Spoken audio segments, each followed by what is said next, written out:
Past 5 years, we have witnessed the birth of countless excellent teams and players in all 5 major regions. They are still remembered by us to this day. At the same time, we also remember our fans who loved us from the very beginning. On the occasion of this 5th anniversary, let's turn back the clock to the starting point of Pubgmobile esports, the Southeast Asia region, where all the stories began. As the first world-class event, Pubgmobile Star Challenge gathered professional players from all over the world. With continuous development, the 2019 Pubgmobile Club Open Global Finals is undoubtedly the most exciting event. 2019 Fall Split Global Finals, ladies and gentlemen, give yourself a round of applause! Among the countless rising stars, one shined particularly bright.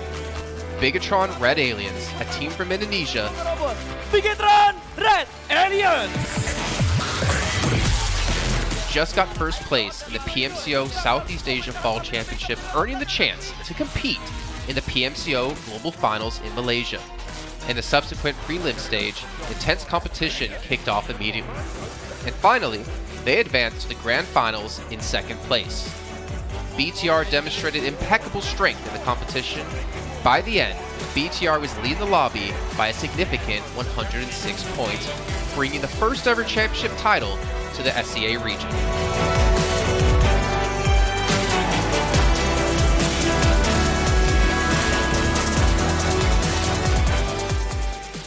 Di saat itu siapa yang nggak kenal dengan nama Bigetron gitu? Tim yang punya segudang prestasi, mereka juara dunia di PMCO Global Finals tahun 2019. Mereka banyak banget melahirkan pemain-pemain berbakat, Zuxi, Luxi, Ryzen, Microboy. Terus habis itu Zuxi, Luxi juga saat mereka menjadi juara dunia, mereka berada di masa prime-nya mereka banget. Pubgmobile esports always strives to develop and grow year after year. That's why we made sure to continue the support and build the SEA region. In 2020, the improvement of the competitive schedule introduced the World League, which later became the World Invitational. We also launched the PUBGMobile Pro League, where even more outstanding teams joined the competitive stage. In the 2020 PMWL, BTR once again clinched the championship in the East. This had given Southeast Asia the title of the strongest region in the world. They hoped to continue their legacy at the Pubgmobile Global Championship, the pinnacle of Pubgmobile esports. However, BTR was not able to repeat their performance from the previous year. Top 2 teams is going to take those this round. Winner, chicken dinner, Nova XQL. With the rise of Team Nova, countless brilliant moments were had, but this also left many players with regret. After BTR Red Alien won the Global Championship in Kuala Lumpur, We thought C region was the best. We thought nobody could beat C region except maybe RRQ Athena, maybe Illuminate the Murder, maybe Mega Conqueror. But C region was the best at the time. And we get to the league. We heard of a team called Nova. We thought maybe this team is not that good. On the contrary, they owned all the teams. They were very good. Let's move forward to the year 2021. With continuous efforts, more teams and players joined the Pro League. For example, Xavier, who placed third in the 2020 PMWI East League, also secured second place in the PMGC East League. FaZe Clan also made their debut on the world stage. Có thể nói 2021 là năm thành công nhất của Dingo Xavier trên đấu trường quốc tế, khẳng định vị thế và tên tuổi của Việt Nam vô cùng mạnh mẽ. Còn với FaZe Clan, đây là năm đầu tiên họ đặt chân đến với giải đấu cao cấp nhất của PUBG Mobile, nhưng lại khiến tất cả những đối thủ khác đều phải dè chừng và e ngại. Undoubtedly, the year 2022 has brought the greatest changes to the SEA region. Vampire Esports emerged, dominating 2022 PMWI, winning both the main and after-party tournaments, while also setting records for most chicken dinners, most eliminations, and more. They were not only facing competitors from the SEA region, but from all over the world. Everyone was talking about VPE and wondering if they can maintain their performance at the Global Championship or if it was just a stroke of good luck. On the last day of the 2022 PMGC Grand Finals, VPE won 3 chicken dinners alone, moving from the bottom of the table to 6th place, achieving the best result for the SEA region. They pulled off another miracle, but sadly, it was not enough to win it all. In 2023, VPE continued their impressive performance. They once again won everything at the 2023 PMWI. 2023 Pubgmobile World Invitational Champions, Vampire Esports!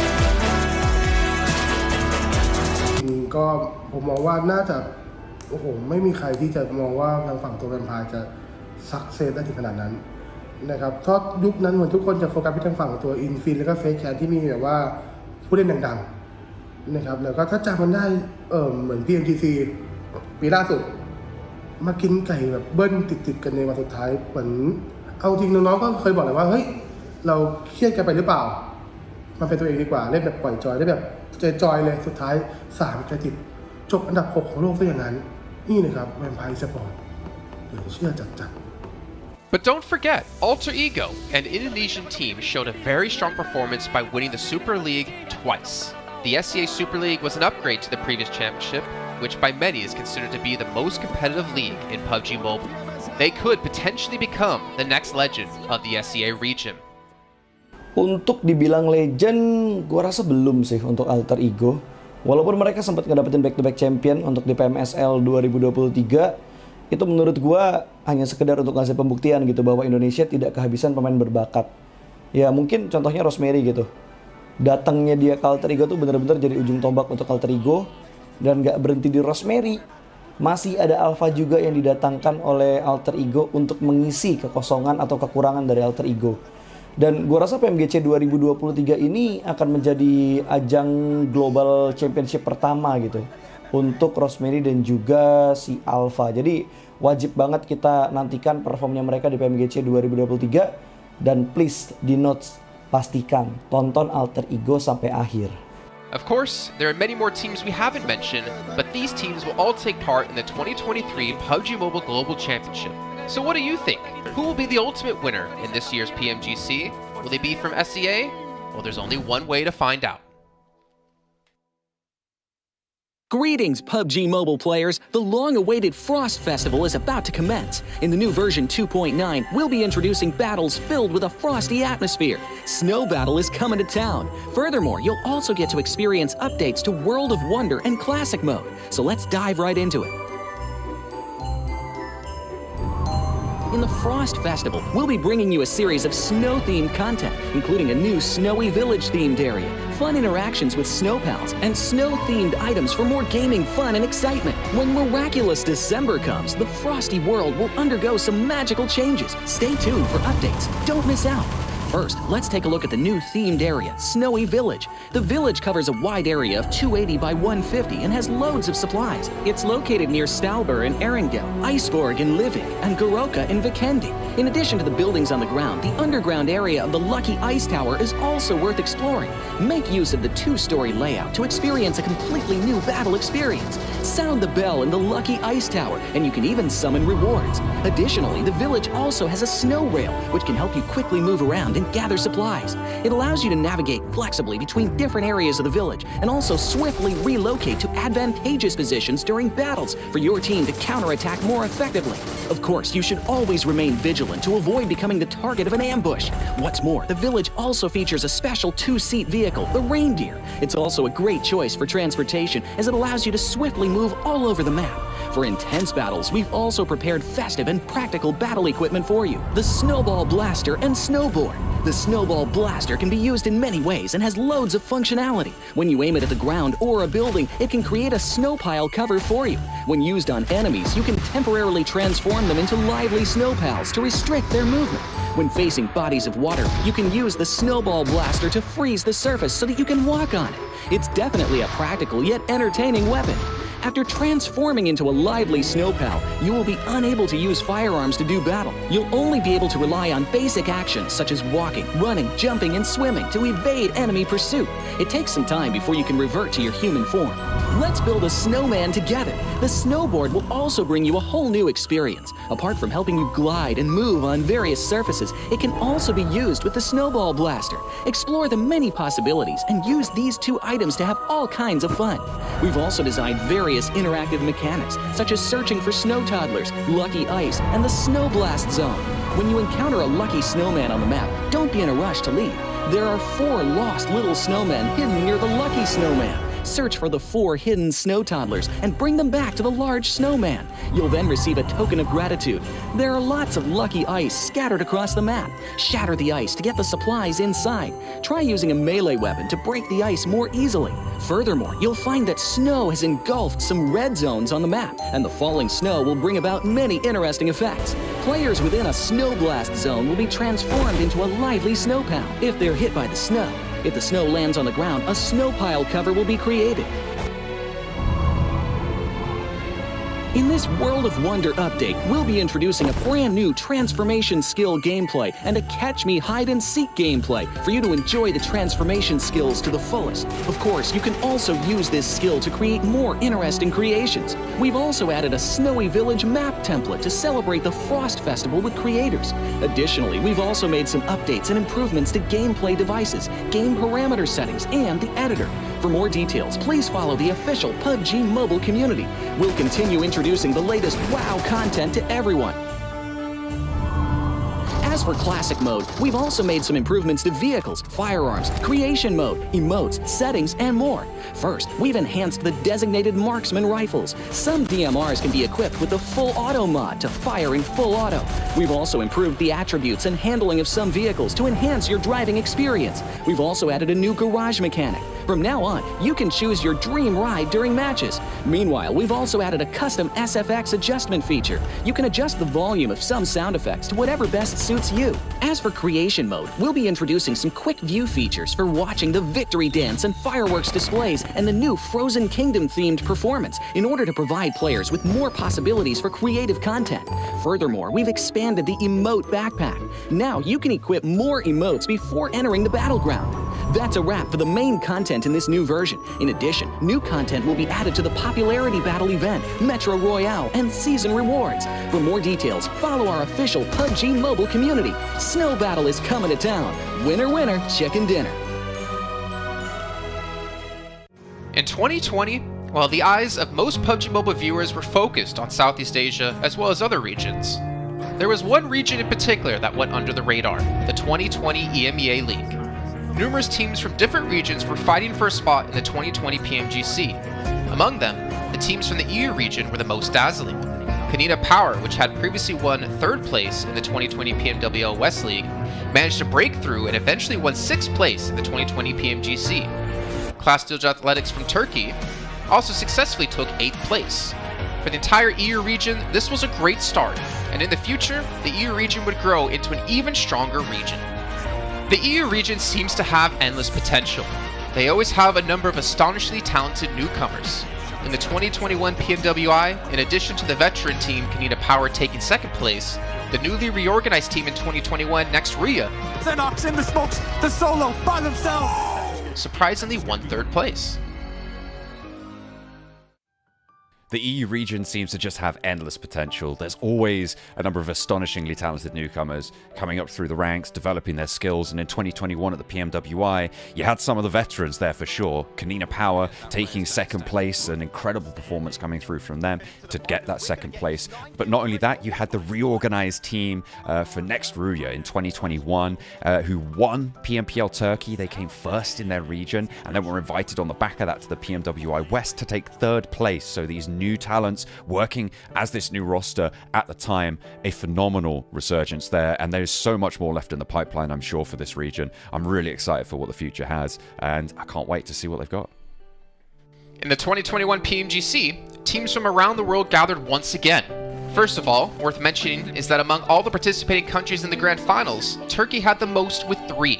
Among them, teams like S2G and Nextria finished 4th and 6th respectively. This was a massive achievement.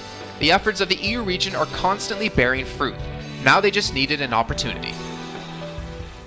2021 yılında Dünya Şampiyonası istediğimiz gibi başlamıştı. Çünkü West aşamasında 3 takımımızı birden ilk 6'ya sokmayı başardık ve büyük finallere 3 takımımızı göndermiştik. S2G 4. olarak buraya katılma hakkı kazanmıştı ve kadrosunda Rip7, Timber, Kalse, Sylas gibi isimler vardı. Büyük finallerde ne yapacağını çok fazla kestiremiyorduk temsilcilerimizin, çünkü dünyadaki takımların iyi performansları söz konusuydu. Büyük finallerde temsilcimiz S2G 4. olmayı başardı. Nexia 6. olmayı başardı. Maalesef Fenerbahçe ilk 8'in dışarısında kalmıştı. Ama bu takımın ileride çok iyi şeyler vaat ettiği konusunda herkes hemfikirdi. Next, let's go directly to the 2022 PMGC. At a time when everyone was focusing on whether Nova could win 3 consecutive championships, a team that was not originally a favorite to win was about to become the focus on the stage. S2G performed consistently in the first 2 days of competition, always maintaining a position at the top of the leaderboard. And on the final day, S2G changed its conservative tactical strategy and sought to gain more elimination points in the last few rounds. And in the last round, S2G secured the championship with 15 elimination points. PMGC champion of 2022, it is S2G! They finally broke through and made history for the EU region. 2022 Dünya Şampiyonası bizi büyük zaferler getirdi. Tabii ki Dünya Şampiyonası başlamadan önce bu zaferlerin geleceği konusunda çok bir fikrimiz yoktu. S2G kadrosunda bazı değişiklikler yapmıştı. Takıma yeni katılan oyuncular vardı. Özellikle Reis ile birlikte takımın form seviyesi gerçekten çok yüksekti. 2022 Dünya Şampiyonası finallerine 2 takım göndermeyi başarmıştık. Bir tanesi S2G, bir tanesi Fireflux. Maalesef 2 takımımızın kaderleri birazcık farklı oldu. İlk günden itibaren S2G sürekli olarak zirveyi kovalarken Fireflux için işler iyi gitmemişti. 3. gün geldiğinde S2G güzel maçlar geçirdi ve şampiyonluğu Türkiye'ye getirmeyi başardı. Bu Türkiye e-spor tarihindeki en unutulmaz başarıydı. This year, the EU region has continuously produced even more strong teams. First of all, G Gladiators won first place at the 2023 PUBG Mobile Pro League Spring Regional Championships and third place in the 2023 PMWI. Veteran teams like Nextria and Kanina Power have been performing better and better this year and successfully qualified for the 2023 PMGC. Subsequently, hot recent teams like Mad Bulls, BRA Esports, Major Pride, Melise Esports, Demorte, among others from EU, have also successfully gotten a spot in PMGC. They all look forward to continuing the success of the EU region in 2023. There are many questions surrounding PMGC. Will S2G successfully defend their championship? Will another EU team lift the trophy? Could it even be a team unexpected to win it all? Let's witness it together in Turkey.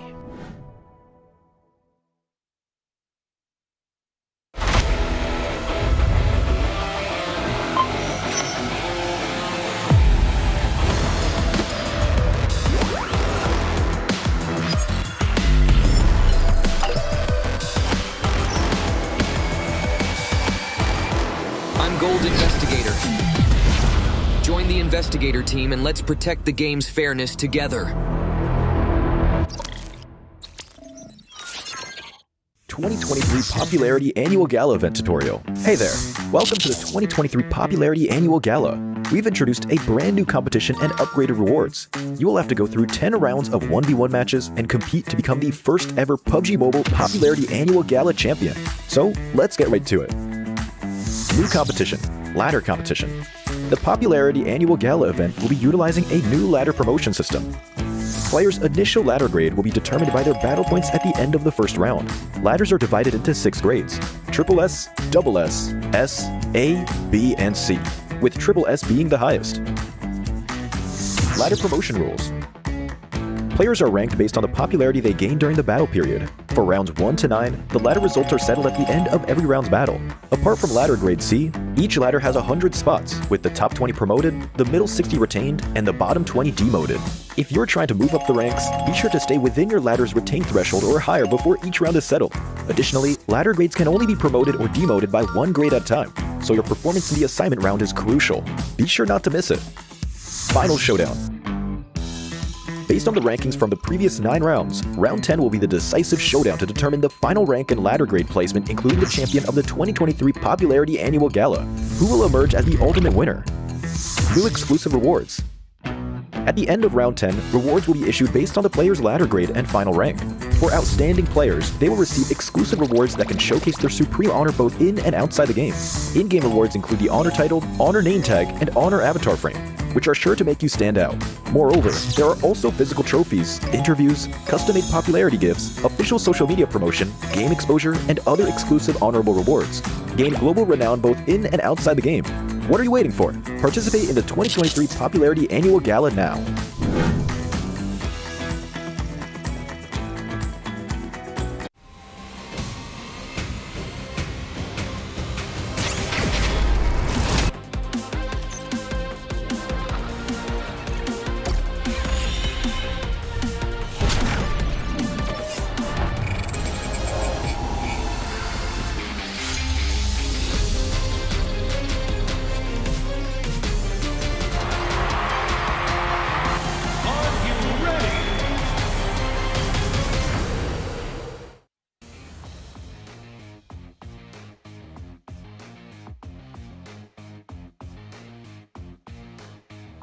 Welcome back, ladies and gents. You guys are tuning into the PMGC 2023. This is going to be the last chance survival, not really survival, last chance stage. And joining me here in the live stage in a battle arena, Petaling Jaya, Malaysia. I'm your host for today, Choo Choo, and we have influence range, INF Law with me here today. So this year, Brazil's teams are dominating the PMGC League 2023. It started off with your brethren Alpha 7 and Loops already got themselves in the grand finals. And now INF dominating over the survival stage yesterday on top. Now, what are the strengths of the Brazilian teams that make it such a big difference that you guys have and the others don't? Os times brasileiros estão arrasando, né? Começou lá com a Alpha 7 e a Loops, já estão na final. E vocês agora no topo da tabela, no survival. Por que os times brasileiros são tão fortes comparado com os outros times? Eu acredito que o time brasileiro leva muito a sério as screens, os campeonatos, e tem excelentes jogadores. E quando chega no campeonato nesse nível, a gente consegue destacar e mostrar a força do nosso país. I think Brazilian teams, they really take it very seriously during screens and championships, and they have very strong players. So when we're playing in championships of this international magnitude, it really shows our effort that we put. Can I see a serious face for once? Oh, okay. That's a very serious face coming up from Law. And now we can see the seriousness from his side. Now, who will be your biggest rival for this last chance? And can you tell us why? Because there's so many good teams here. Qual vai ser o rival principal aqui no Last Chance e por quê? Eu acredito que seja a BTR, porque é um time muito forte e sempre está disputando a gente o topo de tabela. E eles, acredito que seja eles mesmo, são os melhores. I think it's going to be BTR because he's a very strong team and he's usually he's fighting for the top spot with us on the table. So I would be surprised if it's not BTR that's going to be a trouble for us. Oh, okay. We're going to have to wait and see. Maybe you guys will be the strongest again. Who knows? But if you get to choose 4 other teams to join you in the grand finals in Turkey, who will be your pick? Você vai escolher 4 outros times para estar com vocês lá na Turquia? Quais são você? Eu vou levar comigo a TQ e a Inco, que são nossos irmãos, conheço faz vários anos. E coloco também a BTR e a Pubgm, que é 2 times que eu gosto muito e acompanho faz muitos anos já. Okay, of course I'm going to pick Inco and Team Queso because they are our brethren, so it's always going to be them first. And I'd also would like to pick BTR and PGF because it's also really strong teams that I have been following for a really long time. Now, I noticed, other than your brethren, right, it's going to be mostly you looking high up towards the Indonesian teams. Any particular interest that you've taken more towards the Indonesian teams, you know, their playstyle or whatever? Porque aí pareceria que você está muito interessado também nos times da Indonésia, né? Eles têm uma forma de jogar especial e é por isso que você escolheu eles? Eu acredito que eu acompanho mesmo eles faz muitos anos. Gosto muito deles, até tenho um leve contato. Acho que esse seria o principal mesmo, que diferencia eles. I think the main reason is that I've really been following for a long time these teams, and we even keep in touch sometimes. So I think that would be the reason why I'm always hoping that they do well too. I agree with that because they'll be one of the pioneers starting off back in the early dawn of Pubgmobile tournament scene. And I talked to one of the players before. They feel like they're veterans enough. They consider ourselves as seniors in this one right now. Now, since we only have very short amount of time for you to prepare, where everything is hanging in the balance for your team right now, where this is going to be the last chance stage. Now, with overnight preparation, what do you have in mind and what do you guys manage to prepare in such a short amount of time? Como é que vocês se prepararam desde ontem? Alguma coisa que mudaram desde ontem para se preparar para esse Last Chance? Eu acho que esse trabalho começa faz muito tempo. A gente já está preparado para jogar esse campeonato. A única mudança e o preparo diferente foi mudar o spot Miramar. Eu acho que vai ser muito bom para o nosso time. E acredito que seja isso. Vamos continuar fazendo o que a gente faz e o Inf. I think our preparation has been ongoing for a long time now to reach this moment. We could say that, yes, we definitely changed our drop spot for Miramar, and I think it's going to be good for us. The rest is we're going to try to do our best, obviously, and, of course, go influence Rage. Okay, so I assume that's going to be all fight for you guys today then, because they're going to go raging and influence all the teams to fight alongside with them. Thank you so much, Influence Rage, Law, and also Sir, I call you Sir Andres. Thank you so much. Thank you. It's lovely to having you guys with us today. All right, thank you. Thank you.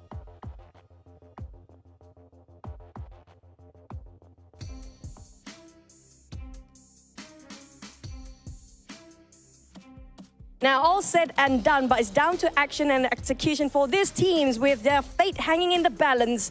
Only 5 teams will say hi to Turkey, and the others will have to say goodbye. And it's going to be a tighter race than before, since there's a very limited slots up there for the grand final. So who will be on top? Will they have enough to survive for the entire 2 days straight? Now, we're going to toss it back to Carters. Have fun for today. See you guys in the next interview.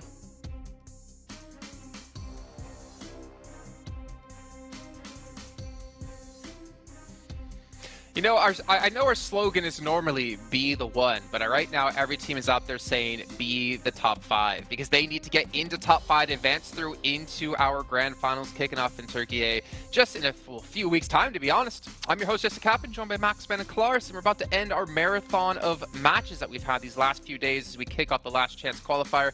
And Max, there's a lot of teams out there that I think we're all rooting for, and a lot of teams out there that we think could easily get into top 5. Yeah, there's of course going to be a few favorites here coming into today, Jason, I'd say, but there's still a lot of slots remaining to be picked up here. And the lineup for the grand finals is already super stacked. It's going to be even more stacked after these next 2 days. So it's hard to predict, but I'm excited to see who's going to be in that top 5.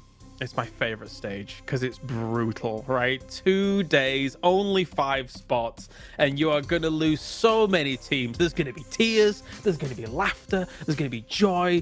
I'm looking forward to the tears, personally. Well, speaking of tears, how did D+ do in this round of stage?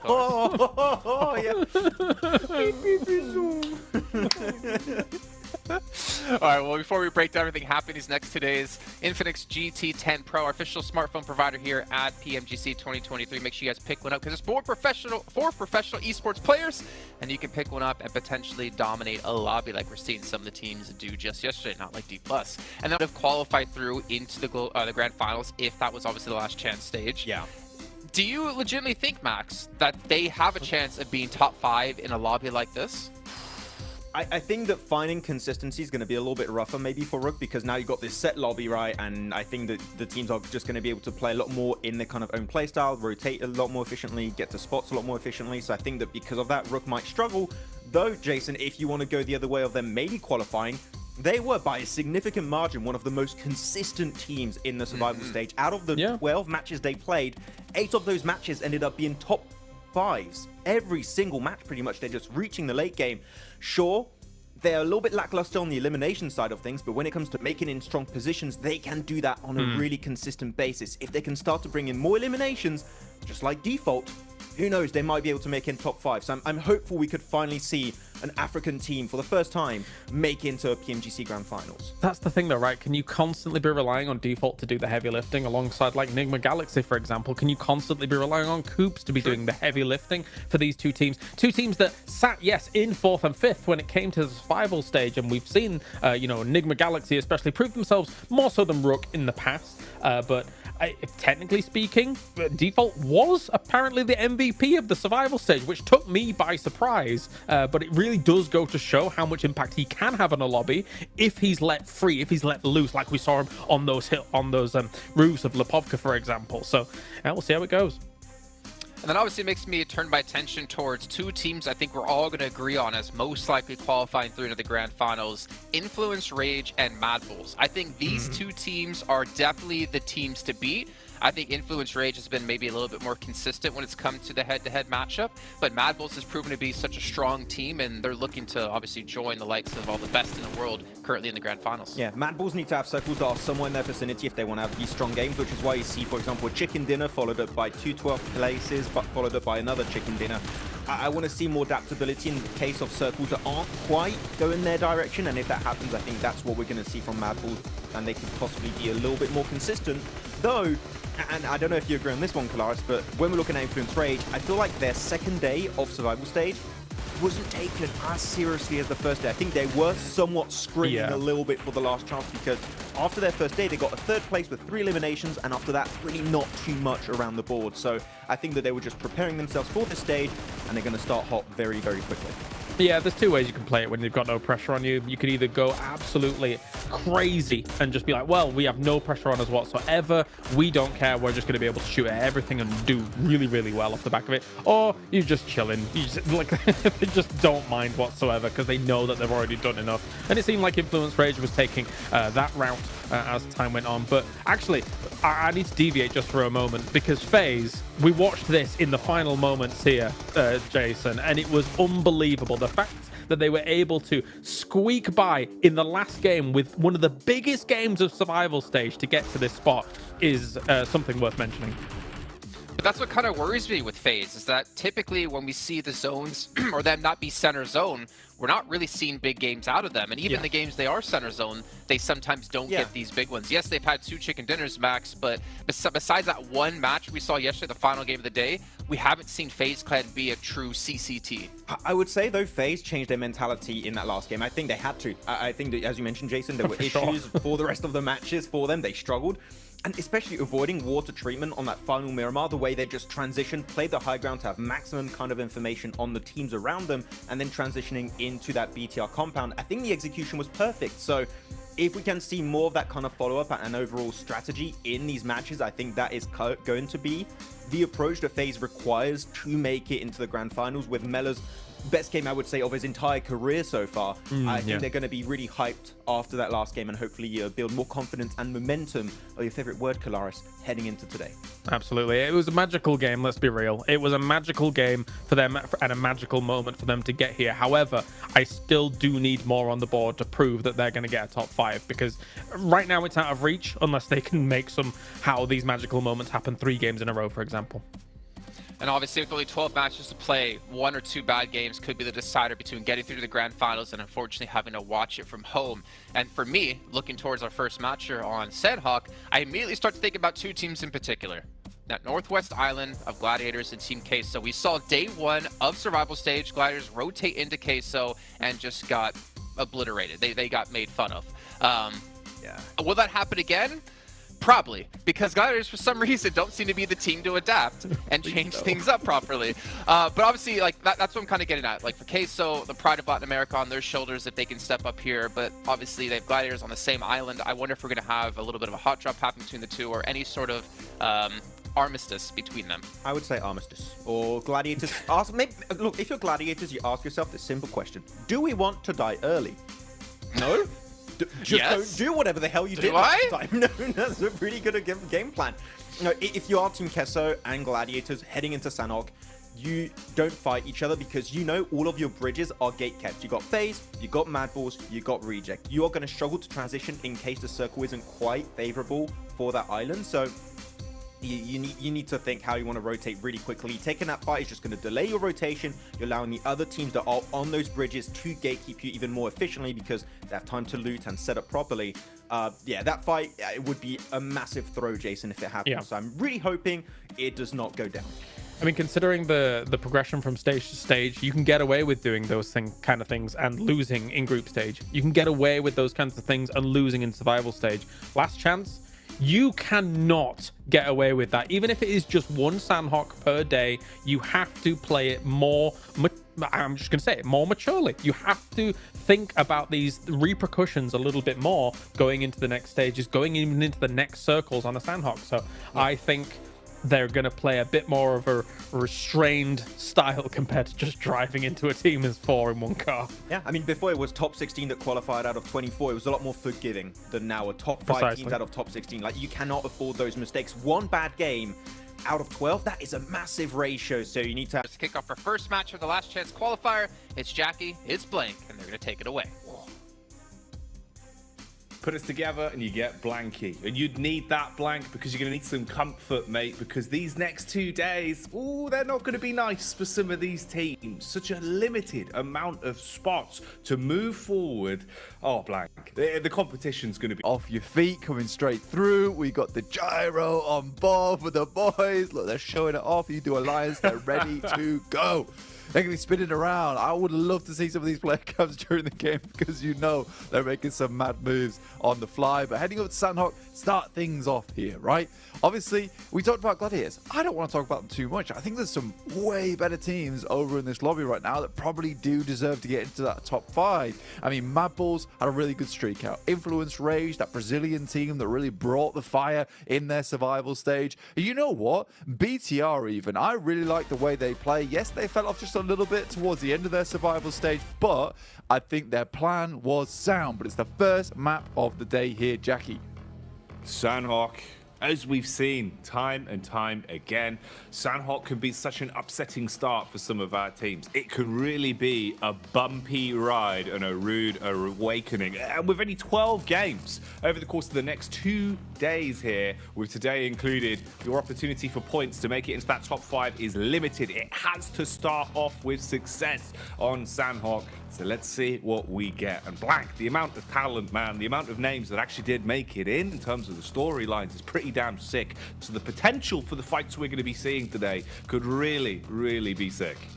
We got a crazy last chance here. This last chance sort of looks like a PMGC Grand Finals lobby to me. And it's really, really difficult for me to say that because so many years we have seen specific 5 teams look like they're going to easy make it in, but already the hot drop comes through down towards our southwest side. It is our 2 teams going head to head versus one another. Inco versus Mad Balls. What can Inco get done here? Will they be able to dismount the Mad Balls? Because last time this happened, it went pretty unfavorably for both teams.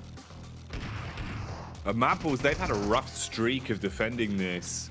It's happened countless times, even back in regulation in their initial group stage games. Their very first game of the tournament, I remember them suffering some heavy casualties here towards Ruins, and it did ruin their chance for early points on the day. Third party pulling up though, and Inco go from being the side that wants to strike on Mad Balls to now putting their backs up, realizing they're taking pot shots from the hillside, Blank.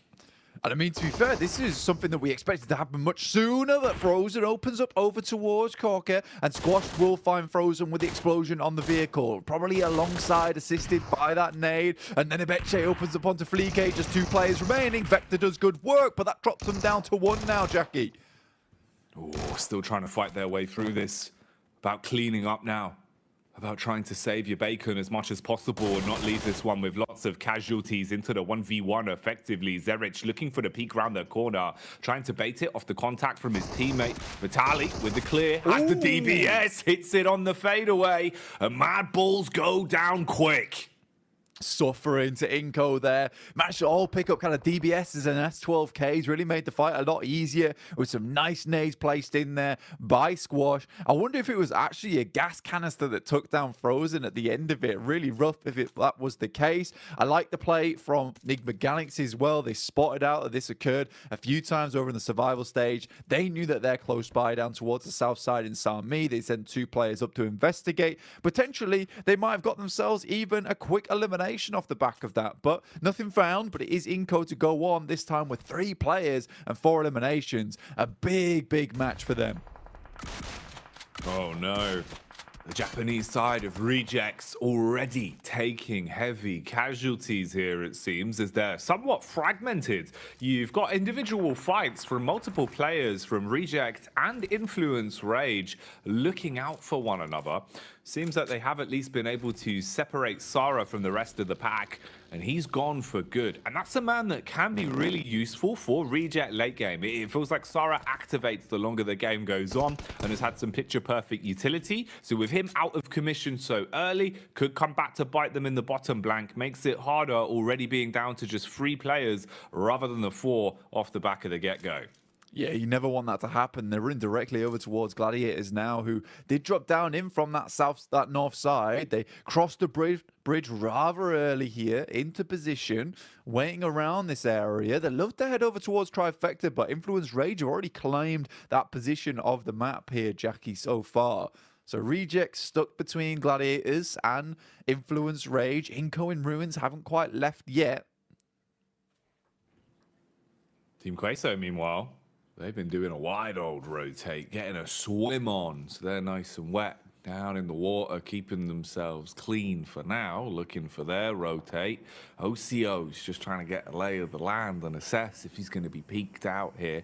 They have made it onto the beach as well, so you can start to clamber your way back up the dry land and keep your wits about you as you are in Gladiators territory. And Kitsune coming over the ridge there. Engine noise purring would have given up the game, so at least they are aware that people are close by, and Gladiators aren't sticking around for too long. So they get out of dodge, won't get stabbed in the back. They're able to go link up with the rest of the squad in Meku and Co, and potentially look to fight further forward onto Reject now, and look if they can maybe squeeze a few more points out of them, Blank, because they're so fragmented after losing Sarah. There is potential for it.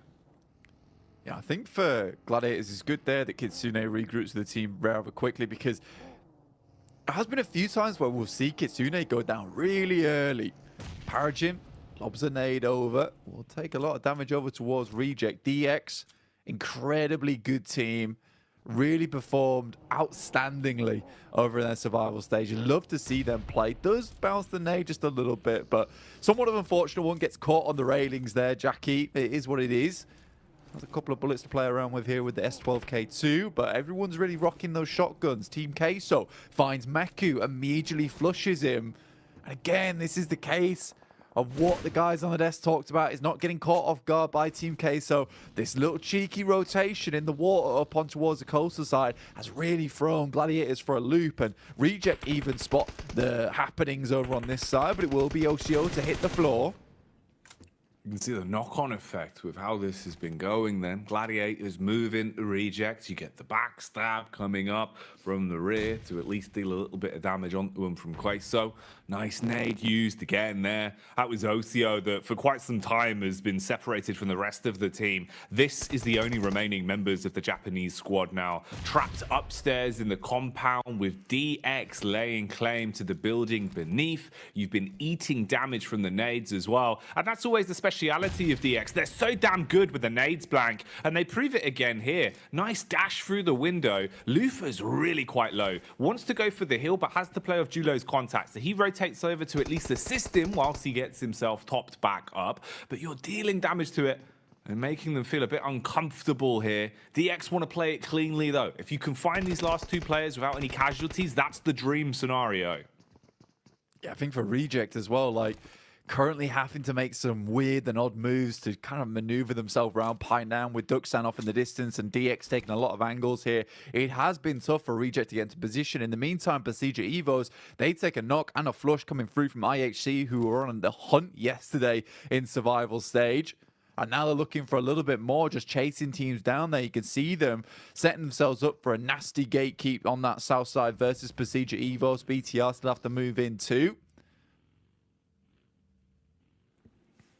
IHC on our screens now again as well. Yesterday, looking really crisp in their games during survival stage. Very confident with the gun skill, roaming and farming up an awful lot of points. Course correcting right now as they rotate round the outer edge. Seems like they might run into Udo Alliance. A potential for a bit of a battle there.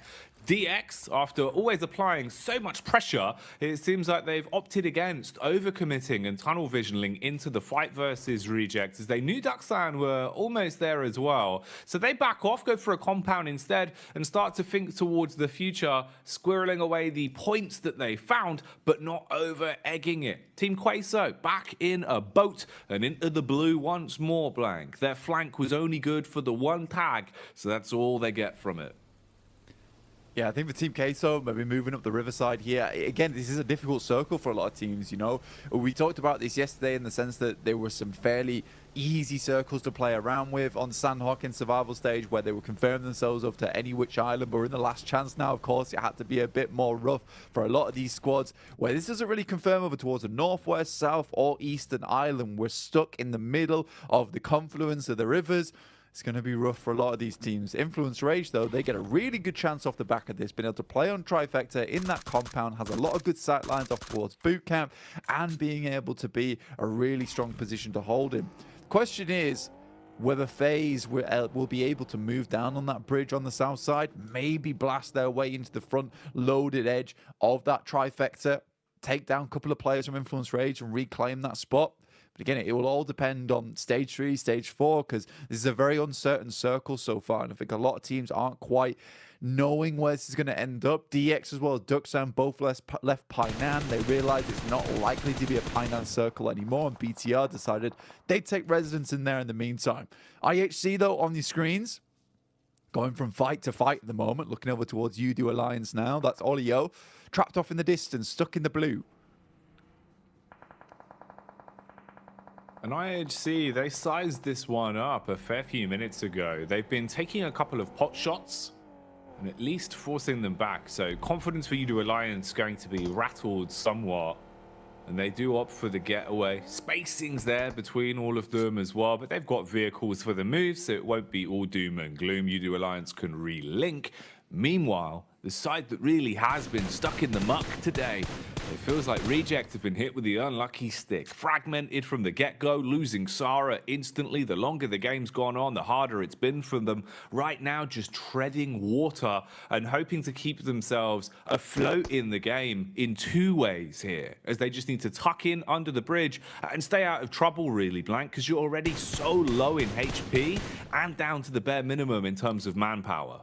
Yeah, for Reject, I think they realize how important Sandhawks can be, where you do want to keep yourself nice and healthy in terms of points, even if it's just 1 or 2 on the game. But what a cruel circle this one is. Sends everyone up towards that northeast side. Boot camp becomes a big feature, and there's only really a few teams close by to take advantage of that. Rook is on the south side, could potentially push in towards some of those compounds on the southern edge later on. Udo Alliance is throwing a bit of a bone as well, as they're able to get ahead of IHC, now into a position where they could make it in towards boot camp, but they don't take the risk. Instead, it's IHC to fly on past them, but some nice shots from Iftar will at least lift Godless out of the vehicle.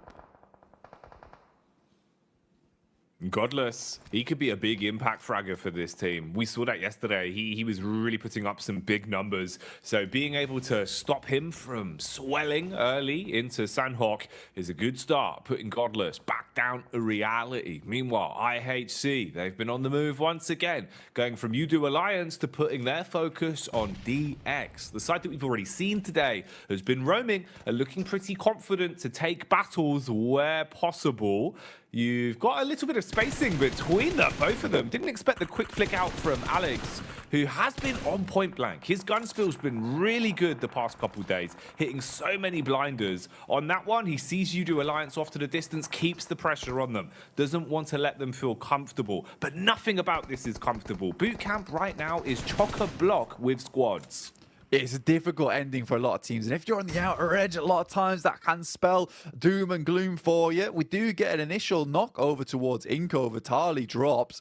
3 players here from Gladiators looking to go up against the Inco squad, and now just down to 2 after early engagement with the Mad Bulls. Haven't really left Ruins from that point, and Gladiators have been very comfortable just trying to hold this team out in the meantime. But again, it's Team Queso, Gladiators, Inco, Duxan, BTR all on these outer edges. No real hope in hell of getting over towards boot camp now. You have to play on those outer positions, which is what DX has been so good at, is immediately identifying those really strong points within the circle and been not afraid to just push in very, very early onto them. So well done to DX, get 4 players into the circle there, and they'll be happy with this position going forward. Just need to hold on to it for the time being. Freak, Enigma Galaxy attempt to get into boot camp themselves, but it's too late. Again, that greedy rotate in the late game seems to be coming back to haunt Enigma Galaxy.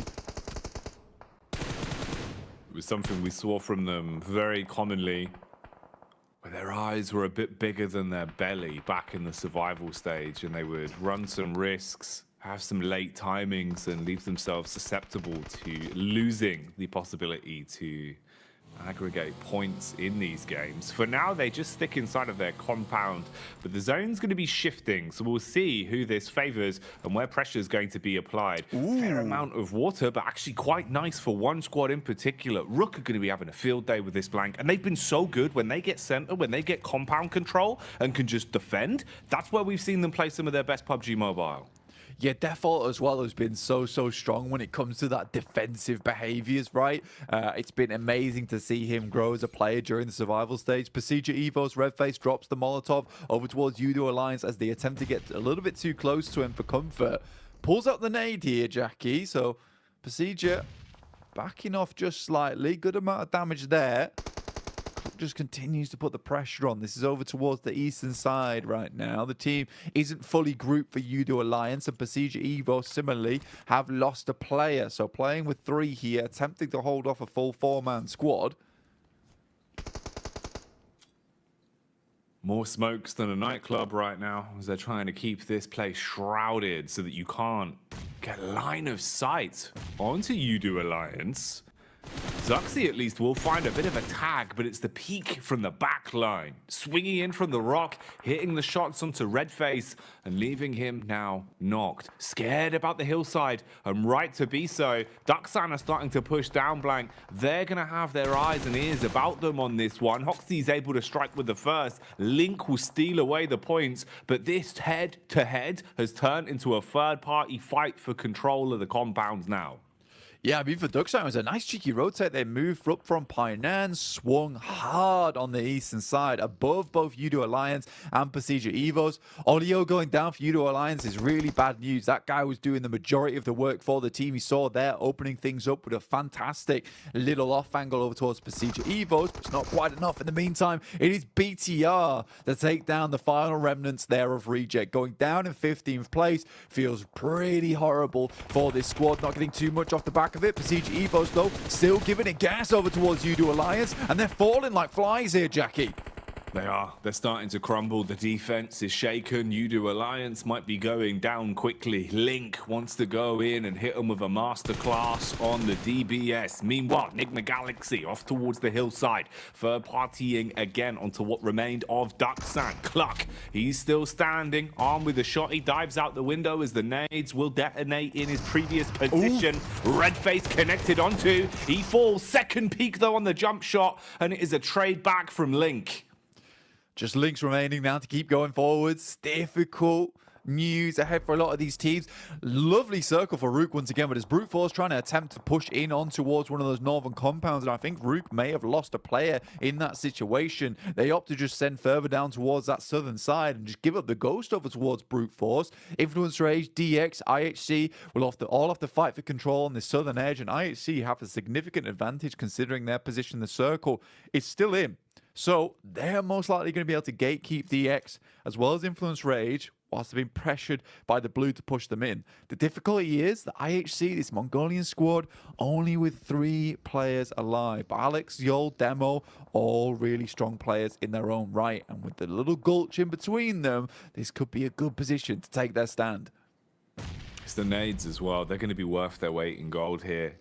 A well-placed grenade could be the difference of this fight going the way of IHC. Right now, they're trying to use the nades from DX's side to clear out the close range angles. They go for the advanced wrap as well, diving in a vehicle to close the distance. Levi's thought he had the drop on them individually, but Zol was crisp, ready with a DBS, denies entry on the shotgun. Meanwhile, Gladiators are clashing against FaZe as well, so the fights across the battleground here on Sandhawk are raging on, and pressure's now applied to DX. You're in an equal footing now, 3 versus 3 as they try and close that distance. Brute force on our screens as well as they've collapsed on Rook, and it looks like they're starting to find success on this one. Rami's rotating down to assist, but can they clean up? I mean, for Brute Force, they allowed them in, right, did Rook. They sauntered off towards that south side, gave Brute Force a false sense of security. I thought Eugene would go down, but he held on marvelously from that front end there. Levi's goes down to Lynx. That's a stolen elimination coming through on the boot camp side of things, but Brute Force will be out now, taken down by Rook. A really nice hold from them, but DX is just suffering to the squad coming through from IHC, who are doing a wonderful job to hold on to their position. Influence Rage also sending in from the side, bided their time here, waited for their moment to strike, and now just Demo. This is classic Brazilian gameplay on the third party. Look at the way Demo's playing it, though. He's really hoping that if they just don't clear the angle, if they don't spot him here, that potentially he's got room to breathe. It triggered discipline as well, Blank. You love to see this. He lets the first man out, doesn't respond just yet. He's sizing it up and trying to decide when to strike. Finally engages, sees the second player, the door opens, quick switch onto the secondary, wants to first on it, couldn't quite get the elim.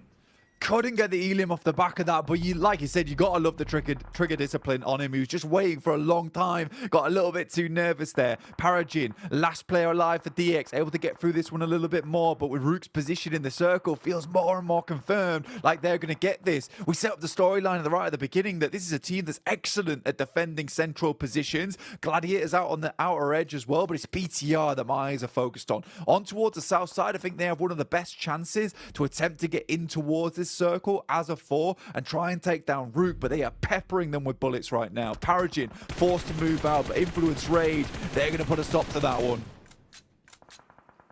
Influence Rage, they're going to be furious with losing a man from the squad. They're going to want to start to bash back instantly and shut down Parajin. Make sure they can squeeze any extra elim points out of this one if possible, and stand tall towards the end of the battle of boot camp.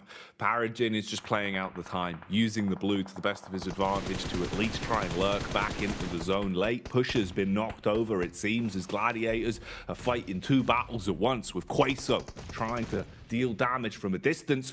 Matix on the move, going from rock to rock and trying to keep himself safe. So many angles you're exposed to. Meanwhile, it's BTR that are at the top of the hill, putting pressure on Rook once again as well. And these fights just aren't stopping, Blank. There is a lot of pressure being applied right now. Yeah, Gladiators go out there. 60 just left out in the blue. Nice side swipe there from Team Queso. I think they did take a knock and a flush in return, but so far it's BTR have been doing really well. Getting up this hill side is not easy versus Rook, and Rook's recalled some of their players down towards this south side. They realize they need all the help they can get here if they want to hold on to this one. They had such a good chance at getting themselves a chicken dinner, but another knock comes through. Pusher is down. Procedure Evils, 2 players still remaining. They have fought tooth and nail to stay into this game. Law next on the menu for Lynx. Oh, mate, he is the law right now. Full Judge Dredd level plays as he puts the hammer down with the weapon, silencing them. And Influence Rage go up in a puff of smoke. The top dogs that we expected to see throwing up with some dominance into this game. I haven't really been able to find that, and these fights are not stopping. DBS for Papi Potro wants to punish from a distance, hits the first one to BTR, going in for the second as well. Clean up crew plays as he shuts them down.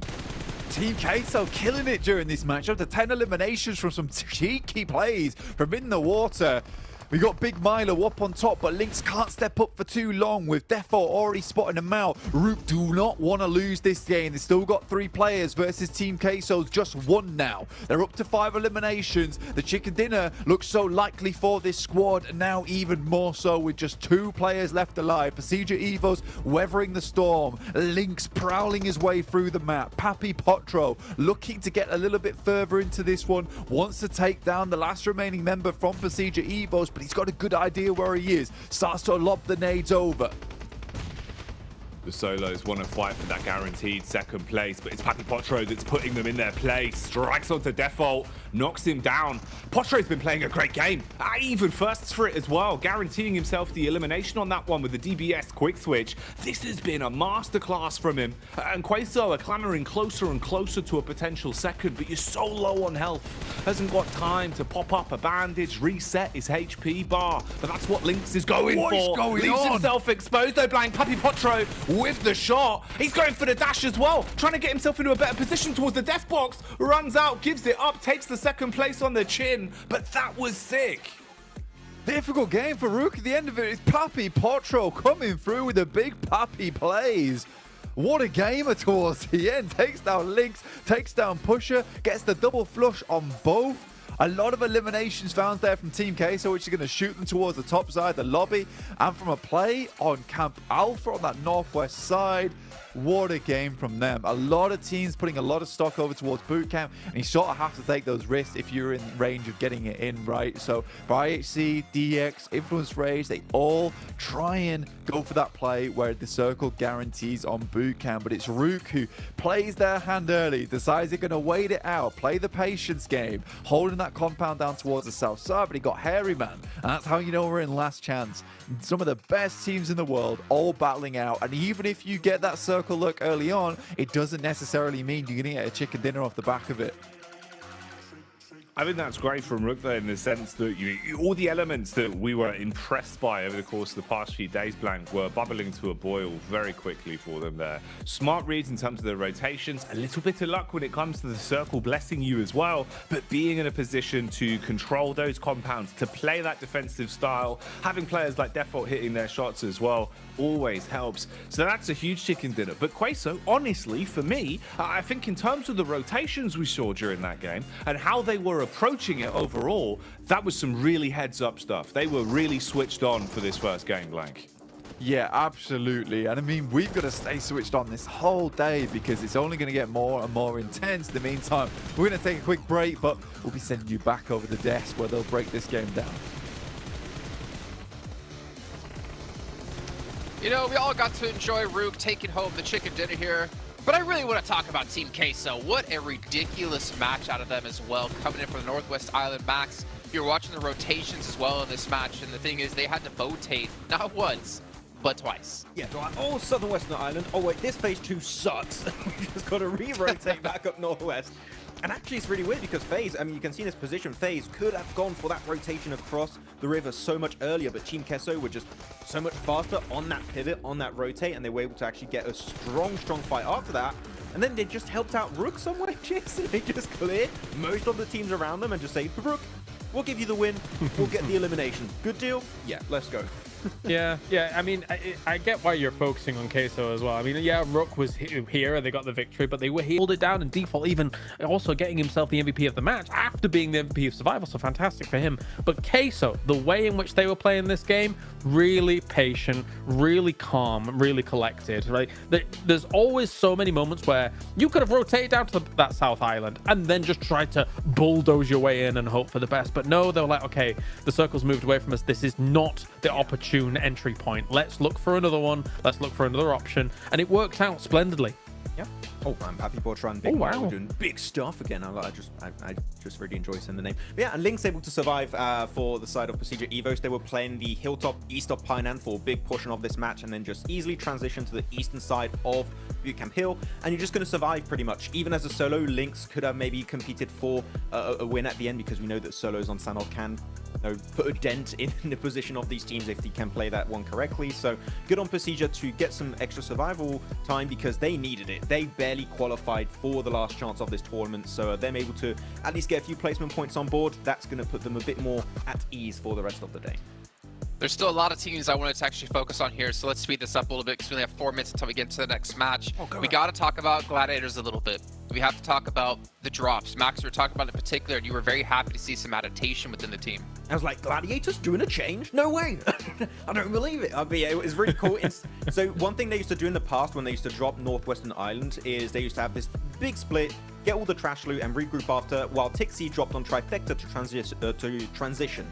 because Reject drop on Trifecta, they sent Matic actually across the Western Bridge north of Ruins, which actually is a very cool transition point. Maybe you can third-party fight of Inco versus Mad Bulls, which I know that's something you want to talk about, Kalaris. That's exactly where we're going next. That's a good adaptation from Gladiators, so I like that change. Of course, going uphill is going to be tough as you transition away from Trifecta, but it's at least a good modification from Gladiators that I am happy to see. Yeah. Inco Mad Bulls, he teed it up for you, Kalaris. You want to talk about Gladiators? You want to talk about those two? I mean, it makes it even more precarious and more scary that you would make that hot drop in Ruins, right? Like Inco and Mad Bulls, these are two teams that could, in theory, challenge for those top 5 spots, yet they're both so willing to go into a hot drop scenario here when they have proven, it has been proven, that Nigma Galaxy is willing to third-party instantly, and Ruins is a rubbish place to hot drop each other, because sometimes you're using the cover, which is outside of the buildings, and you're open completely to all of those lines of sight from Nigma Galaxy and potentially even Gladiators now if they're making that kind of adjustment. So stop it. Yeah, there you go. I was about to say exactly as you said, like the fact that now Gladiators are added to that equation is just, it doesn't matter if you go in and win the fight and you go north or south, you're going to have 2 teams stopping that rotation from happening in the first place. And it sucks too, because we were looking at this game, the phase 2 circle that again sucked, it was horrible, it went on Trifecta. If you win that fight in Ruins, if you survive as a 3-4-man team, you can easily transition into Trifecta and at least make into a top 5 position, I'd say. So at least there's only one Sanhok a day is not going to be that impactful, but I just hope that tomorrow we're not going to see that hot drop happen again, because over 12 matches, that one game might just ruin your chances of going in the grand finals. And it makes you think about something you said, Kalaris, during the match, is that, like, why would you kind of hot drop there and potentially handicap yourself for the match as well? Like, losing one, potentially 2 players, you're putting yourself in an unwinnable position pretty much. In some hot drop scenarios, there is a potential winner and a potential loser, right? Like that happens in Pachinki and these other places and things like that. In Ruins, almost never is there a really truly a winner, because again, you are so open when you try and transition away from it, or those third parties are looking at you, or you even lose someone in the start of the hot drop anyway. So Yeah, well, you know what? We don't have to see any more Sandhawks anymore today, except tomorrow we'll still have one more, but it's time to head into our marathon of Erangels, all 3 back-to-back with Jackie and Blake. Thanks, Jason. Yeah, this is normally where, things get a little bit more consistent, but with how this lobby's already shown us it's going to go, Blank, I think we can kind of throw any scripts out the window. I think we just have to take it as it comes over these next 3 games. We do, yeah. And I mean, honestly, it's been absolutely mad so far. Team Queso with that incredible clutch at the end from Papi Potro.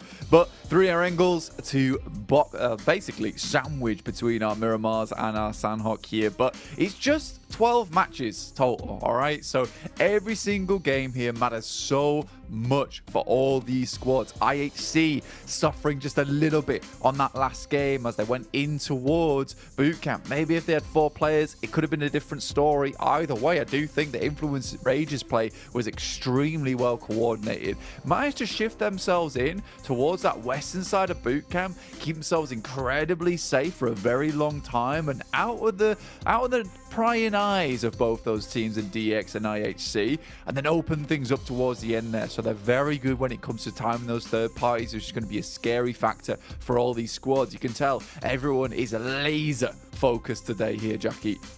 Yeah, no room for mucking about.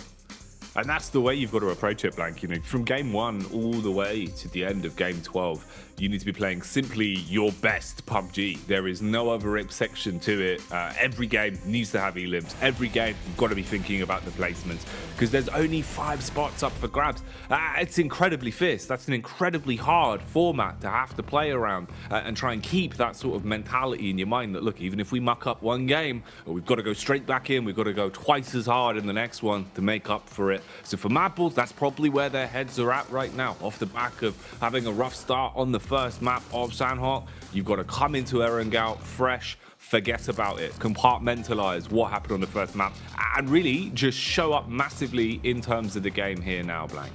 Yeah, stick it in a cardboard box. I mean, if you go out instantaneously on that first Sanhok, you sort of have to be thinking about getting a chicken dinner here on this map, or at least a high elimination game to make up for that one match that you just lost out on a huge amount of points on, not even potentially getting those placement points, because like you said, it's the top 5 that makes it through. So if you're going out first, it's not a case of, oh, I can still make it to a top 8 at the end of the day. You're looking for a 5th place spot. So you need that chicken dinner now to even out those playing points, because some of these other teams are going to keep getting those consistent points map after map. So for Mad Bulls, that is very much a big thing on their minds. Team Case, on the other hand, I just want to see them keep doing the same thing, because they were looking really good in their survival stage in terms of keep putting up the pressure, getting better and better throughout their games, but already a Sandhawk circle to start things off here in the last chance stage on our angle. This is an exciting start for all of us. It must be something to do with when me and you are here, man. It feels like this circle has become so much more common. We love a coast-side, it seems. Ooh, down by the seaside is what we're seeing here, though. IHC up against Inco already. So the hot drops were not a one-off. It seems like there's more room for shenanigans in the opening moments of these games, and this is going to be one of them. Two sides that we know have a ton of talent, that we've seen really going the extra mile over the course of the survival stage. Now in last chance, which one of them is going to falter, or will they have that discipline to back off and give up a fight before they throw everything into the wind? We know that Inco's nades have been Supreme McQueen this entire tournament so far. Already got a few of them on board too. So for IHC, got to be a little bit worried about that. But for Inco, similarly, 4 eliminations on that last game. It's something, but it's not going to send you towards the top side of the lobby doing that. And if you're going to go for a hot drop, pretty much on Sandhawk and Orangel here on over towards Nova Rep Noya every single game, I think Inco is sort of bottling their chances away here. Zol sends out a couple of stun grenades over towards Inco, tries to force out some shuffles. Here's some of the movement and try and locate where these players are. But Nenebeche, still as a statue here, doesn't want to give up anything. Uh-oh, what's going on here as well? 2 solos in a very uncomfortable position, lurking in the back of the building.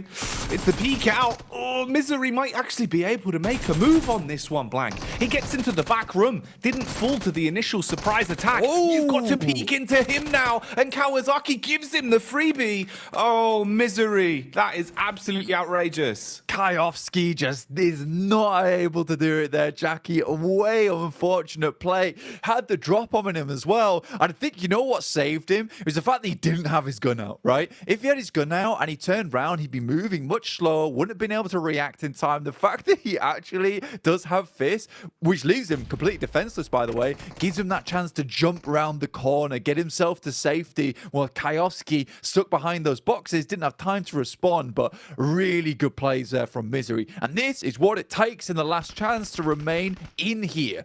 Alex opens up here with the Honey Badger, will take down at least one of them over towards Vitali, making this into a 4v3 now.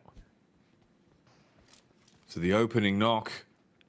What's the response? How did Inco play around this? You've got a 1-2 split in terms of their setup right now. The front man behind the wall, that's going to be Squash. Just peeking over the broken wall and looking for fragments of info. Feels confident to peek here with the SMG. Good connection. Cleans up instantly onto the opener. Drops Godless down on the ground. Still assessing the situation, but backs off to join the rest of the squad. They know that Alex has breached into the compound. Zeo trying to go for the revive as well, but those bullets will make him second guess his decision, and Alex has to provide overwatch. This is actually turning into a fight now where Inco look to have respect commanded. They look to take situation control back now, Blank. They've got the res off and can reset on the fight.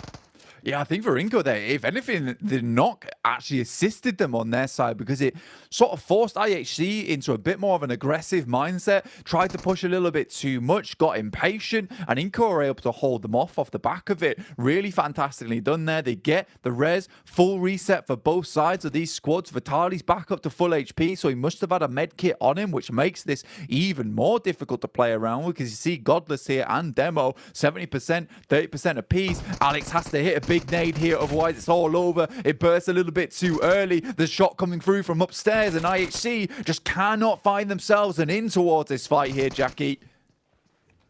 IHC, they need a miracle. They need some help. The situation that started so well for them has quite quickly mounted into really a rough spot to be in.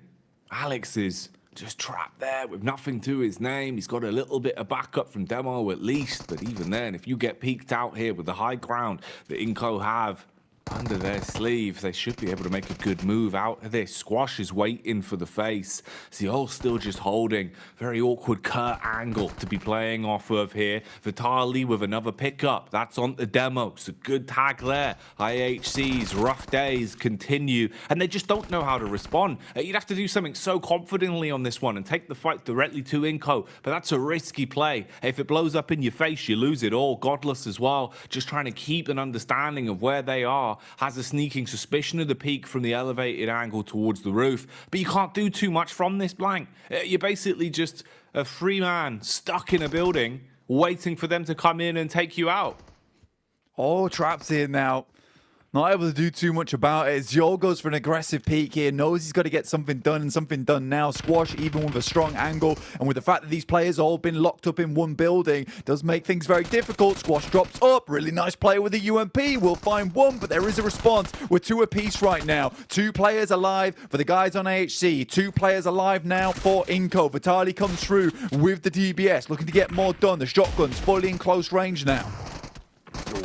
Punishment is starting to arrive, Blank, and its name is Alex. How have they turned this one around? It was such an elongated, awkward fight for them, where it really didn't look like they had much stock into it. But Alex, we've been singing his praises over the course of the whole tournament. And again, Blank, he just shows up when needed. I mean, for that one, it went from impatience on the side of IHC to impatience on the side of Inco. As soon as they started to feel the fight slip from their grasp, right? They send all in with the DBSs and the shotguns, but Alex is not one to get put under too much pressure there. He's able to work around it, work with those tides and flows. Really, really nice done from IHC to keep themselves in the game there. Reject, though, losing Sarah on the approach to Udo Alliance. OCO off in the distance on barely any HP and will get taken out there too. Reject very much suffering. Down to 2 players once again, which seems to be a similar story that we keep on seeing from this team. And Reject Tokyo went from strength to weakness, and they just look vulnerable here in the last chance. Next circle shifts far down towards the southern edge. A lot of water still in play. A cruel circle to work with, but route towards the center. Once again here, Jackie, they're looking for that 5th place. And Rook already showing us that the boxes we needed to see tick today are well and truly covered. They've been hitting their shots, they've been playing smart, and they've had those early heads-up defense when it comes to the circles. Very quick on their feet with the rotates. Everyone being pulled towards the circle, though, like magnets at this point, sucking them in as they race to try and get there ahead of one another. Enigma Galaxy here on the move seem to have run across Gladiators, and they will pull out the blade, slicing their way through Coops initially as Matic will connect onto him. So already down 1 man, and Coops has been a bit of a star player for them as well, Blanks. That's rough, losing that young gun so early. Yeah, losing Coops is pretty devastating to Enigma Galaxy. It's these rotates once again that come through. Feel just a little bit careless at times, but I think you can sort of forgive them on this game if you are a fan of them. This circle is very, very mean, and if Enigma Galaxy want to get some big points on this game and try and redeem themselves from that last match, they sort of needed to go for something big here. So they sent in, but they lose Coops. And like you said, the man, the spearhead right at the front, that's going to cause some issues going into the future. We'll see if Ralph, Lord and Freak are able to hold down the fort in the meantime. Reject off towards their eastern side right now. They're just living on us too. Probably want to keep their nose clean for quite some time. DX also had a long rotate in the boats on this south side. We're going to slow things down just a little bit now. Down to 15 teams, 54 players. A lot of squads have lost a couple of members here and there. Influence Rage also attempting to make their way through on that north side, but it's brute force constantly in the wings. Being nipped at by the blue then. but still just playing it slow, waiting to edge guard here towards the bridge when brute force pull up to the party.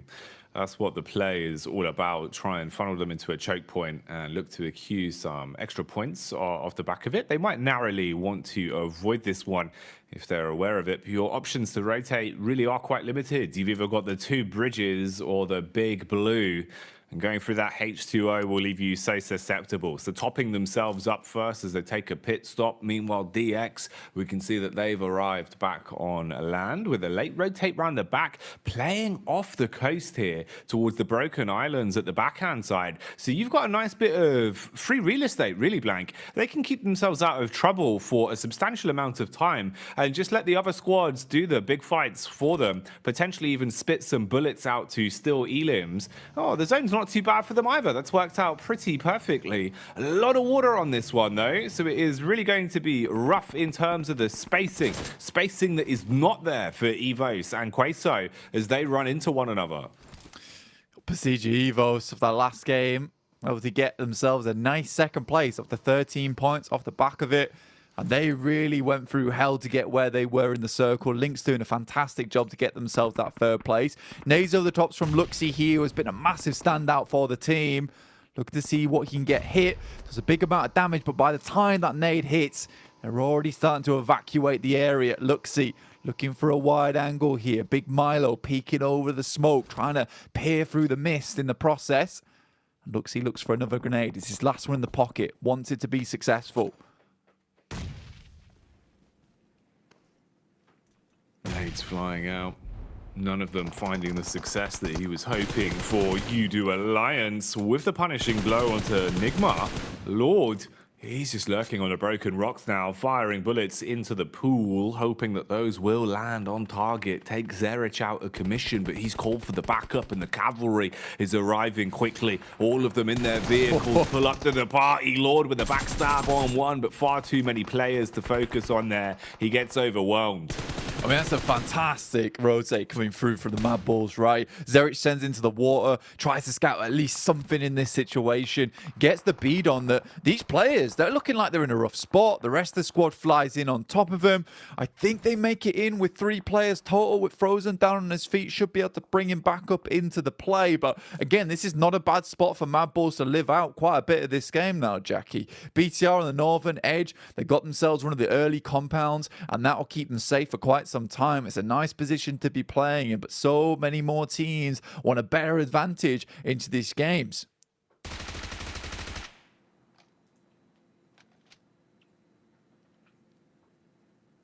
And for the meantime, you really do have to slow it down a little bit. The tempo can't continue. I'm going to go by a bit of a different beat of the drum now. As you know that making any mistakes in the situation you're in is going to be very costly for Mad Bulls. They were aware of the angle Freak was playing, but he's still allowed to just peek in. Oh, they nearly denied it. Barely survives with a sliver of health.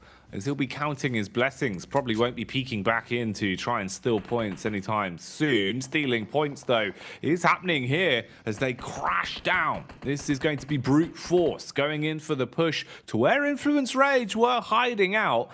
Influence Rage somewhat fragmented, though, up on top of the building. That's Lil Boy that's going for the getaway and seems to have duked them. The boys on Influence Rage and Brute Force just following each other around. Brute Force sending nades over the top whilst they hide inside the shelter. Inside the bunker itself, keeping themselves nice and healthy. Circle centers up down towards that south side, and BTR look to be in a great spot to take this game for themselves and bump their points up in a big way. Currently a 6 points total.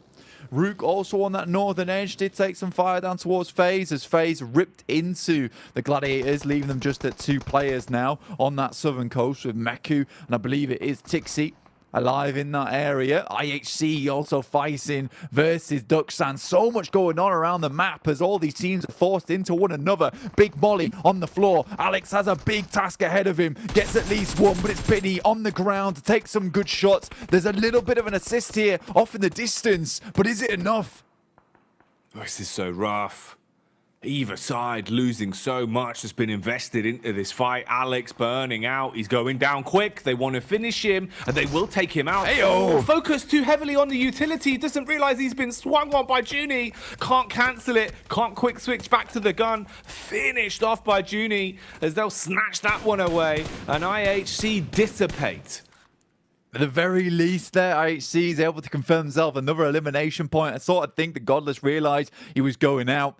Gets 6 elims on the game, but quickly Duxan is picked up in the process. Not able to get too much done whatsoever. Misery off in the distance in a miserable position himself on the outside. The blue as Influence Rage removed themselves away from Brute Force, who were getting a lot done towards them. It's just Lil Boy, though, all on his lonesome, so it is a full 1v1 here. Misery. Like he can get something done here, has a nade to send over the top, but he's not too sure where these players are currently at. The battle of the solo survivors here then. Just waiting for the push through. Little Boy dashing the nade so far away from the rest of Influence Rage, but he will start to backpedal a bit. Just knew that he could maybe find that free pickup on the Misery. Rook are getting rocked as well, as there's a connection back from Brute Force. Already assessed where the rest of the team is and understands perfectly how to play around this. Smoke's going down as well, giving himself a little bit more spacing. Going to be a hard rotate in, and you try and find your way back into the zone though. Lots of line of sight that you're going to be exposed to. Rook at least have some map geometry with the vehicle there to give him a bit of cover. Brute Force also going for the quick res. Want to reset on this. Pre-pod's up, but he's got to heal instantly. Getting off the airstrip is really difficult. Look at this push that Mine's got to make. Across the road, into the smokes. It was essential. They denied some of these sight lines. Rook with Eugene and Pusher still up. Neos goes in to try and regroup with the rest of the squad, but Influence Rage is there. Law finally puts down the last player from Procedure Evos, removing their player in Misery. They're able to get 3 points on this game. Down to 10 teams now. Very, very early into the game as well to lose this many squads, and it's all down to this circle. BTR just chilling on this one. Great circle for them to continue with a big game. Udo Alliance also might want to try and sweep the coast, but it's the Mad Bulls able to hold on to things. But for how long, with DX starting to knock on their doors? The Mad Bulls, they have to make a better game out of this one. After Sandhawk, you can't afford for any big mistakes. They need even more than what they've been able to find so far. It's only the 1 elim point under the belt, and the team's down to just a 3-man setup. So you have to really go big now. They found the opportunity to third party at least, with the bullets constantly battering down, but Freak snatches away one as he will get that knock on the Gladiators. Gladiators that realize the location of Mad Bulls as well. And this is looking a little bit awkward, at least with the peppering back into them. It's been able to shut them down for now. Mad Bulls going up to 2 elims, spotting DX in the water as well. And that could be some freebies if they can at least confirm onto them. It's going to be very awkward for DX, just using a little bit of landmass to stay afloat. Yeah, for DX, realistically, it's only Paragin as well as Chow who have strong positions, trying to give time for the rest of their squad mates to get off the water onto the land. Paragin holding on the edge here. Mad Bulls most likely suffering when it comes to holding onto that utility. Rook still going in this game. 5 eliminations, doing a fantastic little job for themselves. Not the most dominant game in the world, but they're consistently putting up those points. Pusher sends in, gets to at least a tree, but it is Influence Rage. Federal looking to take down Pusher himself, will hit it. Down to 6 teams now. Gen Foss able to find something. This is such a cruel circle for so many other teams, but for BTR, they're just laughing in their booths right now.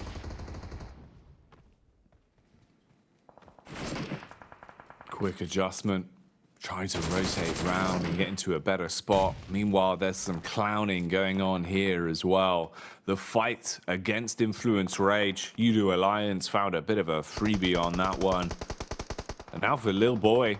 basically trapped in the back line, so far apart from his teammate. Low ammo to work with as well, down to 131 rounds on his primary gun. Looked like he was in a bit of a rough spot there with a secondary ammo as well, so could be a problem for him. Meanwhile, DX are still dashing grenades into the faces of Madballs. They've got up from the coast, back on land now, but might be taking some bullets straight to the face and could quite quickly be removed from the situation. Paragin's forced down to the ground, has to keep himself out of trouble for a few moments and get the reset off. Madballs looking to try and get back into this one, but Frozen's on his last legs and Fleek is paranoid blank. He expects the push, but does he expect the nade from Lamborghini?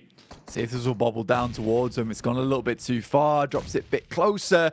Parajin moving up nice and easy. That next nade might be it, but Fleek looks to be on the return. But the nade explodes directly in his face before he can get anything done. A true solo man himself. Really good when it comes to flying the flag alone. But versus DX, who took a pincer approach on that one. A long time coming, was it? And realistically, Madballs just did not get enough damage done towards DX before it was way, way too late. Reject managed to keep things going for quite some time as just a duo here. BTR likely to have to leave their compound, but I think they realize this too, with Superboy and Gemforce both sending outside, looking to clear off the angles over towards that northern edge.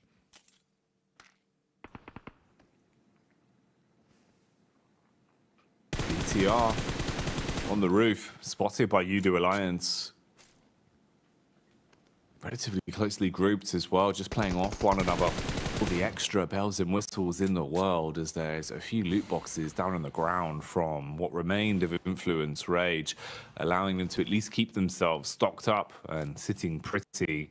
Zone encroaching further in though, and you can see how much more awkward this is going to be. At least there's mostly landmass to work with, so there is spacing, but it is going to be barren when it comes to map geometry. All you'll really have to provide cover is the odd bits and bobs, some sheds, broken down vehicles, and bushes to block out bullets. BTR are in a good spot in terms of the compound they were actually able to find, so do have a good setup here. Reject is still playing down towards the coast with DX knowing where they are. Off the back of DX actually being able to farm up a couple of elim points from their slower style of play here. They might want to just take that fight, see if you can finish off Reject. That would take them from 4 elims up to a potential 6. I mean, for DX, it's been a pretty rough game, right? Playing out on that coastal side, swimming in. The way they set it up to take down the Madballs from the 2 approaches on either side was pretty smart, pretty clever. I think for DX, you know, if they can get further into this game, it'll be basically off their own backs that this game has come their way. And I think anyone that's a big fan of this team certainly should be proud. BTR towards that western side as well. Yes, they get the circle, but I do really like the way they've been trying to clear out as much space as possible, confirming this win. Ollie up from Udo Alliance. Their team's up to 7 elims now, so they're on a bit of a tear. Got a lot of utility work with as well in that late game. Look to see if they can find themselves a bit of a knock, but it's Superboy. Got his eyes on, looking for those tags towards that team, and Reject realize the time is now. They got to move out. Reject going for the getaway. Hoping that they can at least stay alive and kicking in this one. Still trying to get an overall assessment of where they could be peaked from and getting those smokes up as well to shroud them. So they park the car further back with the smokes blocking off towards the left and right and just set up for a bit of an angle here, trying to play barely inside of the zone. So not wanting to over-egg this one. Don't rotate any further than you have to. They are aware of their location, DX that is, that know exactly how to approach this one. Bullets around the back of the bumper, connecting onto Lufa. Quick heal back in for Lamborghini as well to top himself up. BTR going to be hearing all of this, but it's Udo Alliance they'll want to focus on. Just firing off some warning shots right now. For Reject, these warnings are getting very real, and they're probably not going to know how to approach it from here. You're just trapped at the mercy of DX, really. Yeah, alarm bells are ringing, and I think for Reject, their main goal is to try and take down DX and get that 3rd place. But not able to do it. 4th place is all they'll get.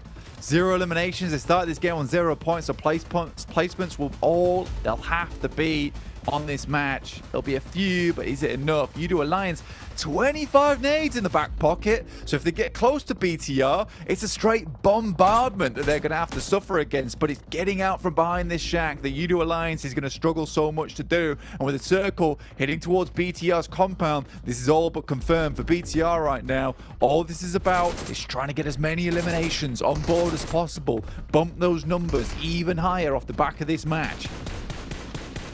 Oh, Udo Alliance taking little bursts. Few shots now and then, hoping that they're going to tag on target. DX with the 3-man setup all along the wayside. Lamborghini, bold and brash as he moves back down through the trees. Lining it up, Satar with a nice connection. But will be able to hit that one and does stop him in his tracks, leaving him lifeless now. Levi's as well, going down from Udo. So pressure on DX getting really rough, but Satar able to prioritize everyone, flicking all over the shop. There's even a bonnet coming out as the car goes in. It's getting aggressive now, Blank. The confidence is at an all-time high, and we're down to just 2 squads. Udo versus BTR.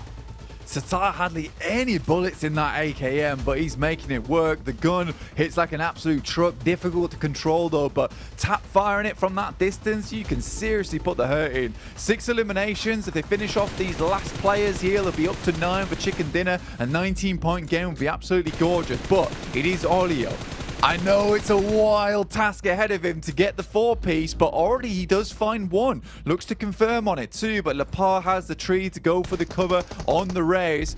He has a position to play with here. Can Olio get anything more done? Likely not to be the Chicken Dinner, but if he can at least try and confirm themselves some eliminations towards the end, Udo Alliance will be getting themselves some much needed points off the back of this one.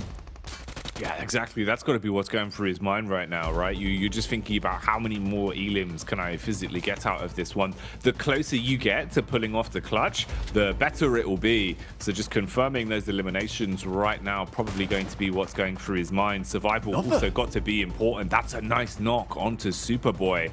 So Gensforce has to back up a little bit here. Oh, Satar with the quick readjustment, but that baits out the peak, and they're prepared for the swing on that one. So Bigetron Red Villains walking away with the Chicken Dinner there. Nice game for BTR, a much needed one too. I mean, it got a little bit hectic towards the end, but again, I just think that really does highlight how good Udo Alliance is and just how good Olio is as well. I mean, he has been really dragging his team through this tournament, kicking and screaming towards some big points. Not to say some of the other guys on that squad aren't good, but Olio certainly has been impressing on that side. But it is BTR take themselves a win. Very nice compound that they held very early on, and then I do enjoy the fact that they kept sweeping. It wasn't just a case of sitting inside the building for too long. Very, very well done for BTR. I'm sure they're happy with how this one went. What was this celebration from Lepar? He loves it. He's coming up with all the interesting moves. And interesting moves is what they showed us inside of the battleground as well.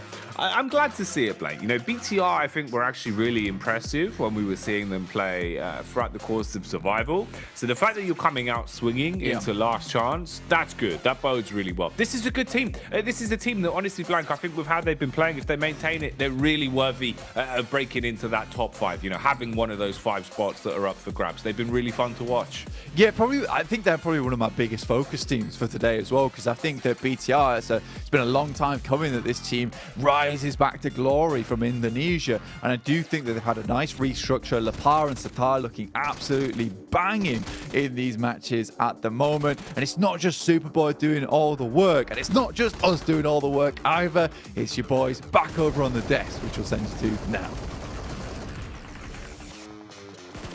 You know, I think the hardest part of that match for Bigetron Red Villains there, it wasn't the Chicken Dinner.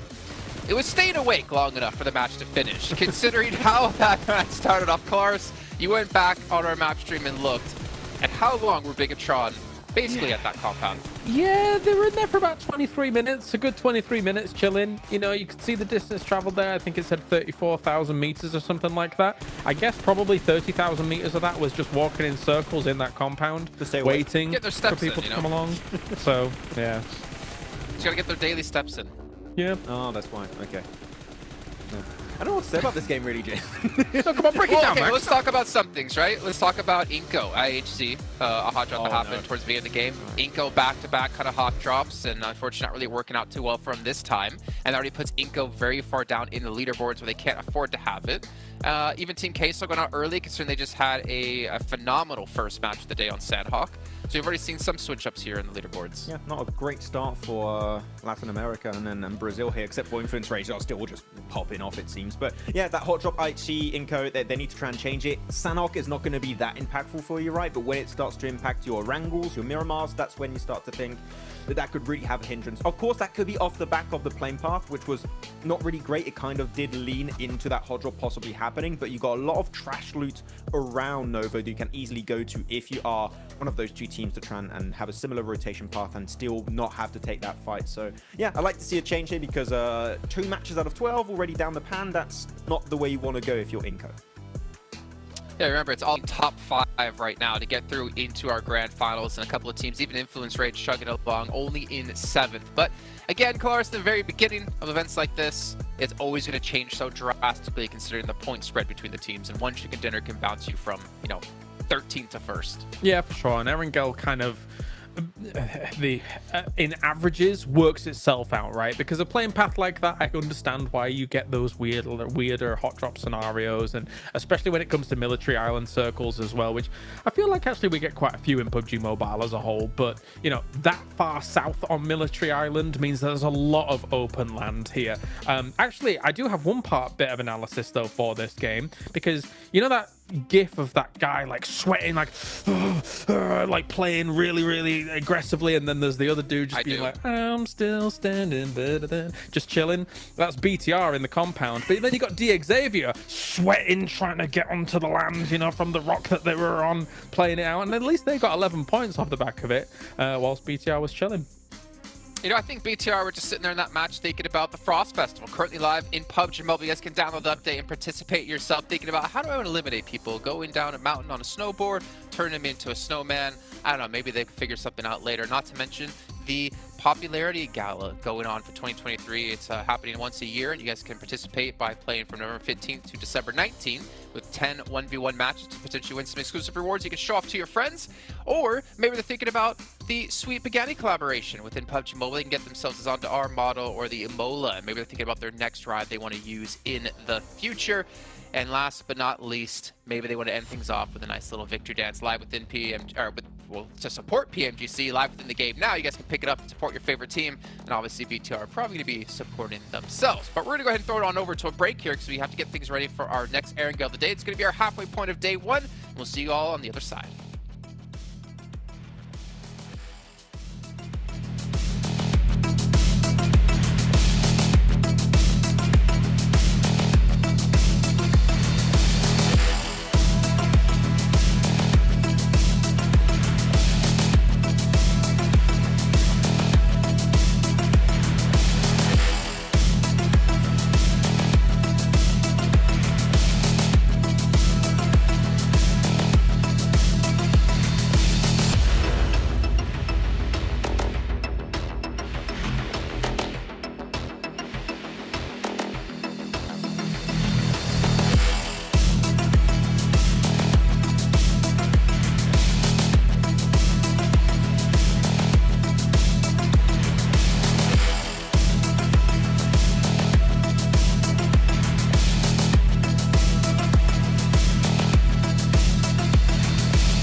Oh man, I'm seeing that hot water bottle there and I'm getting really jealous. I've played a lot of the Frost Festival here actually in my apartment right now.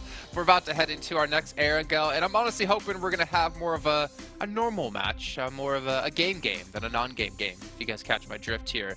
But right now, Bigetron are leading the charge here, straight through into first place, and looking pretty confident and pretty well put together for what's coming down the line. But I do want to kind of pick your guys' brains. Inko, IHC, is it happening again, Maximin? No.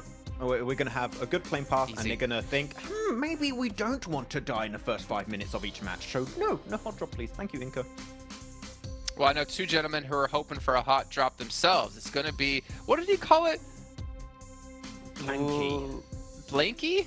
Yes. Something close to that, yeah. Yeah.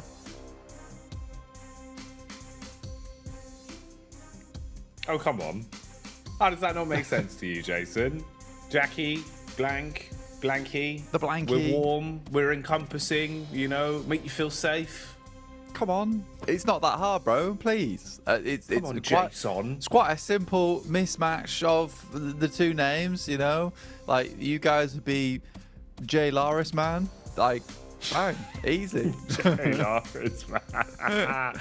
That's my favourite boy band, actually. They're a really good K-pop group. Jay Laris, man. Jay Laris, man. God damn. Oh, I have to wait for their new hit single coming soon to Hot Drop Drop. Hot Drop Drop. But yeah. Frost Festival. With all the cars involved too. But yeah, heading straight over towards our second Erangel of the day. And after this, just 3 more matches to pump those points up. We got BTR on our screens. Man's got a bit of a headache, but he's got the cool and soothe on the head. He's ready to go. Man, all right. Here we go, Blank. I mean, already today, it's been interesting the way the game's been going. The way the Pubgmobile winds of competition are blowing. And I tell you what, they're blowing in one direction, and that's the Mad Bulls are kind of getting blown over. It's like walking down a windy street in England, and a bin comes flying at you. You got to jump out the way as quick as you can, because Mad Bulls kept getting hit by that proverbial bin, and it's not been ideal for them. It's been kind of rough, at least into the last game, being able to squeeze a couple of points out, get a little bit going for them. But you've got to do better than that, because we're already at the halfway point. And that's the kind of crazy thing, right? It's like trying to hammer that home. 12 games might sound like a big number. 12, yeah, it's decent, but it's really not. Like, in the grand scheme of things, it's not. It's tiny number, Blank. We're already at game 3. Small number. We're a quarter of the way through. Look, that's mad. Almost 25% done. I'll say it in every which way I like. This is a ridiculously speedy format, and some of these teams definitely need to get a groove on. And I mean, we talked about Mad Bulls, they're suffering as well. Like we said, at this rate, the bin's going to fly at them. They're going to find themselves in the bin, taken away by the bin man, and won't be going to PMGC Grand Finals at this rate, despite a really strong performance over in their survival stage. Some of these other teams towards the bottom need to really get themselves into a position where they can hit those points further as well. I think one team I'm looking at that I'm a bit worried about is Inko Gaming. Some of these hot drops, they ain't working out for you at the moment, and honestly, for Inko, need to think about perhaps dropping elsewhere, away from teams. Yes, you're getting a couple of points off the rip, but that's about it. Circle heads up towards the western side. South though, once again, a little bit of Sosnovka involved, but that will mean that some of the rotations from some of the teams that drop in Nova Repnoya, maybe towards the north side of Sosnovka, will have a fairly decent rotation to get up towards Ferry Pier in that late game. But pretty consistent in terms of the playing path and where people can get to on this game. Team Queso, I'm looking for another banger of a match here, in a team that's massively exciting me. But if we look down towards the bottom of the tables right now, Mad Bulls aren't the only ones in danger. We have Reject, 4 placement points only found in that last game. Nigma Galaxy really trying to push their limits in terms of getting some strong rotations in, but that's not been working for them. Brute Force and Duxan equally looking fairly miserable towards the bottom of the lobby. Shame for Duxan as well, man. Hoping that we would have seen them keeping a bit of that momentum they had over survival stage coming out into these games. Obviously, even there, it wasn't the most squeaky clean sort of affair. It was still kind of scraping by for them. But yeah, one of our only remaining South Korean representatives here. So would like to see a little bit of oomph from them. Reject Tokyo as well. It's such a shame how, you think back to regulation in Group Green where they were mere points away from having that automatic qualification to the finals.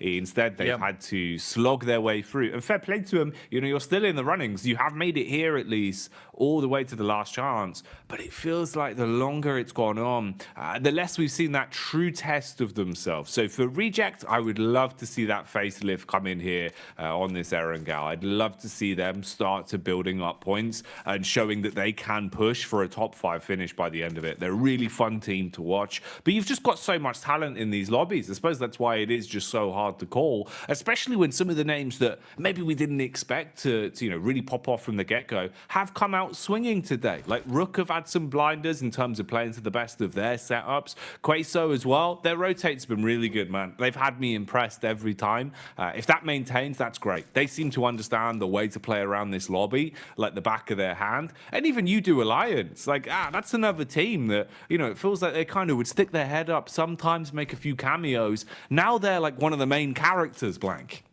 Yeah, they've been brought into the next season as that mainstay. And it's been great to see. I think for those squads like Reject, it's a question of whether they're out of breath at this point in time because they have been sprinting all tournament long. Like you said, just the barest amount of points away from getting that direct invite. And you just wonder if this team is now out of juice with how much they've had to play and how hard they've had to try to get themselves into this last chance after being so close to the finish line multiple times. Looking at the teams towards the top side, you're right. You do Alliance starting to be that main character now. And I think that from their survival stage, it felt more like they got a little bit lucky sometimes, but they are really bringing the heat now coming into this final day. They look happy though still. And I think the thing I love from this team at the moment is they look so pleased with themselves. They look very much like they've got a great mindset coming into last chance. And that's what it takes sometimes. You can see some of the other teams when we look over on the cams, this vehicle is just, it's not doing well for him, right? Just go for the 4-man vehicle. It's fine. Sack that bad boy off. But yeah, for some of the other teams over on the player cams, they look stressed out. They look nervous, man. They do. And I think that human element of it as well, just seeing the body language sometimes really does give you a pretty good insight into the mentality of the players. Because at the end of the day, it is that human part of esports, right? Sometimes the pressure really can make a difference. Shots that you normally hit, plays that you normally make, even calming sometimes, Blank, is nowhere near as clean as it can be if you're not having the best day of it. If the games aren't going your way, if your mental's not there, it knocks on to everything. And then your team isn't playing as good, as quick as they normally would be. And we've noticed that, you think about Gladiators especially, we've seen the sheer contrast of days when Gladiators look slumped over in their chairs versus days when Gladiators are smiling, laughing. It's the difference of them winning games, making plays. It really is. So just having that extra bit of confidence early into the day here, it can do wonders for you. And I think that's something that probably BTR and Rook are quite happy with because they've got some moves where you're thinking, yeah, you know what? We are having a good day. We're coming out swinging today. We just got to play to our strengths. Yeah, it's amazing getting that first win of the day as well. Getting a good game right off the rip on Sandhawk really changes exactly how things go for you. For Reject, for this team, going down to 2 players twice and still trying to live towards the end of the games off the back of it, horrible idea. And you can even see it in their gameplay right now where they're just fearful of taking any kind of engagement. Right now, they'll pick themselves up a compound fairly far down towards that south side. If you're Mela, you're feeling rather comfortable. You got the hot water bottle on the lap. You're having a great time of it. But for FaZe, still 4 points. Yes, they made it in by the skin of their teeth. Basically made it in by the skin of Mela's teeth because this guy was absolutely crushing it when it came to the DBS play up close and personal. Basically the shotgun king of the lobby. Oh yeah, he was huge yesterday. Mela was the madman from FaZe. He kind of was the one-man army.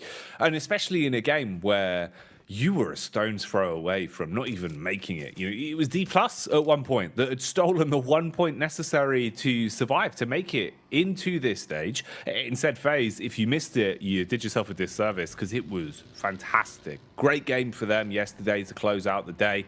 And that's also another reason where, we were kind of sat there saying, hey, FaZe haven't looked like themselves, kind of been playing a little bit slow, not the same sort of team we were seeing. And then in an instant, they kind of snapped back to the squad that we wanted to see from them. I hope there's more of that. I hope that trend continues, Blank. It'd be nice to see FaZe putting up a good run for themselves, at least giving some of our other big squads a run for their money, because the talent is there. And I think in the way they managed to qualify, even to have a chance to fight to go to the finals, they want to give themselves the best case, because we know this is a good team. They just got to show us that.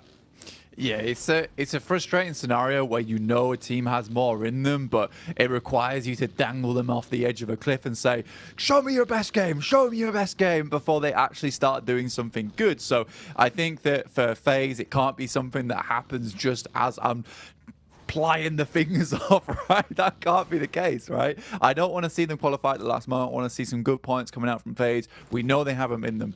The moment one team that has sort of surprised me a little bit in the same sense, but on the other spectrum of things, is Influence Rage. What a strong team that just hasn't had that same firepower coming into this beginning of the last chance. There's still multiple games left remaining for them to do it, but right now, 7th place, I sort of expect this team to come out swinging, just hit straight up towards the top 5 and then just remain there for the rest of the tournament. It was one of the few teams that I think me and you, plus the desk, could say that we were pretty confirmed to get in towards the grand finals off the back of last chance.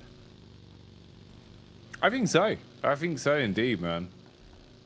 Let's have a look at what we got going on here, though, for now. The Pachinki punishment that could be developing. Queso on the move up the hill. That's Enigma Galaxy that are inside of the compound down towards Pachinki and set up in position. Meanwhile, Mad Balls are on the move as well. All of them in their respective vehicles as they're burning rubber and looking to find contact. Now, if they were a few seconds quicker, Brute Force would have still been here, but Brute Force have started to breeze off and create a little bit of space between them both. And they're somewhat distanced as well. A lot of spacing between each member of Brute Force. So if timing would have been slightly different, could have been an opportunity to snatch away potentially a few pot shots. Instead, they'll just set themselves up inside of the compound and see if there's room for that fight to happen a little bit later. Looking up towards the positioning we've got here as well, man. It's mad just how much this is going to be awkward in terms of the rotates for some big names. You got FaZe IHC, Rook and Gladiators effectively all going to have to fight their way through each other to find safe passage back down in towards the new zone. That could be a little bit rough. Inco on the move as well now, starting to roam somewhat. They were on Sivnovska for quite some time. They've jumped in the vehicle and looked to try and get back into the playable space now. Yeah, Frinko, a bit more of a safe game, we could say, right? Trying to play this one out a little bit more comfortable. IHC dropping on top of them. They don't opt to leave it, but this time around, another Upnoya by themselves. Wait it out before crossing the bridge. Don't try and go for a quick send towards the center of the circle this time around. And I think that's a much needed change for Inco. I think they realize that as 5 points, sort of need to get something consistent done on this match.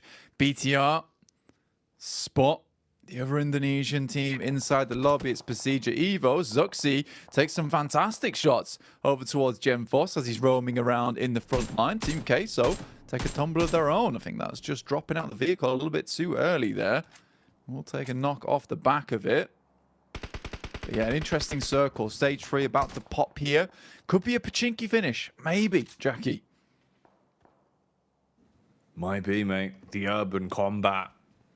There's definitely some squads that would be pretty happy with the idea of a Pachinki final fight with how many times we've seen squads like DX thrive in the carnage that occurs there. Luxy.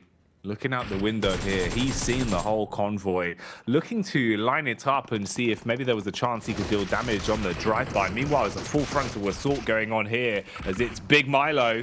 Madman's coming in, swinging with the DBS. Gets a few close connections off. Ooh, Daredevil level plays on the back of the motorbike, but it's not quick as Enigma Galaxy are absolutely ruined there, Blank. The showmanship a 10 out of 10. Survivability, not there. Really not there. I mean, put all your points into the wrong thing, I would say. For Team Queso, good defense with the assist coming through from Reject, but Enigma Galaxy, 13th place. Again, this is what we saw from their first day in survival stage, right? It's just some of these awkward rotations, misplaced trust in the positioning. And I think for Enigma Galaxy, it's something they fixed on day 2, right?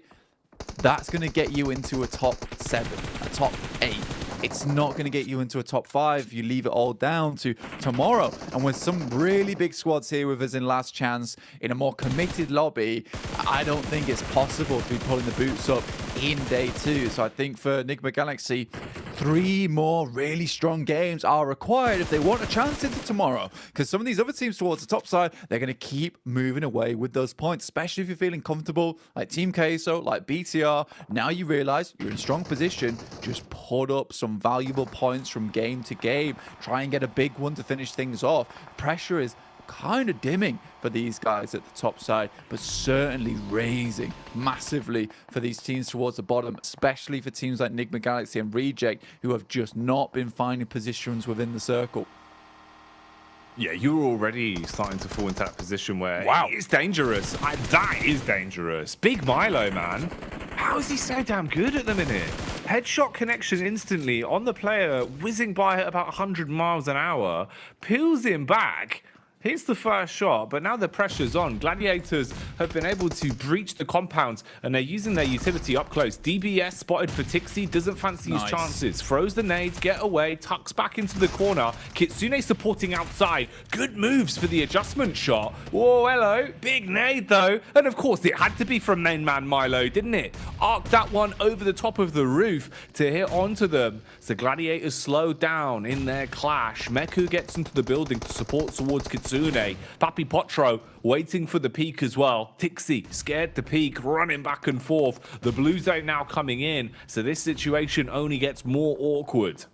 Yeah, will force the guys from Gladiators to push a little bit further forward, and Big Milo just holding the angle, spots out over towards Tixi. Instant re-knock over towards Kitsune as we are in stage 4. Almost impossible to make happen. Meku tries to move out, but will get shut down by Team Queso, who have been holding on so fantastically well in all these matches. Just Big Milo, Papi Potro, the duo, the godly duo here, keeping things alive for themselves. Udo Alliance off in the distance, taking shots over towards BTR. You got Rook as well onto Udo Alliance. This is all popping off all around the map as we head over towards Potato Hill. But look at this. It's Inco versus Influence Rage. 2 Brazilian teams battling it out. Oh, the LATAM lunacy is occurring here. The battle of the Brazilian squads. Backpack blown clean off as Federal's able to clean up with the DBS on the ground floor. Ignites the top as well. Heat's rising, but in the wrong way for Inco. As Vital, he's getting more and more pressure put on him. Tries to backnade down the stairs and inflict damage with that utility. Has a flashbang and smoke to work with as well. All of them losing about 15% of their HP there, so at least taking a few slivers of health off them. But hard committing to this play is not going to be easy. Vitali really now just in a horrible position. He'd basically have to go for a risky maneuver, diving out of the window and looking to take the fight to them. They're just replying with nades. Both of them going to exchange at the same time. That one's on target and he's gone. Yeah, you had to make a risky maneuver there, did you, for Vitali to try and keep things in check. Nice nade there from Rami. Should shut down Prepod directly behind. If that wasn't enough, the Molotov would have done it directly afterwards. Lovely plays coming through from Rook Esports. It's Mad Bulls off towards their western side, though, looking to potentially push in on over the top of them after the stop. Off the back of that fight versus Brute Force, Mad Bulls might be able to find something off this one, but there's DX waiting in the wings as well towards the top side of Potato Hill. We know this team excels from high ground positions, but this is all uphill from now on, from any team over towards the edge side of the lobby, pushing up towards DX. Potato Hill, a very interesting position for this game to end.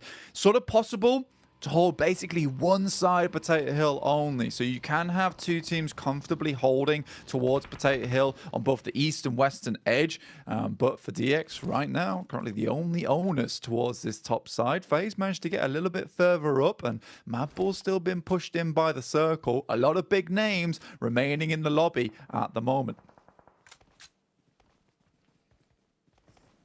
A lot of talent. And still some of our squads that are towards the bottom. In Reject, FaZe, Madballs. They're all still alive on this one. And with the other lower squads already falling out of commission, might be some room for them to spread their wings a little bit. Try and get a little bit higher. Because remember, you have to pass that 5th place barrier. And it is not going to be easy. FaZe here take the fight to Madballs. And they're still stuck in the mud. They've been struggling today. Oh, even on the engagement, jumping out of the vehicle, it's not looking crisp at all as they get slain down. Rook holding strong on the defense. Good adjustment shots as they connect onto the player whizzing by. Utility comes out to force Fleek off his angle, but he hits one. Nice nade, good placement, survives the damage done back onto him as well with just a sliver of his HP. Doubles up for 2 onto Rook and rocks the boat a little bit. Yeah, I think for Madballs, other than Fleek, pretty insane maneuvers coming out from them. The drive-by, almost suicidal from a couple of the squad mates, and Fleek left all on his lonesome to try and pick up the pieces here and accrue as many points as possible off the back of it, able to drop the team back up to 4 eliminations total. Rami attempting to get closer. Nade pulled out here for Fleek. Doesn't want to head too far back though and expose himself to the guys from the side of FaZe. Nade just explodes a little bit too early there in front of the tree. See if the next one will be able to do it versus Rook Esports. Reject now on our screens, looking towards Papi Potro. Currently at 4 members on the squad. Best chance that we've seen Reject having a long time. Alex, impact fragger, normally a big man for IHC. But he's gone down, left on his last legs. His red face will be able to hit that shot. Jumps in the vehicle as well, so the buggy's on the move. Misery starting to put the pedal down and close the gap between them and the other squads around. Look at the line here. The wall of Reject Tokyo as well, as they're advancing as a unit, starting to push up onto IHC and see if they can put the clamps down on them. Smokes up either side, vehicles as well for info. Getting another one in the middle for good measure. Lufa just playing as the scouting man, the point man, up close for information. Fight breaking out between DX and Evos. IHC engage onto Reject, and it's clean for the first 2. Demo's burning though, goes up like Ghost Rider as he falls to Sarah biceps, and it falls down to what we're looking at here. Reject fragmented blank with only 2 players alive right now. Yeah, brilliant little nade there over towards IHC. The Molotov burning them up, but Lufa's taking more damage as FaZe starts to sweep down from that north side. A team that we wanted to do and excel in this game, right? Do very well in this one. It looks like they're starting to bring things up to speed. DX holding on the eastern side, FaZe holding over towards the west. This is what we talked about earlier in terms of being able to hold only certain portions of Potato Hill. Very impossible to go for a 4-man split on this side of things. So FaZe, mutual agreement with DX, or at least until the end of the game, but it is Influence Rage putting massive amount of damage over towards over towards Besieger Evos, who are trying to reset things here. They're just on the outside skirt here of the blue. We'll have to move further in, but the nades are absolutely devastating. And this is a big one for the shift right now in the points as well. Influence Rage are going to be happy that they're the squad to take them down, as that means that they add more points to their eliminations for this game. And that's the squad that's right next to them as well in the standings as well. So good pickup for them. They're going to be content they finish them off. We get the lay of the land with the bird's eye view here as well. And you can see not much space. And that was a commodity because it's only going to get smaller now. Tiny circle to play off of. So many squads still alive as well in terms of this one. You're all going to be shoulder to shoulder. FaZe are right on top of DX with Udo Alliance lurking off towards the wayside. Reject and IHC are basically sharing a rock right now, and they come in with a car. Good connections on the drive-by. Lufa the gangster blows them to bits, and they hard commit onto this. Alex is still alive and kicking, but with the range disadvantage from the shotty, it's not looking too crisp for him. Has to close the gap somewhat. Gets in the face of Lufa and strikes against him. Sara tries to reply, but he's taking bullets from the back. That's Mela, the FaZe superstar, pulling up. In the meantime, Alex will fall and IHC are gone. But he made it so difficult for Reject there, did Alex. He's such a good player when it comes to those 1v2, 1v3s. Doesn't ever stop to anticipate, to wait where they might be going. He just makes the plays. Sara darting backwards and forwards, but it's not enough as Levi's finds his number from the top side of things. And DX, we know what this team can do from a bit of high ground. Basically, the Eagles of the lobby swooping in when it's needed. Influence Rage down towards the bottom side. It feels like all the teams we were talking about at the start of this match are starting to do well here in this game. And it's Udo Alliance. Again, the Malaysian squad impressing. Down on this southeast side, managed to get themselves to another end game here. Looking like they might even be going through towards the PMGC Grand Finals at this rate if they're able to keep it up. Huge amount of utility on every single team. Influence Rage, the only squad to have lost a member so far. This is going to be a crazy finish. Everything's got to be picture perfect here, Blank. Devil's going to be lurking in the details. And the details could very well just be the utility usage alone. With such large stocks on everyone, and so many of these teams being very proficient with the utility, especially DX. I'm thinking of the fact they've got those 16 grenades to play with. DX normally so damn good at lining them up for timed grenades, but they might not get a chance to because the timing is called in for a rush. FaZe Clan want to close the distance and take the fight directly towards the awkward angle. Chow, how has he lost that? It felt like on the roof there, with the geometry providing him some extra protection, he should have had a free opening frag. Instead, it's 2 knocks now. DX are crumbling, Blank. They are broken. There's some ridiculous ball plays coming out from the guys on FaZe. In the meantime, Udo Alliance, they smell blood in the water. They swing up from the south side, look to backstab over towards DX. Are FaZe ready for this? Another banger of a nade comes through from Mela as he moves up. You start to see the utility coming through from the side of Udo Alliance. One knocks down Mormon. Ventores heads up close, will finish off Lamborghini, but it's starting to get very, very scary now for FaZe. Another nice nade over the top, won't take down Ventores. Onzens has to be really good close range, but it's in fact Ventores with the DBS. Finishes off Audio, the star player from that squad. He swings off to the side and backs up to the rest of the team. Udo Alliance were expecting this kind of clapback coming through from FaZe in this moment. Oh, nades over the top. Oof, that one's rough for Ventores. He's dropped down on his last legs now. FaZe, they thought that they were untouchable. They thought that they had some smooth moves coming into this fight, but they have been destroyed by the grenades. One after another, the human mortars of Udo Alliance berate them and barrage them with the detonations. Cluck goes in to close it out. Quick switch to the secondary, and the M4 will maul as FaZe are finished. Udo Alliance versus Influence Rage in the head-to-head now. Great push there coming through from FaZe. Really caught DX off guard, but it's Udo Alliance with some nice timing.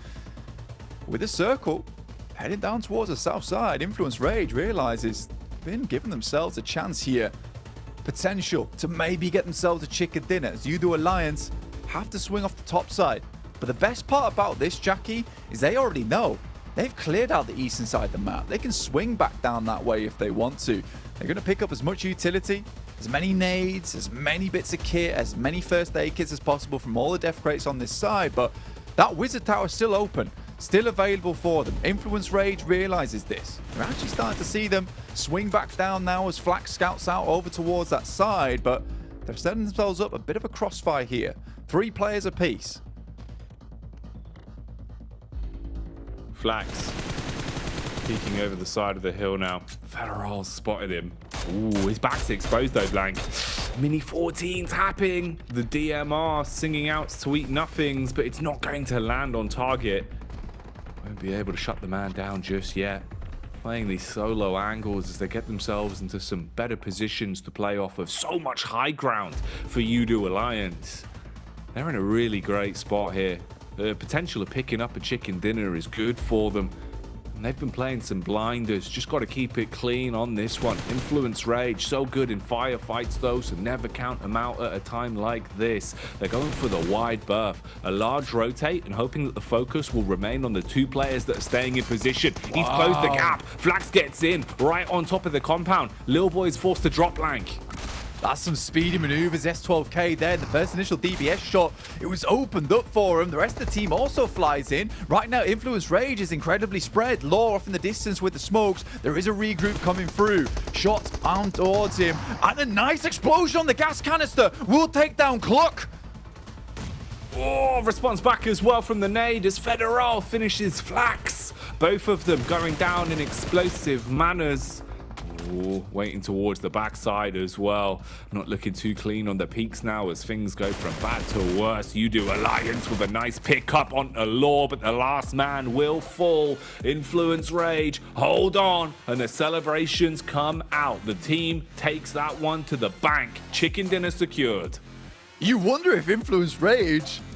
Man, if Law had placed down that gas cannon early, understanding that's one of the safe locations for a player to head into inside that building, or if that's just off the cuff, exploding the gas canister, we barely ever see gas canister eliminations in PUBG Mobile, let alone in the PMGC Last Chance. They're laughing about it. What an incredible play to take this one down, and it looked kind of bad for them at the start there. You do Alliance coming flying in with Flax on the front line, but wow, Influence Rage really stepping things up. This is what we wanted to see from this team towards the middle part of the day, because those first couple of games, yeah, they looked decent. They looked like Influence Rage had a control on it, but they weren't exactly blasting out of control. This was a great game from both Lil Boy and Federal to hold it down. Yeah, huge game there. And that's what we wanted to see, man. We needed to see them starting to actually get back into a position where they're commanding respect blank, you know, where they're not just sort of going through the motions, where they are looking a lot more like they are going to be taking to this. They are going to be taking elims. And with the heads-up play that we were seeing, like you were saying, mechanically as well, it's good. I think that is actually a play that Influence Rage seems to be running a little bit, because I'm remembering now back even into, you know, the past couple of days we had with Survival Stage, there was a few times where they would kind of throw down gas cans and set them up, and I wasn't too sure what the mindset was with it, but it seems like that is a common play now where they are trying to preset them in some angles.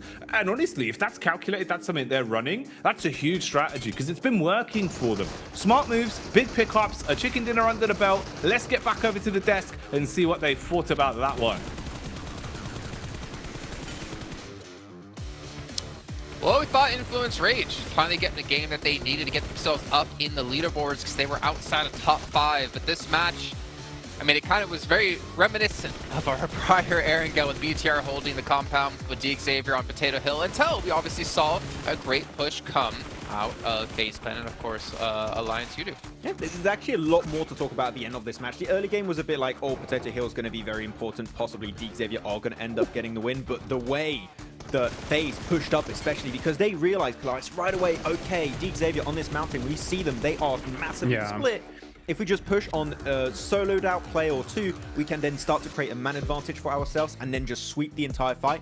Of course, they do get third party, but man, FaZe, that was a very good approach on that Potato Hill fight. Yeah, I talk about it every time we get to Potato Hill. You cannot hold all of Potato Hill with just one squad. Like, it's not feasible. You have to regroup, you have to get together, and Xavier was not warm into that whatsoever. FaZe took an exploitative measures against them. Likewise, so did Alliance as soon as they realized that that was going on. And Alliance continues on into the later stages of the game. Now, going up against Influence Rage, I think that Influence Rage gave them quite a lot of room to start moving around to find a bit of a vantage point against them. But man, there's so many cool moments. The gas can elimination as well. Just great crisis management in the heat of the moment here to be able to weed out Alliance when they made what you called, Max, was technically a great move, hitting that compound on the wide wrap, but just a little bit too late, I think, and not enough men. Yeah, I would have preferred to see maybe the previous circle shift, not phase 8. I think you do that on phase 7, so you have a little bit more breathing space to maybe heal up if you can have the chance of doing so. But because Influence Rage have multiple angles covered, the only way to really kind of lock down a fight while you're isolated from the two other angles set up by Influence Rage is if you crash west of that building that Law was playing. If you do that, you can fight pretty much a 3v1 at that point, and Influence Rage shouldn't have time to regroup, really. So I was expecting that to be the play, but it doesn't matter because here, with the amount of eliminations they were able to secure here, it's going to be Yudu Alliance securing himself a spot in top 1. 2 points away from Influence Rage. So, man, Yudu Alliance bringing the heat on this last chance. Yeah, but you also have Team Queso in 3rd, you have Rook in 5th, but looking down the list is what kind of worries me. Enigma Galaxy in 14th place with only 4 points, and those came from eliminations. Inko there, Mad Bull's there as well. It's getting a little bit worrying here for some of these teams, and honestly, I think all 3 of us would have said coming into today, Mad Bull should be one of the teams in top 5, and I know we're only 3 matches in, but I'm getting a little bit worried to not see any sort of consistency out of quite a few of these teams. Yeah, we said it right for Mad Bulls. We want to see how the bad games look, right? We want to see more consistent points coming their way, which as of right now hasn't been the case, though. It's a very small point gap. Even teams at the bottom, it's only 3 matches played, can catch up, but I do agree that Mad Bulls, we want to see a bit more when they're just not able to perform. And especially interesting for Enigma Galaxy when it comes to a circle like this, where, you know, they're in Pachinki. They have the pick of the litter when it comes to initial spots to actually transition to. They choose Pachinki Hill south of Pachinki, which becomes not exactly the greatest opportunity for them because then they're having to transition through teams as it shifts east. So it may be a bit unfortunate in that, but at the same time, this is Enigma Galaxy. They should be able to fight in circles, and it's not materialized yet. Any thoughts, Max? I agree. You agree? No, well, it's a good point. I mean, of course, you expect Enigma Galaxy, the drops close to do well, but there's been a lot of really interesting fights at the end. I especially was super happy with Yudu Alliance, not how they played the late game stage, because I think you could have executed that a bit better, but the awareness of third party and FaZe versus Deke Xavier on Potato Hill, that was really, really good timing. They saw the elimination feed light up, and they're like, okay, we are still 4 players alive. We have cars available that they hit, I think, behind a Harry Potter tower on the east. Quickly just ramp up there, pick up all the final eliminations that allow them to now rank up 1st place thanks to that third party. It's just after it went downhill for the next circle. But man, Yudu Alliance have, I would say, sped up how quickly they respond to situations from purely the survival stage in the last chance. I'm really liking the speed at which they do these. Yeah, it's so much so that, sorry to interrupt you, Jason, is that actually they're one of the most successful edge playing teams right now. Like, which is very impressive to see. Like, they're taking big chunks of area, fanning out really far in circles phase 1, 2, and 3, playing edge successfully, which you don't see too many teams doing right now. Most teams are trying to edge towards that kind of center play and trying to focus all of their attention on that, but yeah. Okay, well, I believe it is time to head into our final Erangel of the day. We'll see which teams can rise up here, FaZe being one of them in particular, but we're going to find out with Jackie and Blank once again. Last Erangel of the day already. God, it feels like they're going by so damn quickly, Blank. It's kind of crazy just how fast they have gone, man. It's been like a very, very fast day of quick gameplay and teams rising to the challenge, right? Yudu Alliance, I think, certainly have been able to do that. And again, I would attribute that a little bit to their mindset, but also what the guys talk on the desk is they're very, very good at playing that edge playstyle, right? Some of their third parties have been very strong. They're quick on the trigger as well, confident with it. Their nades on that last game versus FaZe were absolutely phenomenal, and FaZe got completely caught off guard. Though, I will say, super happy with how FaZe played that last game. I think we were scared that that would just be their last hurrah in survival stage and we wouldn't get to see too much of that firepower from that team. But great news for the Thai team on that side that are able to bring back some of that firepower in those final moments, especially with VPE, Vampire Esports, not actually making it into the grand finals, getting cut out quite early on in this PMGC format. Having at least one Thai team getting through to there, especially with how much work they've done this year overall, would be very, very cool to see. But they've still got a long way to go just so far. Jackie right now in 8th place, 18 points, with some of our top contenders, Yudu Alliance and Influence Rage, at 35 and 33 points apiece. So really hitting their stride now. So many teams starting to spread their wings and swoop down into the depths of earning those points. Last chance saloon on Erangel for the day. Then after this, it's the back-to-back Miramars. Miramar is just such a different kettle of fish. It feels like the results we're going to be seeing will be vastly different to what we've had here. Plane path secured though from bottom to the top as we see this bad boy coming in. I wonder what we're going to be getting out of this one. We've actually had a few hot drops today, which I think has been one of the more surprising things. I didn't expect the risky fights today, but they've been happening. Will we get another one? Time will tell.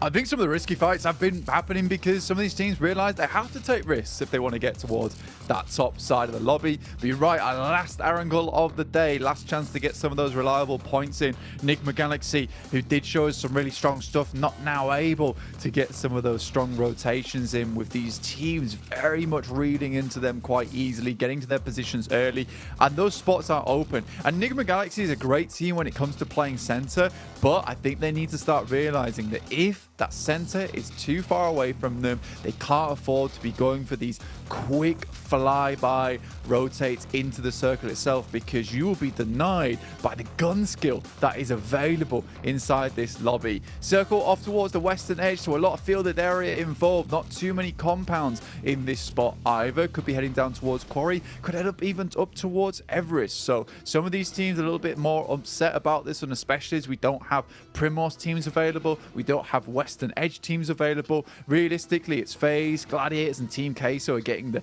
best bet out of this one. Duxan already in a really bad spot. Junie getting chased down by one of the players there, I believe, from Rook Esports, who dropped down towards this South Island in Sosnovka.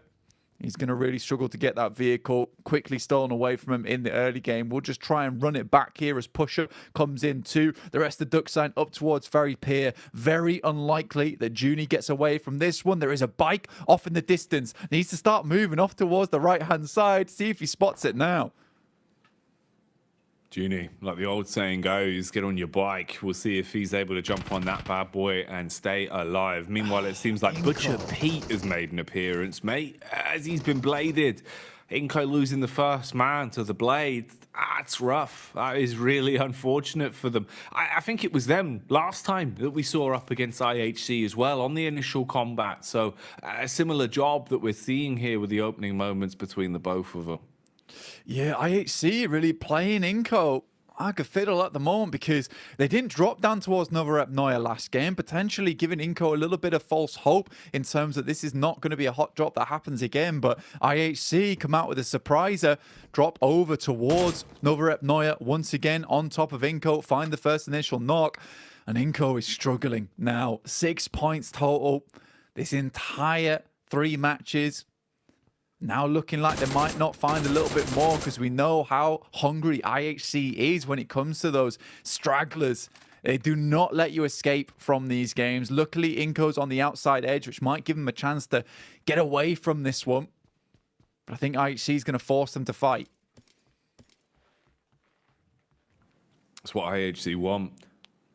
Further ahead in points, so it only benefits them. Ooh, you do Alliance, or should I say one man armed with a bison cowering in the back of the building as BTR have tracked him down. They've been hot on his tail. Ooh, running back and forth here as well, trying to bait them in. Cluck grabs the gas can and looks for the quick reset on the stairs. Follows up with a pump from the shotty as well. Wide swing around the corner, pre-fire on the bison. You've got so many bullets in that bad boy that you can afford to, especially with a follow-up nade as well. They're going for the res down the bottom of the stairs. 3 players here. If he can bank the nade off the wall, it could be sickening. Instead, it's only a sliver of damage done. They're going to throw a nade of their own up through the window. He dives out, trying to land onto the roof. He's down on the deck now. Shotty in his hands. A 1 versus 4 to be had here for Cluck. It's going to be almost impossible to make happen. The rest of the team from Udo Alliance do find their way over, but too little too late as Iftar is forced to send away. Superboy with the AKM spray will not find themselves another knock and elimination, but that's Udo Alliance down to 3 players. BTR quick on that. Didn't quite get the initial knock too cleanly, but they'll get away with this one with 4 players and elimination in hand. Brute Force decimating the guys from Influence Rage. There is a knockback over towards Neos, but it is currently the 3v2. Mine comes in, but pre-pod's down to Federal, and this is not as easy as Brute Force might have hoped it to be. Little boy moves away from the Wizard over towards the coastal edge on the rocks with the DBS, and this is going either way on this side. Brute Force, they lose pre-pod. Federal off in the distance. Mine tries to hit the shots, gets a nice headshot off the rip there, but that's about it. Oh boy. Pushing back up through the trees, Influence Rage looking to just finish things off here, then onto Brute Force.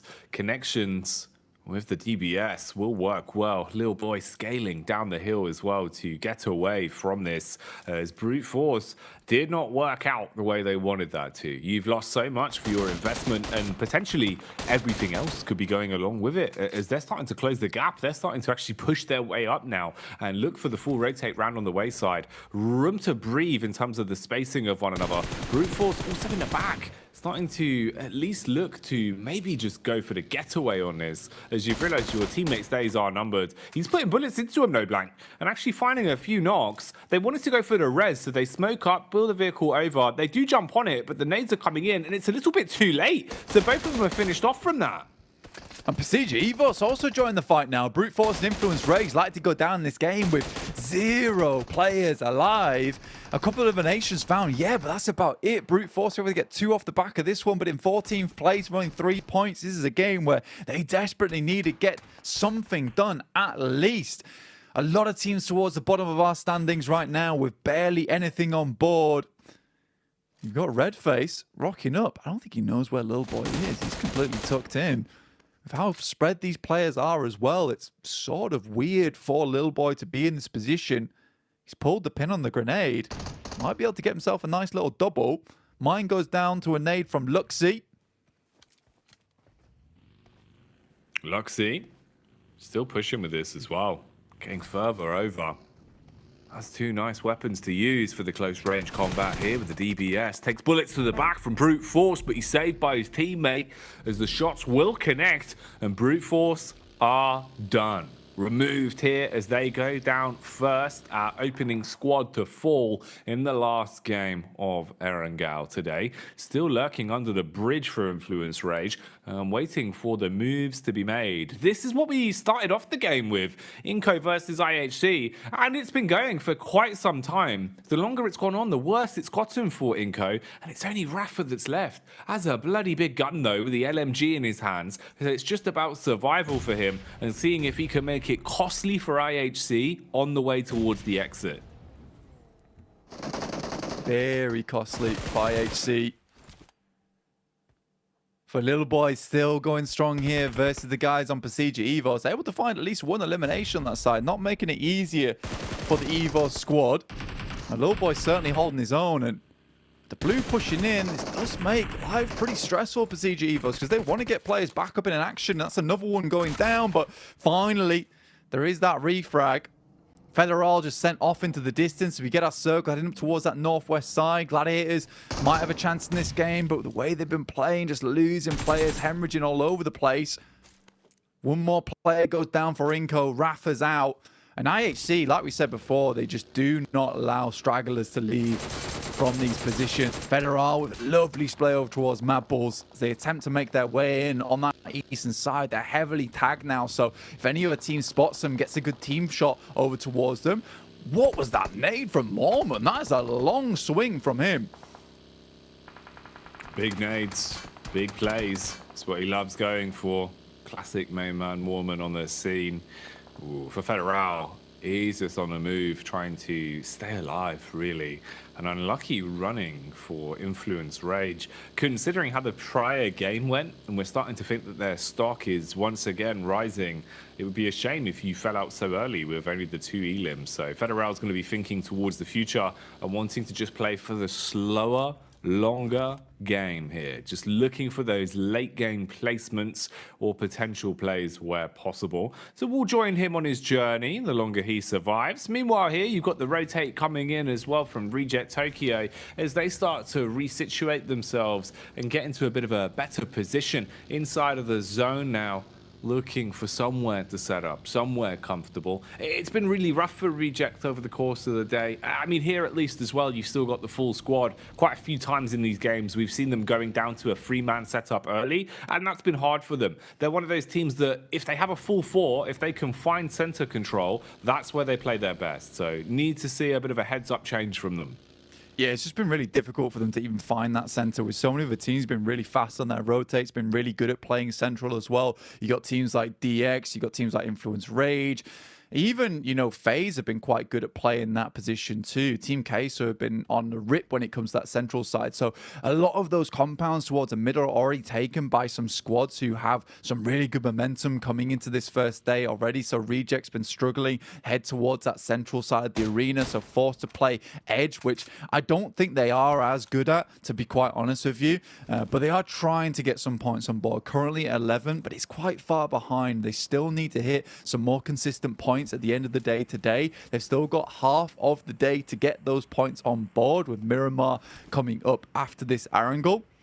The Xavier, on the other hand, currently playing down towards that southeast side. For the first time in a long time, Nigma Galaxy is able to get a fairly decent rotating over towards Gatka, but that's playing off the back of starting in Pachinki. It was quite a quick rotate, and again, this is one of those things where it's almost a false positive. If you're looking at them, they do well from this position, yeah, fine, but they had one of the easier rotations coming in towards this eastern edge early. But far west shift will give the chance that Reject were looking for.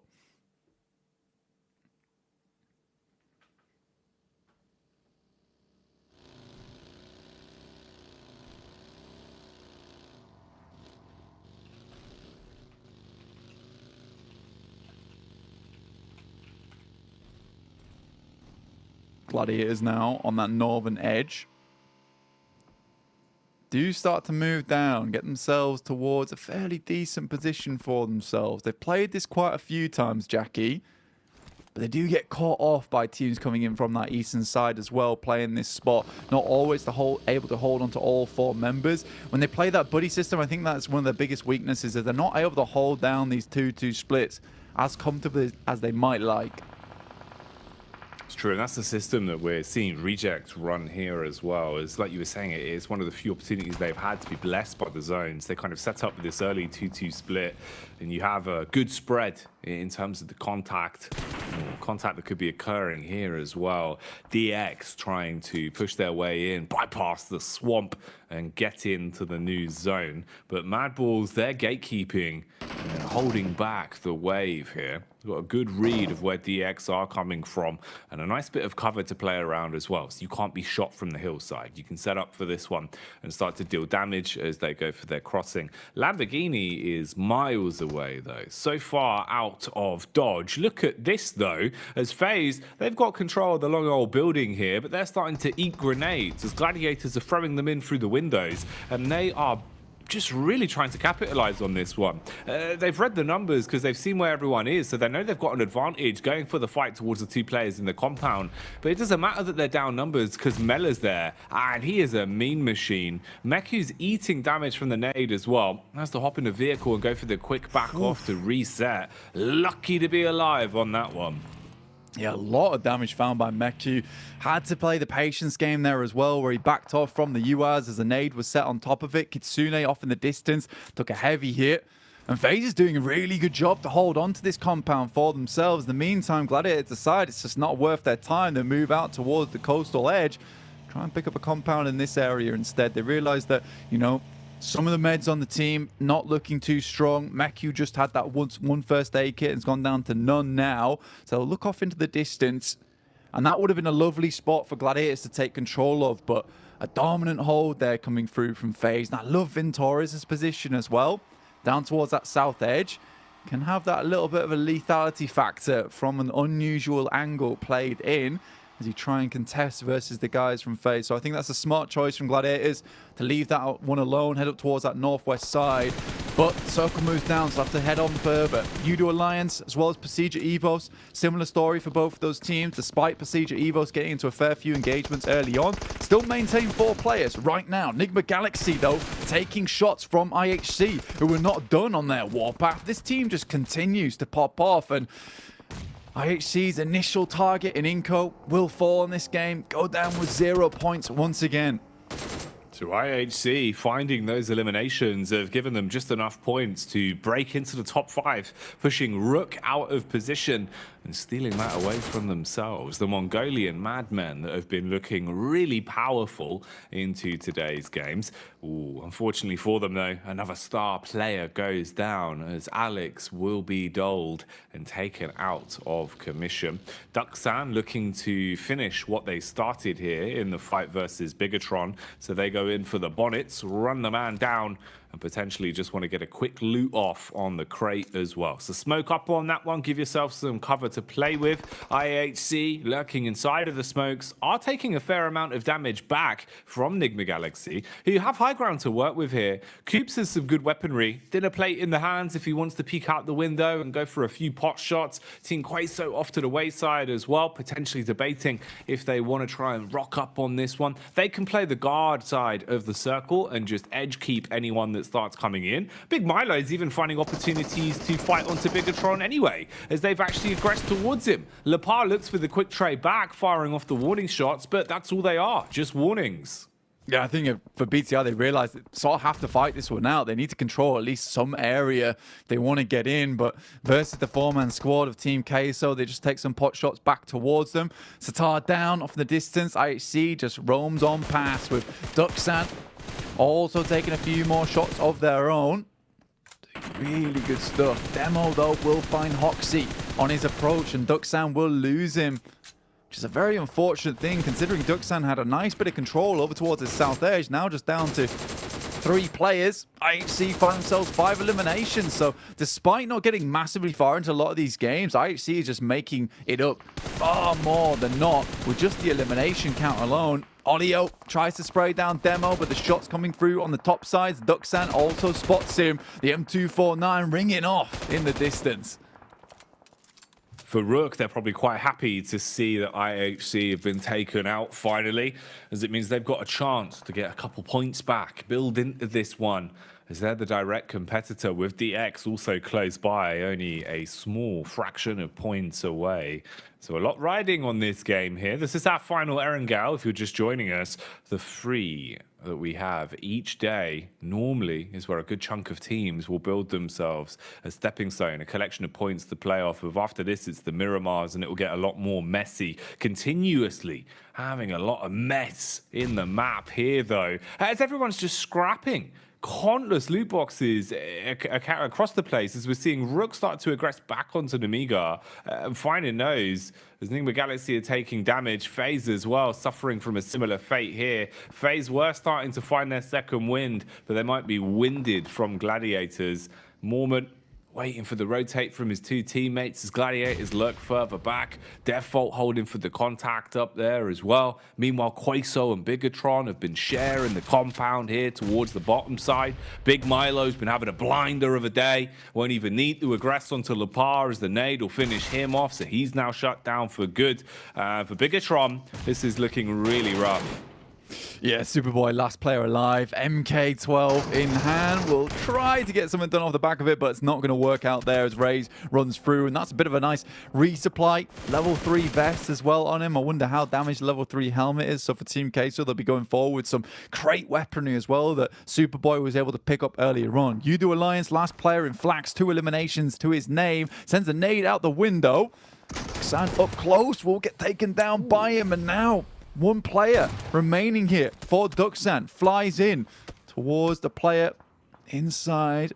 It's QX. Has to hit a nice nade over towards Flax. Gets it through the window. Will finish him off, but I don't think Duxan's long for this world either. With Team Queso off in the distance, I think they also realize they need to get further into the circle. Not sure how worth it is to try and even fight out versus this player. Got to weigh it up. See if it's worth running the risks here.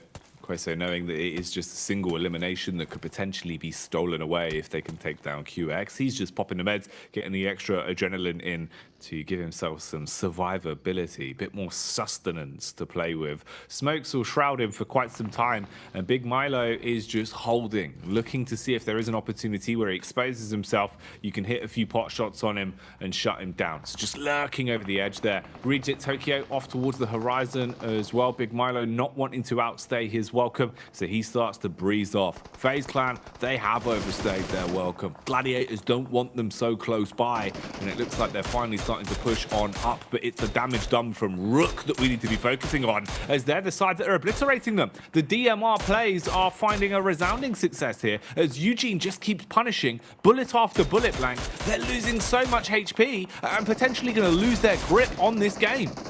Yeah, Gladiators just do not have the firepower in them anymore. There's just other teams within this lobby who are just so much more supremely deadly with the weaponry.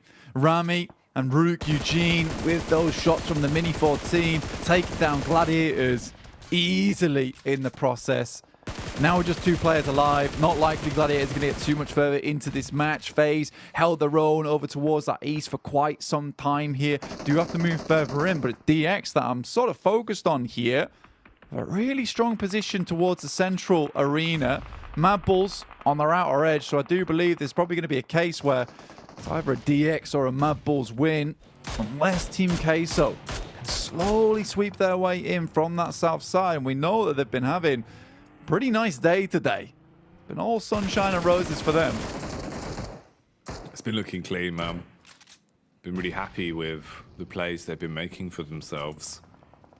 Looking so much better as well. Like a cut above what we saw from them in the previous stage. And that's the way it needs to go. You've got to improve every day. It's always got to be better. You can't afford to stagnate and slow down in such a competitive format. Pusher here again, finding a beautiful connection off onto Gladiators. Rejects going to be tested.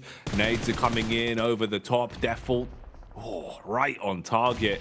As Sara's blown to bits. QX is finished off, as well as Queso are actually able to get that last D-lim in. So they land it on the nade and dispatch him. Default now charges further forward with the rest of the squad. They're going full aggro versus Rejects and looking to put a pin in this team. Pusher falls. Julo's going to deal with him, but they're being swung on. Up close and personal, it's Eugene that's on the ground floor.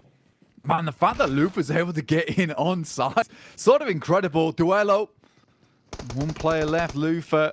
Nade hits on towards that top side. Rook is just constantly resetting their forces here, getting players back with his team Queso. Arta off in the distance that takes down Pusher. Unlikely he'll be able to pick him back up again. Lufa tries to pull the pin on the grenade, but isn't able to do it. 2 players underneath. Duello understands that the blue is pushing him in. Has to hit these shots here if he wants a chance. He's so low down the stairs, not able to find it, but will at least get some of these elimination points. Eugene will likely now fall to the circle. Gets off at least this first aid kit, but that'll be about it. It would all be about running, and with the sheer amount of damage the zone is doing, you've got no chance. So he will be finished off, and Rook will go down. But honestly, that could have been a lot worse for them. The fact they've been able to rise back up the rankings after looking a little bit slow to the draw in this last Erangel, that's a good game for them. 7 elims, keeping themselves in the top 4 at least for now. We'll see how well that develops over the course of things. Constant medkits being deployed to keep Rook's name in the game for at least a few more moments as Eugene makes a bit of a move and gets back inside the zone. So he'll still be alive and kicking, potentially thinking about some slower, snaky gameplay to steal away a later placement. That's what's going to be on the tip of his tongue from this point forwards. Rest of the squads have still been advancing. FaZe have kept themselves afloat as well, which felt like honestly they were going to go down quite quickly with some of the awkward fights we've seen them thrown into here. And maybe we'll see more of FaZe as Eugene's going for a bit of a backstab, playing around the back of the hay bales and tucking in as he closes in on them. Yeah, for FaZe, it's starting to just maintain some of this point scoring they've been got going on, because don't really want to see them fall into another slump, right? So if they can keep this up, keep giving themselves that confidence that, you know what, we are a really good team and we can actually hit those numbers, we can actually hit those placement points. I think this is something that's going to be very important for FaZe in our last 2 games of the day and coming into tomorrow as well. does take a little bit of something to push them forward, right? DX in the center, once again, pretty typical of them. Mad Bulls sadly forced out on the edge of things. But a circle like this, you know, with the murky waters around this area, can cause problems no matter where the circle goes, but that is one hell of a cruel circle for a lot of teams. Heads out over towards the fielded area on the western side. I don't think this is at all what any of these teams expected this circle to be, but getting there nice and early will be a big boom for them. FaZe moves through.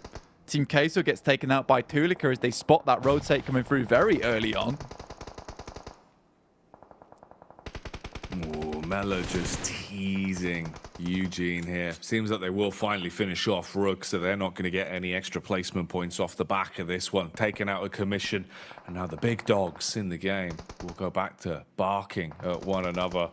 Big Milo, he's been really on point today, Blank. It's been crazy how good Team Queso have looked in terms of the communication, the rotations, but also the gun skill that they've been putting up again and again. This is another test for them, though. They have to deal with Mad Bulls. Mad Bulls surviving longer into this game, sure, but still not having many elimination points. Only the one under the belt, and that's not enough with how rough these games have been for him today. Here in the first day of the last chance, Tulika at least strikes onto Papi Potro and puts him down in the dirt. Only for a few minutes, though. A short-lived reign of terror as Tulika is tackled by the nade. Papi Potro, he gets struck, though, by FaZe from quite a distance, and Team Queso realize now we need to speed this one up. We're going to start getting third-partied if we take too long to deal with Mad Bulls. They're eating damage from the nades and they're falling over, Blank. Could it go wrong here? Will Team Queso get too big for their boots?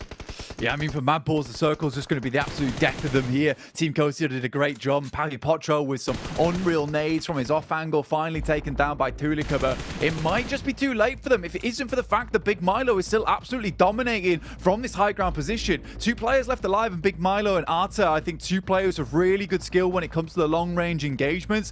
DX want to move down this way as well, finally moving outside their compound, but Big Milo is so extremely safe in this position with great sight lines above. You really do need to have those smokes on board to get through, and if you look at the utility count, DX is completely out of smokes here.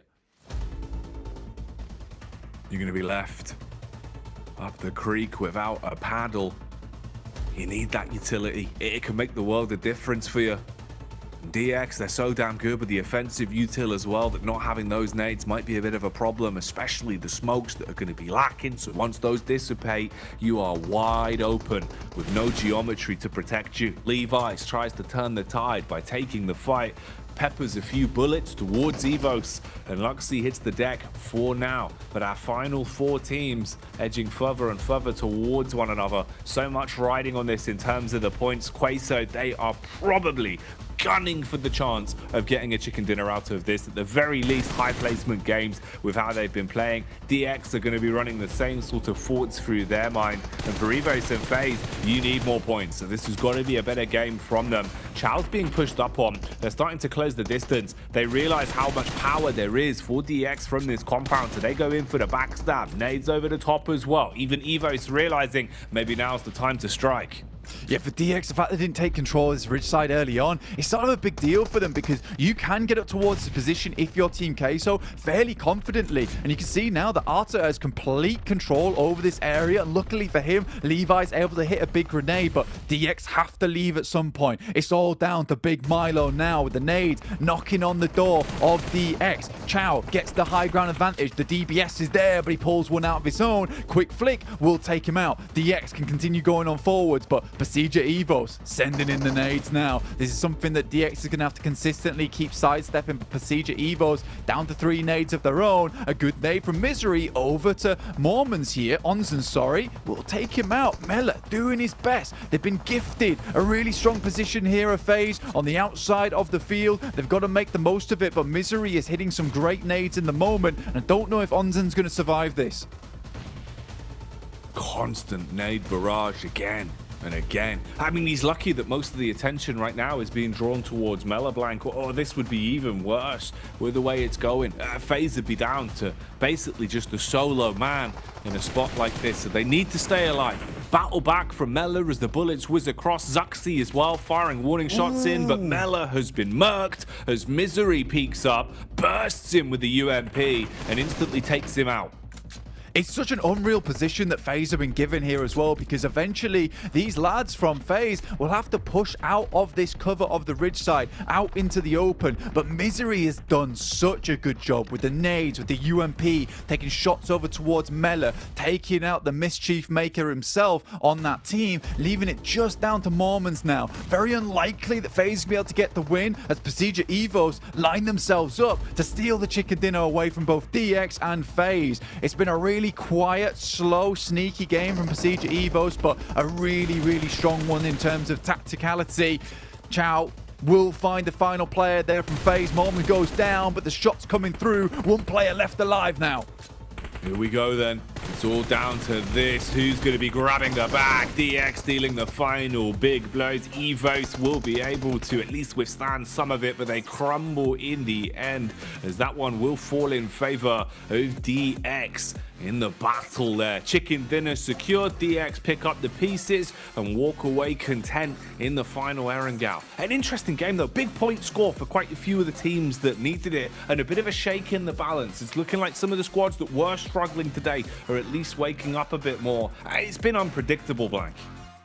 Really unpredictable. I don't think anyone predicted that FaZe would continue to have those strong games after they lit the fire underneath themselves in that final game survival stage. But that was a good match. But you could still see those careless little mistakes coming from FaZe, because realistically, they didn't have to peak. Both Procedure Evos and DX really had to fight against one another before FaZe even needed to start peaking. The only time that FaZe really needs to start having a go in that engagement is when you start seeing both those teams take shots at one another. Just back it up, get yourself out of nade range and those obvious positions behind the hay bale, so Misery and Cole can't just send nades over the top and get free picks on you. FaZe, realistically, I think they should have won this game. DX, they battle against all odds to get into it. Yes, they get a little bit of circle luck at moving back up towards that northern side, forcing Team Kato to move on their front. But I do think this was a really strong game coming through from DX. It was a beautiful game, man. We needed to see some strengths from them, so it's good to see so many highlights on that one. A lot of big name squads really dealing some hefty blows, and the standings are shaking up a little bit. Let's head back on over to the desk then and pull out the scalpels so we can dissect the way the games have been going. Xavier looking like true survivors here, able to pull things out on back-to-back games with some decent results. I was thinking back to the Potato Hill. They eventually got pushed by FaZe and Udo Alliance. This time able to hold on for a very long time to win the match. But one thing's always going to stand out in our eyes, Kalaris. FaZe Clan, 20 grenades. Yeah, I don't know where they went. They evaporated into the multiverse, I suppose. They had 20 nades, all right? Like, where did they go? They used them on, I don't know, the fields? It was a bit ridiculous. I think if they had retained some of those against Xavier a little bit later in the match, I don't know how Xavier lives through the bombardment, but somehow, some way, Xavier was able to win it. They were not in nade range, and they were just mowing down the grass in a very peculiar way. I think what they were doing in this match. But yeah, I think that if they have nades still remaining, they get rid of Procedure Evos, they get rid of Xavier, and they very easily win this match. But man, Kalaris, we did not expect Xavier to win this game, knowing they were inside of the swamp area for as long as they were, and actually able to fight Team Kesso, mostly because Team Kesso didn't have any nades remaining. That made it very easy to take the fight. But yeah, the lack of nades or FaZe, they were just able to get a little bit of a wider spread, get multiple angles, and just overwhelm FaZe and Procedure Evo. So man, Xavier finally able to wrap up a game, which I think is something we needed to see from Xavier, that typically is a very passive team. It's important considering that they obviously had Potato Hill in the previous game and weren't really able to convert off of that. Now you get yourself another circle, you really need to be able to convert from it. They regrouped very wisely when they did, and as you say, like when they crest the hill, normally you should be peak attackable during all of that, but yeah, it's not to be. The other teams just a little bit, I'm not going to say lackluster in execution against them, but they were a bit scared of the vicinity to one another, Procedure Evos and FaZe, right? To really be able to deal with Xavier as wholeheartedly as they should be able to. Get a little bit worried for some of the teams there, though. Obviously, as you saw Influence into Alliance going out early in the last match, it allowed teams like Queso and the Xavier to rise up through the rankings and potentially build up some sort of point differential between them and some of the other teams. And Max even spotted out, was it the first 6 teams, or out of the first 6 teams, how many were top? Yeah, actually, because to go further on your point, out of the 6 teams, right, is top 4, out of the top 5 teams, 4 of those teams went out early. So it's insane how much top teams in the rankings were out in the earlier stage of this match. So it opened up a huge opportunity for Team Queso, which is, as we saw now, they're currently first place, opened up a huge opportunity for D Xavier, that were just before this in 6th position. And we know that top 5, that is going to be your limit to reach the grand finals. So great opportunities happened early on this match. So good for D Xavier to capitalize on what I would say might just be their most important game if we look back on this last chance, because this game might have been the reason why they go to grand finals. I know it's early to call, but that's just how impactful this game possibly has been for them. It shows the quality across the lobby, right? The fact that we came in and we thought to ourselves, yeah, maybe Mad Bulls and Influence Rage are kind of surefire bets for a top 5. Influence Rage is up there, but the quality of this lobby across the board is extreme. So with only 5 spots, that was not intentional. That was not intentional. So with only 5 spots up for grabs, yeah, it's he's chomping at the bit to say it. Okay. It's honestly getting close, and obviously with every bad match you have as a team, that means it's even more difficult going forward. If you're going into day 2 expecting to have a pop-off day, well, so is almost every other team out there to try to get top 5 and try to survive into our grand finals. But we're gonna have to head to break it up for remind you guys once again about the Infinix GT10 Pro, official smartphone provider here at PMGC 2023. You guys can pick one up because it was born for professional esports players. So if you weren't a professional esports player, you might be if you pick up one of these bad boys. And you can also play in the new Frost Festival currently out in Pubgmobile. Make sure you guys update the game. And Max, you've already played quite a bit of it. What's your thoughts? I think it's cool because I love walking through the fields and I have no coverage and I die, but now I can actually create like little mountains of snow, and I love the snow. It's great. I have a great time, Jason. I don't die that much anymore. It's cool. Well, if you love snow so much, would you potentially move to where Klaris is, where he has 3 to 5 centimeters of snow? I'm on the move. I'm going right now. Yeah. Okay. Well, you know what? You can also, while you're on the move, participate in the Popularity Annual Gala happening at the moment. We're between November 15th and December 19th. You guys can play in 10 1v1 matches, potentially earn some exclusive rewards that you can show off to all of your friends out there. Not to mention, if you want to show things off, show off your new Pagani, the Amola or the Zonda R collection for yourself and obviously your friends. Maybe you can drive around and look quite cool, as Max would say. Pretty epic. No, that I would love to confirm some eliminations in that one, Jason. I can tell you that much. That's a great way to get those elims. That took me a second there to think about confirming, but I know exactly what you meant. Don't even worry. You won't even feel the bump in that vehicle. Also, while you guys are winning your chicken dinners as well, you can kind of support PMGC and show off your pride about it, and also root for your favorite teams during as well. So make sure you pick up the new Victor Dance, which is available in the game at the moment. But in the meantime, we're going to take a short break here. We're getting things ready to go for Miramar.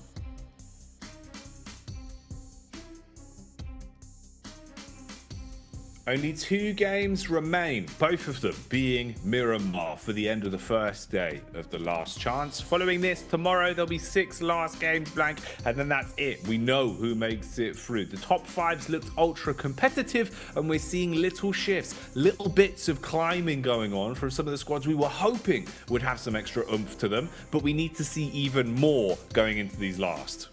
Yeah, I think we're starting to see some of the pack differentiate themselves from one another. I mean, towards that top side, DX has been doing a really good job today. Even their games up towards Hill, I mean, took control of that. Yes, they lost out to FaZe, but it was still a good game in terms of point scoring. That last one, getting themselves a nice chicken dinner, which felt like quite an impossible win as well.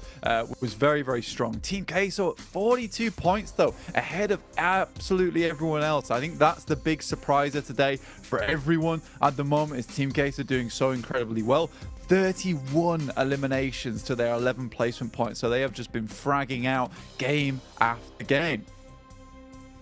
Been boshing out of control, man. Like, some of the games we've been seeing here have been a really good test for the individual strength that we're seeing. Whoa, it's a gyro clash, Blank. God damn. The gyro's too powerful. It's causing problems. They're in each other's orbit. They need a little bit more space, right? You know, you need to like just put a bit of tape around them in a circle. Like, this is my zone. This is my gyro zone. Okay, you stay out of it, please. But a lot of teams looking to stay in the zone for this one as we head in towards our first Miramar of the day, but our last two matches to conclude the first day of Last Chance here. So you can get some points on board on Miramar. Very different maps. Some teams tend to do a little bit better on this one than others. So we'll see if some of the other teams can start to chase up towards that top side. Because like I said, some of those teams at the top are getting very far ahead of the others at the moment, up towards that first place position. I think the one surprising team for me right now is if we take a look at maybe, let's take a look at Influence Rage. Right now, 19 eliminations. They're fourth place, right? Yeah. Currently, if we ended it, they'd be in towards the grand finals. Now we take a look at IHC. They have 4 more eliminations than them at 23 total, but they're in 9th place. What's going on, Jackie? They have 3 placement points. They've not been getting towards the end of the game ever, but they're absolutely fragging out when it comes to those elims. It's crazy when you put it like that and look at it for what it is, right? It is kind of mad the way those games were going, because it feels like IHC, they're always the side that we have some things to talk about, some things to say, because they're always fighting, they're always roaming, they're always finding themselves in positions where it feels like, you know, Godless, Alex, someone's going to make a play that will get us excited and farm up some points, but you've got to have those placements too. It's such a double-edged sword, right? That, yeah, they're willing to play so confidently and aggressive, but if you're not making it into the late game, you're losing out on those juicy bonus points, and it's making it far harder for them. So just got to maintain this pace, I guess. We need a few big bangers, potentially a chicken dinner towards the end of the day would be the dream scenario. That could be the remedy, the quick bandage fix to the points that they would need coming into this one. As we'll see how it goes. We're into Miramar. Miramar can be so hard to predict at times with what we're going to be seeing.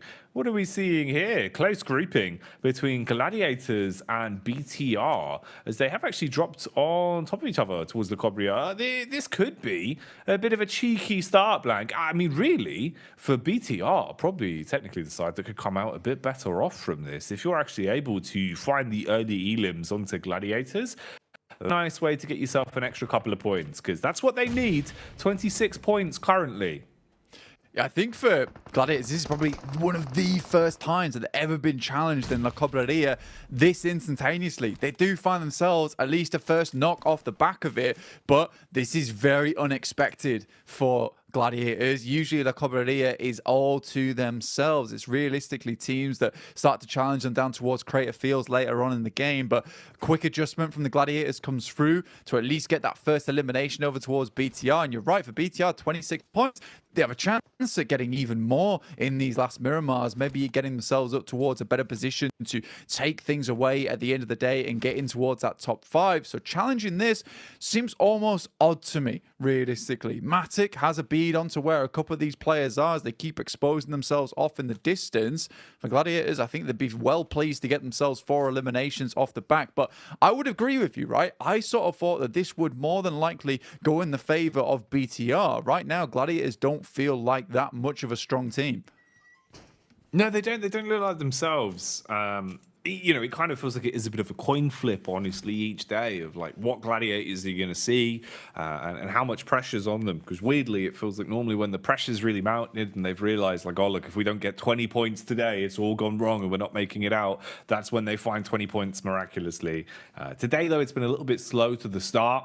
Hasn't really felt like they've been as lethal, so it's not looked as good. BTR, though, I kind of feel like have been the contrary to that. They've been really good in some of the team fights and good sort of composure as well well. When they do just have to play, you know, a 20-minute game of playing slow, playing smart, that's also been in their wheelhouse. So would have pegged them to be the one to walk away with some extra points from the drop. Losing a man early, though, means that they're a little bit less confident to make much out of that. Oh, that's a close gap there, Zuxi.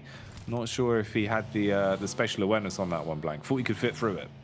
Yeah, trying to squeeze the car through. Scratch the paint job on the Golden Morado, but, you know, you still get it through at the end of the day. Out of the Hacienda del Patron compounds on their bike to move further into the circle. Circle is over towards that eastern side. We're around Lebendita, Graveyard, Junkyard. A lot of little high ground areas, but also a lot of flat terrain around this position of the map, which can make some of those end games a little bit more tough, where you put a bit more precedent on having one of the few compounds in the area and hoping the circle comes over towards your way. Some teams sort of have just been battling the game in their favor in different ways too, with just some strong elimination points. And Team Queso on your screen right now, certainly one of them currently in first place at the moment, 42 points. Very much deserved. Teams had some great moments already in Last Chance and Survival Stage. Felt a little bit of a breeze for them, to be honest. Not the most amount of points in the world that they finished off with, but they were very, very safe. So just confirming that top 16 position for themselves before heading into Last Chance in their attempt to get towards the grand finals itself. BTR, though, very much hunkered down. Gladiators still trying to see if they can spot out. Looks like they already took a couple of shots over towards Satar there, off in the distance.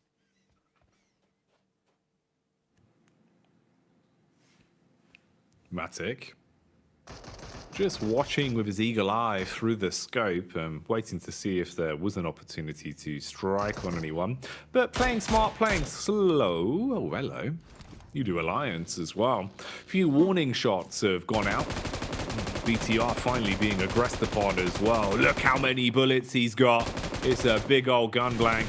And that magazine belt constantly ricochets off bullets that deal damage onto the side in front of him. So BTR left looking a bit green around the gills. Kitsune suffering from a similar sort of fate as he'll go down. Satar trades back. Tixie's been caught on the cross past the roadside and finished off by Satar. Yeah, and with Kitsune trying to dodge these bullets coming out from Neos as well in the distance. It's realistically just two players from Gladiators up against BTR as Neos came in for a quick peek. In comes Matic, though, looking to pick up his fellow teammate here before he bleeds out and takes too many shots, and it's all left down to Meku to try and hold down this fort versus BTR themselves. So effectively a 1v3 here. Satar's been good, though. He's been hitting some nice shots. Ooh, triumphant moves. Dives in through the window. Going to be pumped full of adrenaline after that one. Saw his life flash before his eyes, but he's still alive and kicking. Nades to play with as well. Dashes that one over the back. Not going to be close enough to connect onto either one of them. Brute Force providing somewhat overwatch as well. As Satar handles the up-close attack from the Gladiators, they're eating damage from the backline. BTR starting to bob and weave their way through the buildings, but need to get a move on quickly. Even if they clean up on Meku Blank, they've got to think about jumping in a vehicle and making their rotate, because it's going to get worse for wear. You're going to be watched by Brute Force on your exit and have the zone nipping at you, and Meku is still just trying to stay alive, still just looking for an opportunity to strike. Satar pops the heel and they want to burst out onto the roof. You're going to be running into this man's gun. I mean, Meku's just got bandages. It's basically over. They all come out. DBS is in play, but it's more than not enough. As BTR will finish off the final members of Gladiators and they go down. Currently in 16th place this match, 11th place overall, but a horrible start for them as Brute Force find themselves a couple of cheeky picks of their own as they leave from La Cavalleria. A really odd decision coming through from BTR, honestly, to take that fight versus the Gladiators. Like, this is one of those engagements on Miramar where it can go horribly wrong for you, and Brute Force in the wings come in to have a quick peek over the top, get some eliminations of their own, do a bit of damage over towards BTR, and that fight has been extended so long that it felt like realistically no one won off the back of that. So for Gladiators, pretty crushing defeat for them. BTR still have a couple more games in them to try and get those points high enough to get into the top 5, but this almost feels like somewhat of a wasted game for their side of things.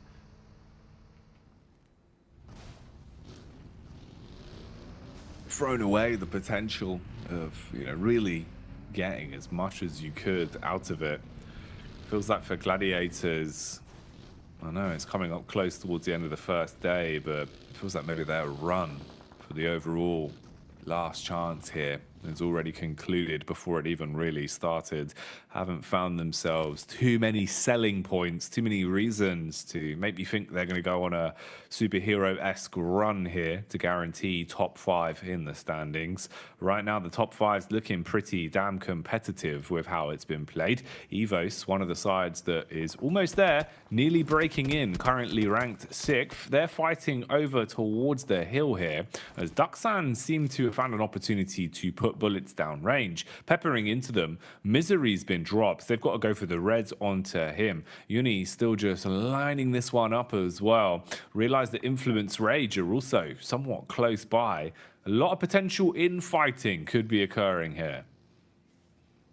Massively so. So many teams pretty much dead central around San Martin and Graveyard. It's a difficult position to play, especially for that end game where a lot of teams would like to set themselves up alongside this ridge face, hold some of the higher ground positions. FaZe currently still sat in Picardo. They have that ability to wander up through the foothills on that north side to get into a strong position, but IHC already claim a lot of that area. So FaZe's rotate might be a little bit hampered by a couple of teams around them. But this game is definitely going to be just a lot of pot shots taken at one another, as you can kind of tuck yourself in quite easily towards this ridge. But Reject one of the more central positions towards Power Grid itself on that eastern side. Might be able to get some points on this game. Currently desperately needing them in 12th place. But if you look towards the top of the stands, 33 points. You get yourself 10 eliminations, a chicken dinner. Teams with 15 points, 13 points certainly can get themselves towards a decent victory off the back of it.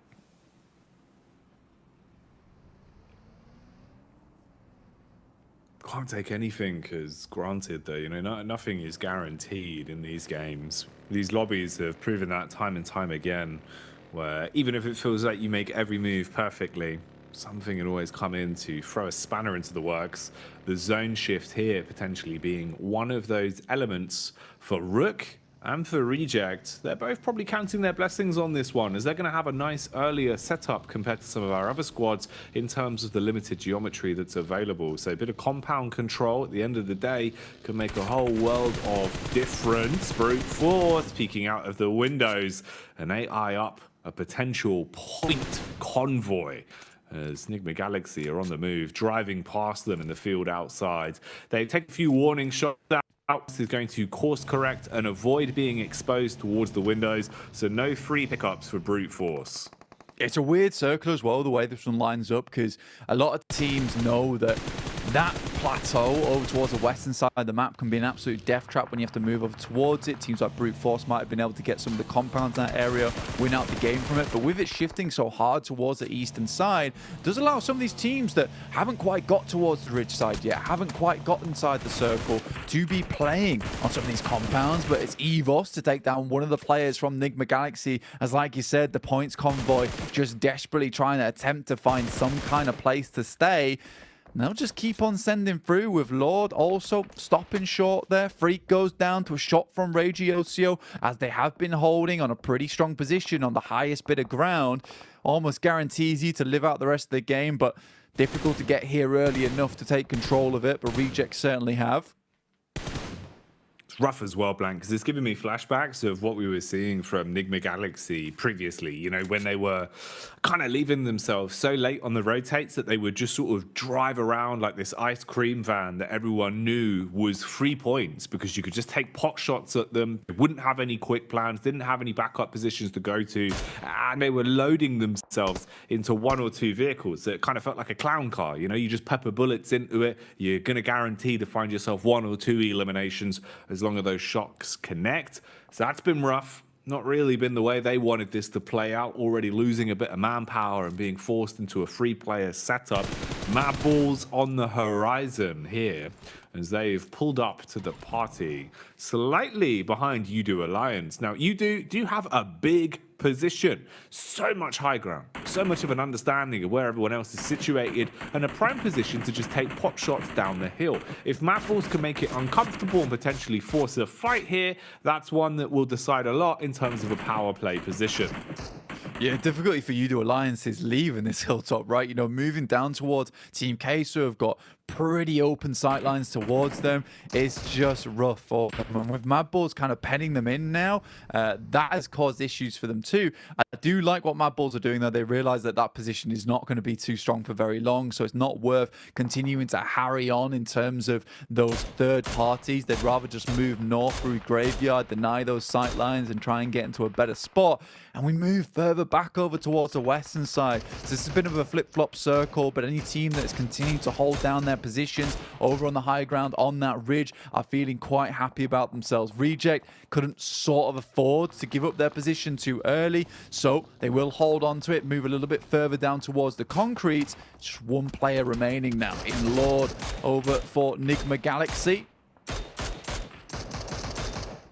Oh, Nigma Galaxy, man. They've just had so many unlucky rotates, so many unlucky repositions where they leave themselves susceptible so late and just get battered because of it.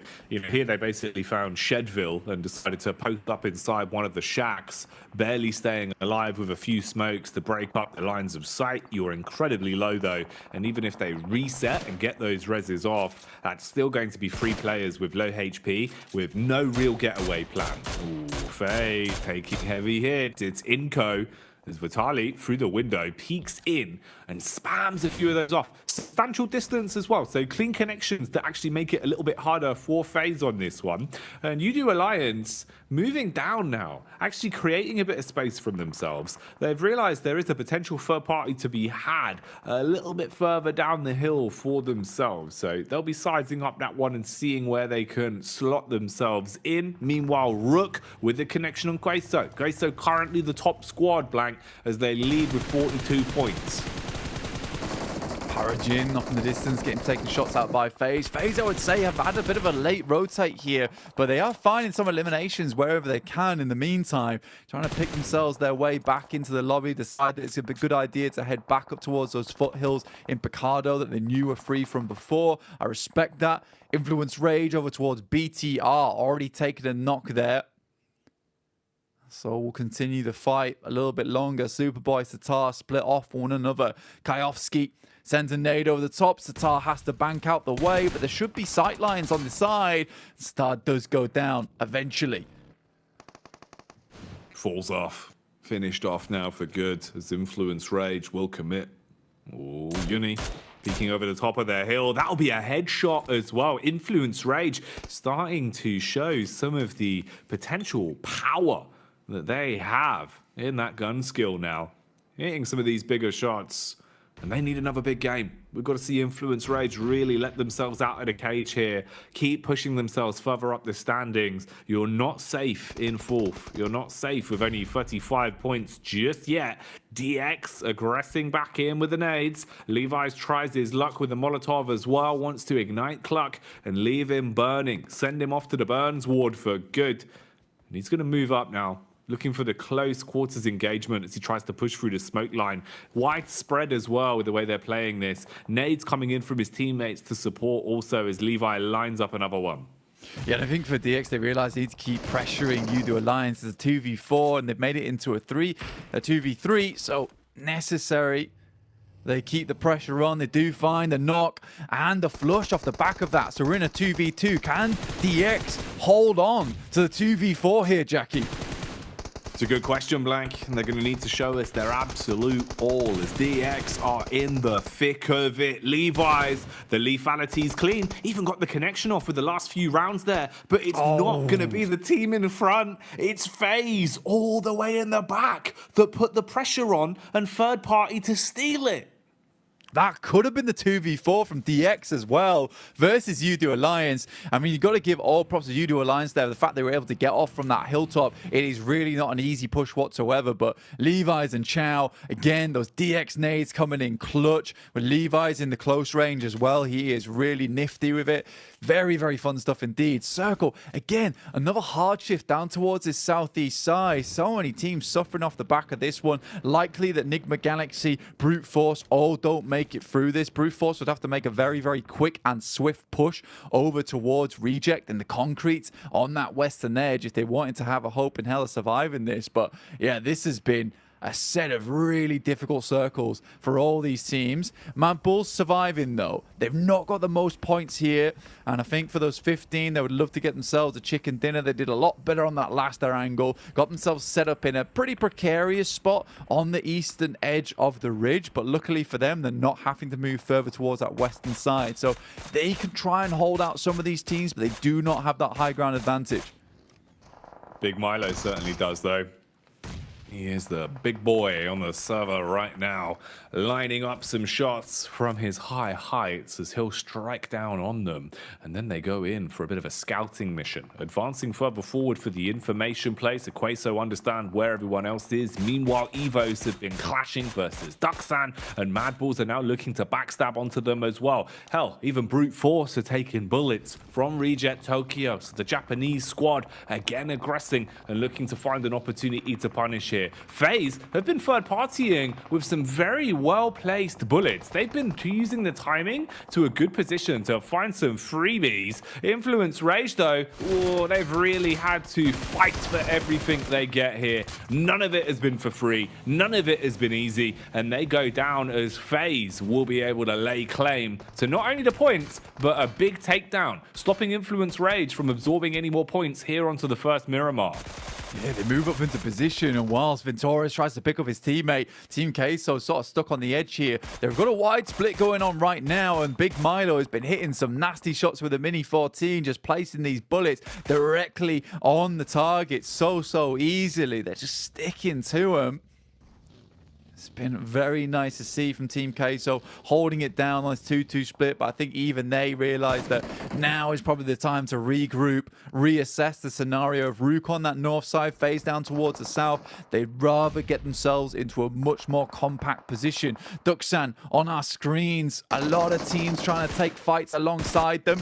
We've got Brute Force attempting to make it in on that northern edge, and I said that they were all but done, especially coming in from that western side. It's so tough, but the circle again setting us up over towards this little valley in between, and Inco currently have a really strong position, and it's a much needed game for Inco as well if they want to get some points on board now, because their day has been horrendous so far, currently sat at only 10 points in 14th place. They're doing a good job of grabbing some of those potential points here as well, as they had to fight versus a duo from Mad Bulls. They got one of the guaranteed full-on elims. The other was a knock on Tulika, who's now expired as well. So pressure on Mad Bulls, down to just a single solo, who won't really have that much stock in the overall game. IHC and Reject Tokyo, though, potentially about to have a bout here, as they are on top of one another. Very close by in terms of the spacing. High ground does fall in favor of Reject. They can peer down the hill and look to try and get an angle on this, see if they can land some shots. Evos close by as well, as what remains of Duxan start to try and spelunk their way across, see if they can climb on up slowly but surely. Worried about the peak from the ridge side as well, and that's Rook that's been detected. Hoxie bursts out a collection of bullets, putting the thunder on them. But none of those really landing, not connecting, so just giving that information up, and that means Evos now know where Duxan are playing from, and then just peek into a blank, confident to take the fight with the advantage, hitting the first shots. Evos can't fully commit though with how much damage was done off of that shot, so it's the rest of the team that needs to pick up the pieces, looking for an angle on this one as Redface goes in with the nade. I mean, Misery's been kind of sick with it today, honestly. Some really nice shots coming through from him. Some great nades on that last game too, but as Redface opened things up over towards Duxan with Junie going down. Hoxie sends away, but is visible. Can he hit all the shots he needs? Not quite just yet. In the meantime, AHC currently being dealt with by Reject, but this could go either way. Team Queso find a shot over towards Mormon, Big Milo still holding down the fort on that northern edge versus Rook.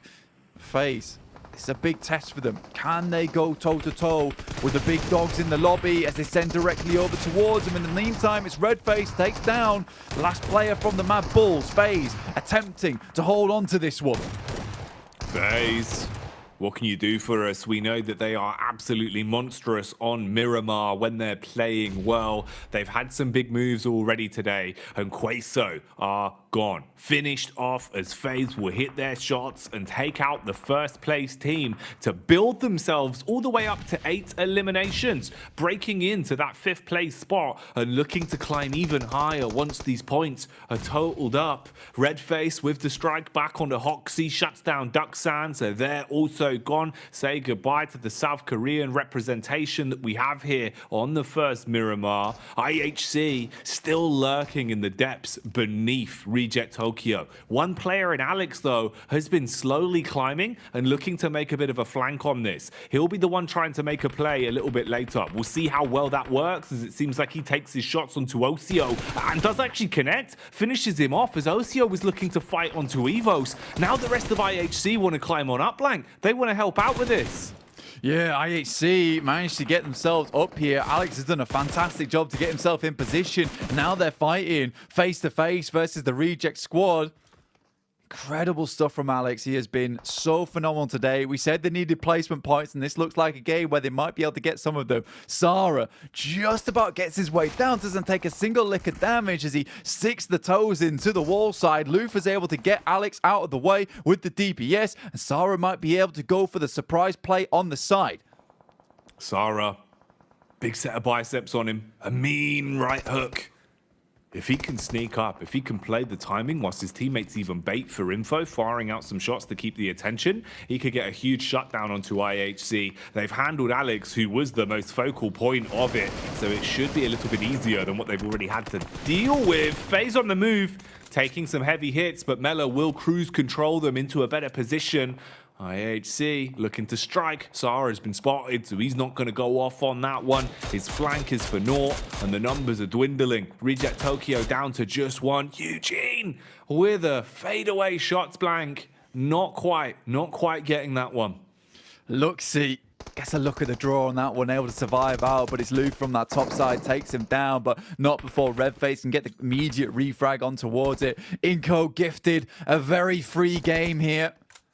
With the circle in play, gives me sort of flashbacks over towards last PMGC, last chance, where Inco was getting a lot of these central shifts, but it comes a little bit late for them here on this Miramar. They've got 6 eliminations though, and with a chicken dinner would see themselves very happy in terms of point scoring right at the end of the day. IHC still going strong. Root attempting to push over towards them. It's Redface with a Lynx AMR, actually taking a massive shot over towards some of these other teams.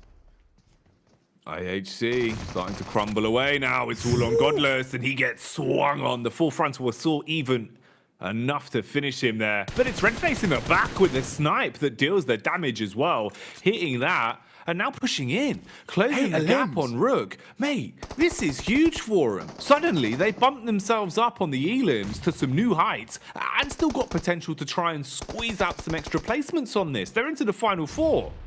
The fact that Redface got 8 eliminations is a massive count from these guys. Squash, though, finds a shot over towards Mormon with the nade. Will explode him out of the way here. Mela maybe looking for a little bit more on this game, but that'll be all she wrote. Just 2 teams remaining. Redface and Inco. Inco looking to finish things off here, but Redface should be more than proud of himself with an incredible match ahead of him.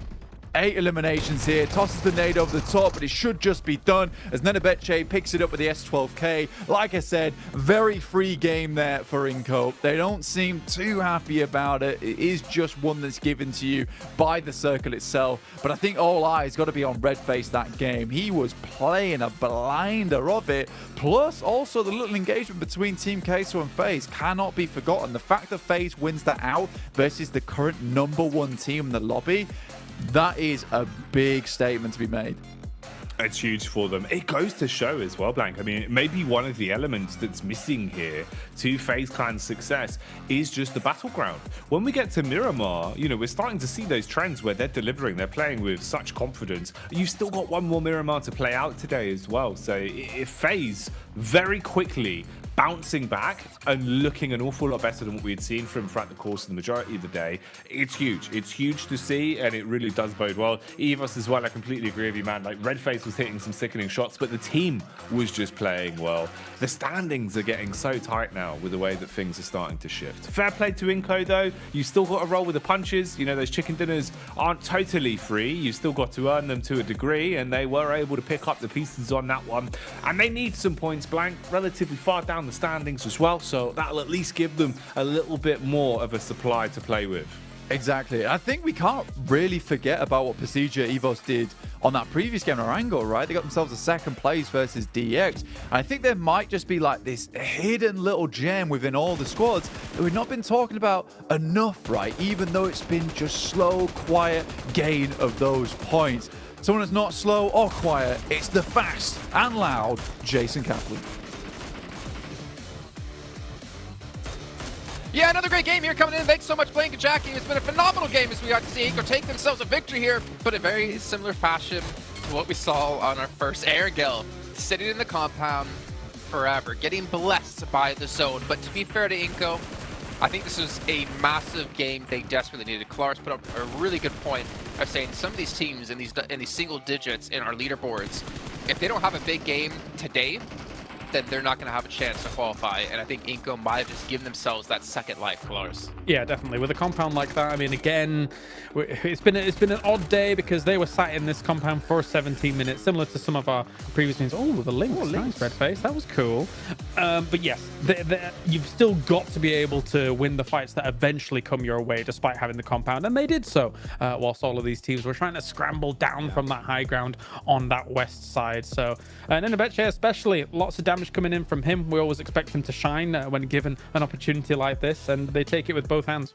Yeah, and you could even see in their celebration, like, okay, well, we have the compound, so well, yeah.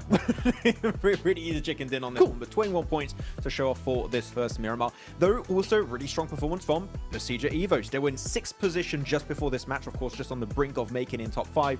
16 points, that's going to allow them to jump up a significant amount on the rankings. So massive game, and of course there's a bunch of storylines that were unfolding in this tournament that I'm really happy. And one has been FaZe, Kalaris, that it really feels like ever since that last game of survival stage, their whole mindset has changed. That we're not just going to be the passive team that gets in circle. We are going to start blasting and getting that damage in a similar sense to Redface that's just been shredding it this game, it seems. Wow. That's what'll happen when you've got the Lynx AMR in your hands, right? It's interesting a gun. It makes the best noise in the game. You don't get to see it too often, but there we are. But you're right about FaZe. I mean, like, looking at how they're playing things out, they just look more confident in their edge fighting abilities. I mean, given the position that they're in this game, it's very unlikely you're going to be able to get towards the center to be able to play for the win. So why not just shoot at everything? And they're doing that really well at the moment. Well, we see Team K still going to fall to second place as Procedure going to be able to take first for themselves. But it's not too big of a gap, to be honest. If you look at between first and let's say 6th place, it's a 6-point difference. So you really could have any team break through into top 5 at this rate, or at least look to solidify. But we are starting to see those drop-offs happen as we go further and further down the list. You know, 10th to 11th, Inco, obviously the back of that victory, able to catapult themselves into 10th place, but they still have, honestly, a ton of work left to do. I think one of the biggest letdowns we've seen so far, though, in the last chance stage, and unfortunately, I have to call them out, it's going to be Enigma Galaxy. They had a great second day in survival stage, but we're seeing more of like day 1 Enigma Galaxy. Last place, I would never have said they're going to be bottom 2, bottom 1 right now within our last chance. They have the potential to be so much higher, but something is not working in the team. I would agree, Jason. It looks like the biggest upset so far we've seen of the survival / last chance stage. It's a bit interesting because I was looking back on the circle and they had actually a really good compound on the western side of that cliff, a little bit away from all of the madness happening on the cliff side. So it was a really good spot. But they just don't move fast enough, and because of that, a lot of teams like your Brute Force, like your Reject, like your Procedure EVOS actually kind of leapfrog their position, and then you're just going to have that natural wall defense set up in front of you, and you're never, in 1,000 years, going to be able to make that transition. So Nigma, they're really good at understanding strong positions, but I just need to see a little bit of a quicker reaction because teams in this lobby are so quick to react, but if you just take 30 seconds too long to move, you are going to be gate-kept so heavily, there's no chance you're going to survive. So Nigma just got to be a little bit faster on the pivot if they want to have a chance to get those placement points and maybe eliminations too. Speaking of faster on the pivot, Klars, I did ask you, I think, during the survival stage, Rook, are they a top 5 team? And I think in our heads, and I think you kind of said, no, you don't really expect them to be a top 5 team, but I'm wondering if you've had a change of thought, because they're still maintaining. They got another 8 points this game. They are proving to be a team to mess with, though, not necessarily being as flashy as we'd like to see out of a CCT. Yeah, you can't really argue too much with the numbers that they're putting up, right? Like, in terms of them in the previous stage and being able to, as I say, default getting himself MVP, can't really argue with the numbers. It's quite conclusive in the statistics, but I still do think if you were to say to me, okay, are they a top 5 team here for this? I'd still say no. I still think that they're stronger teams than them, but if they're able to surpass those expectations, I mean, more power to them. We'll see as time goes on. Well, I'm wondering if I asked you who our top 5 casters in Pubgmobile are, and if these two gentlemen would make the list. Let's throw it back over to Jackie and Blank to take us into our final match of the day. I can't count, but I assume that that's good. Top 5, Blank. Yeah, top 5. I'll take a top 5 any day of the week. That's good for me. But heading into the old last game of the day and see who ends up in the top 5 of the leaderboards. Obviously, that last game sent Procedure Evos up to 45 points. Really good stuff from them. I've been happy with Procedure Evos. It's been kind of a quiet climb from them. I don't think we've talked about them too much overall, but it just shows you what those consistent points can do in these games. I think the other big surprise is FaZe. 3rd place. You2 Alliance still with the happy faces on board, still going strong with it. They're in 6th place right now, just a little bit behind from that top 5 position. It's still possible for them to do at the end of the day to see themselves in a good spot for tomorrow. And I think this is, really where we do kind of get that most accurate depiction of how things are looking, because now all the squads know that this is the last game of the day. You have to really answer any questions going into this one. Be able to farm up those extra points, play smart, play free limbs, play for placement, and get some big games out of it. Kind of have to, wipe the previous games out of your memory at this point and reset a little bit. Come in fresh, treat this one as just the best of one, just the opening drop, and that's all you got to think about. Because a lot of these teams need points right now. We've seen some big clutches in our last games of Miramar. FaZe showed up massively yesterday in the survival stage. Can they do it again here and continue the strength that we were seeing from them in the previous Miramar? Time will tell, but this is it. Last game of the day here as we kick things off for the last chance. After this, there's only 6 more games tomorrow, and we will know our top 5 squads. It's all to play for as the finals are on the line. Pretty grim playing path to start things off here. Sad for Gladiators as well. I mean, Kitsune even had his water stolen away from him in that last bit. And those boys desperately need a refresh, honestly, because that last game, BTR taking them out early, made them suffer. But there are bigger teams on the table to be talking about. I want to see FaZe keep up this kind of performance. You mentioned that it just seems like Miramar is their kind of map. And even from a pretty bad position there, FaZe was still able to get themselves the 3rd place on the board with quite a few eliminations. Like we said, taking down the big dogs in Team Queso on that engagement, a full 4v4 ensuing. Interesting games ahead of us. Inco sort of got themselves a really cheeky little victory there. Directly centered up on that compound, and it's fairly impossible to win if you're outside that compound. As long as the team plays it well, you can just sit there all game long. So Inco gets a very much needed breath of fresh air in terms of a free chicken dinner on the board, but we're headed over towards the southwest side of the map. Always interesting games on this position. You got the 2 big high grounds between the valleys of La Driera. We will see exactly who comes up on top here. Nigma Galaxy desperately needs some points. The boys on the desk were pointing out that they just cannot handle that second zone, right? If they don't have an initial good rotate, it's pretty much donezo for them. 16th place team, currently 5 points. It is looking rough for them. It certainly is, mate. Rough and not ideal at all. That's probably not the way you want to kick things off either. You get absolutely rocked, basically just taking an elephant rifle bullet to the face, and then you get murked with Superboy's tires. Well, oh man, I don't even know what to say, Blank, for Enigma Galaxy, because it really has just kind of been, you know, like back-to-back worst-case scenarios happening again and again. Such a shame, considering, you know, this is sort of what we were seeing from them in survival stage, where it felt like it wasn't really that crisp, it wasn't really that clean in the decision making. And then they reinvented themselves, looked fantastic, kind of made us think, you know what, maybe there is a lot more to the story here, but I don't think so. I think some of the pages have been ripped out of their book.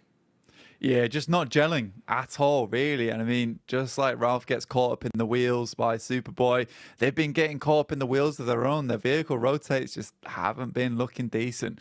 FaZe opts to go for a Chumacera drop. And away from Picardo at the start of the game here, giving that one up over towards some of the lads on Inco, who dropped just underneath San Martin. We're going to get a replay on this one. Was this a mid-air shot? Oh my God, Lepar, bro. That is a horrific way to start your game. I mean, we said it was a bad start, but getting knocked out the air before you can even begin to play, that is even worse. Enigma Galaxy suffering now. IHC, Mongolia massive on this side, 8th place right now, 35 points. Their eliminations looking amazing.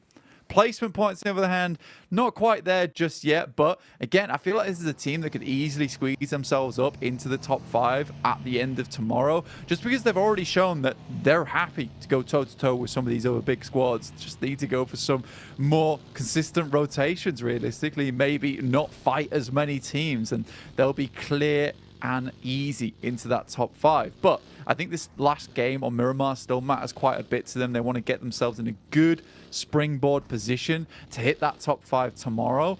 So for IHC, this means less fighting, please. Yeah, a little bit less. Calm it down somewhat.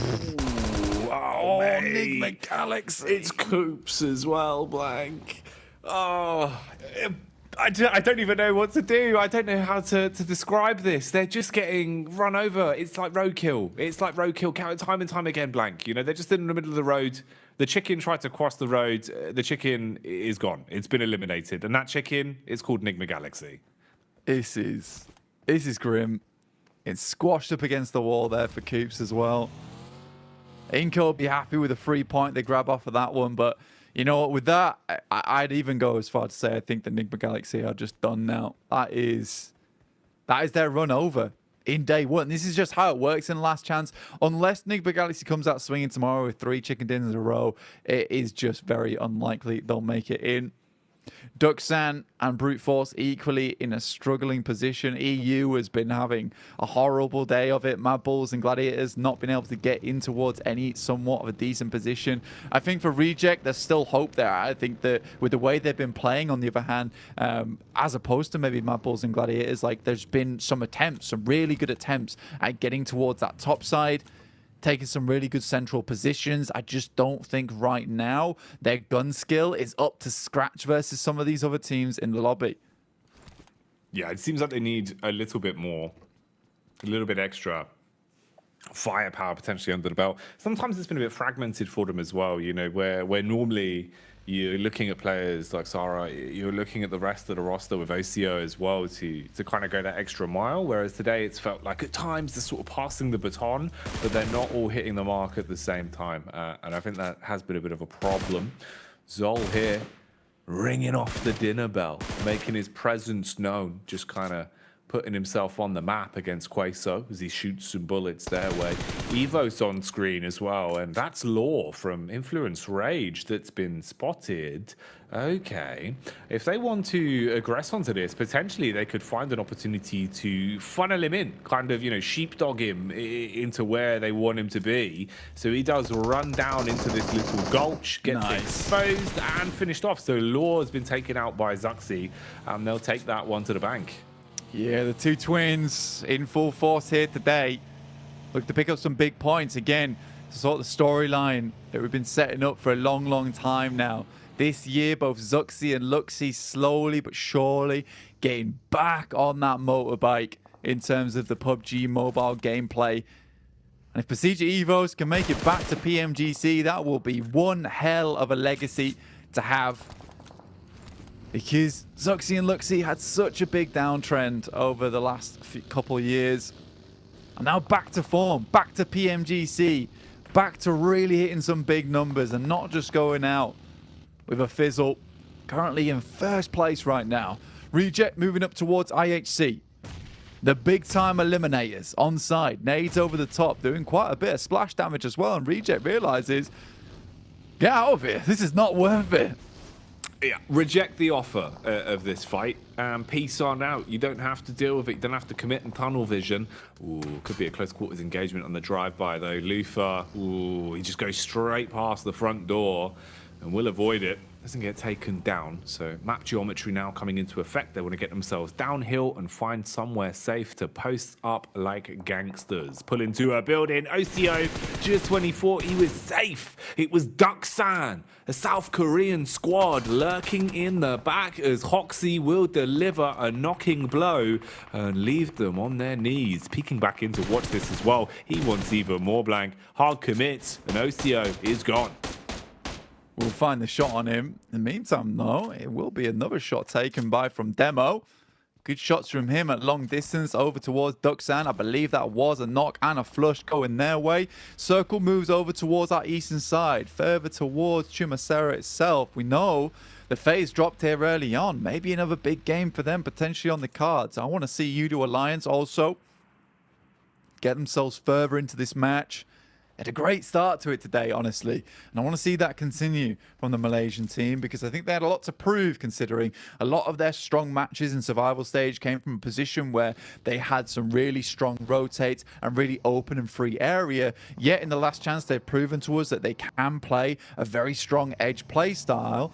And potentially even I would go as far to say that they sort of deserve to be in towards that top 5 at this point in time with the play that they have been making. Team Queso, though, up against Inco. Papi Potro in the front line. Papi has been punishing blank. He's been looking really good. Oh, timing on that's beautiful. Nice comm for the double nade. They clear the building, blow the man out of commission. Easy clean-up crew action. And that's it. You've been able to find those Elim points you wanted for free. And Inco kind of realized, all right, well, we're just going to stay back here, control our compound, and take pot shots if they come to us. You don't want to instigate anything already losing the first man, making a mistake that could be costly. At least there is pretty good equipment to play with for them. So if you come running across that open exposed land, you've got the LMG to play with. You can just bombard bullets down on Queso. Ooh, Duxan as well on the drive-by have been detected. Couple connections, and they're actually going quite far around the back. They're going to be up close towards Queso. They might have got away from one squad, sure, but they've run straight into the fire. Problem is, Hoxie is on fire. The human inferno with the shotty as he blows them away. We'll be able to at least claim some nice damage, but Duxan are quite quickly crumbling down to just one man. QX on the peak towards the window. Fires off the love tap blank, but can't connect. Just on his lonesome now. For Duxan, this really needed to be a big game for them. They don't find anything off the back of it. Players underneath, all looking to swarm his position. Confirms at least one over towards Team Queso, which is going to definitely hurt their chances in this game. But they're already in a fairly central position. Could potentially play this out with 3. Don't have to make too many more massive rotates in this game. Molotov goes down the stairs. Will tag onto one of the players. I think that's Papi Potro, who's now burning up. Another nade comes through, but he is desperately darting backwards and forwards here. Likely he doesn't get away with this. Smoke goes down. Survival, essential. But I guess at this point in time of the game, likely a 16th place finish if QX can't find at least the initial shot here. Oh, mate, he's struggling.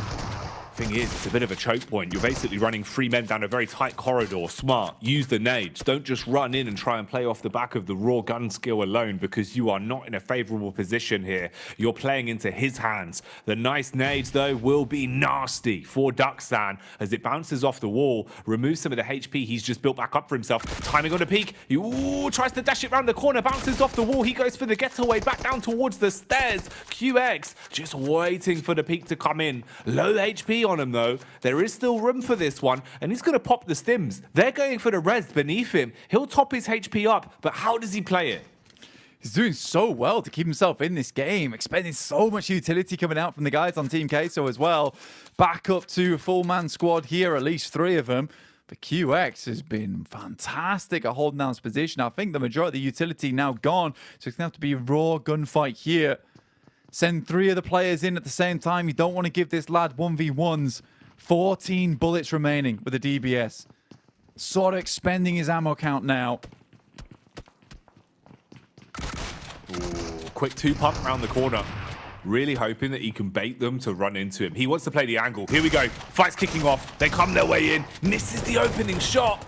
Will be able to land a tag, but it's not a frag, and they overwhelm him with the manpower. So Queso clean up, and that's far better for them. That looked like it could have been really rough, and they were going to start to lose out on players. Instead, it's still clean. 3 players is perfectly fine. Queso can move on confidently with this on our last Miramar. IHC, though, Blank, they are tasting metal as they've been hit with the bonnet of brute force. Yeah, brute force coming in thick and fast over towards IHC. They've done 1 player at least. Think for Galaxy, last 2 players remaining, trying to survive against the Mad Bulls, who are in pretty bad spot right now. Dire straits with Zerich off in the distance. He's knocked. Nade doesn't go far enough.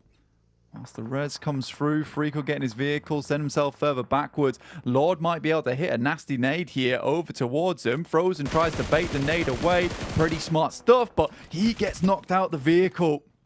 And Fleek doesn't have the shots in the distance. There's 1 more nade available. This might just drop the guys from Mad Bulls back down to 3 players once again. Luckily, Frozen survives the extra explosion here.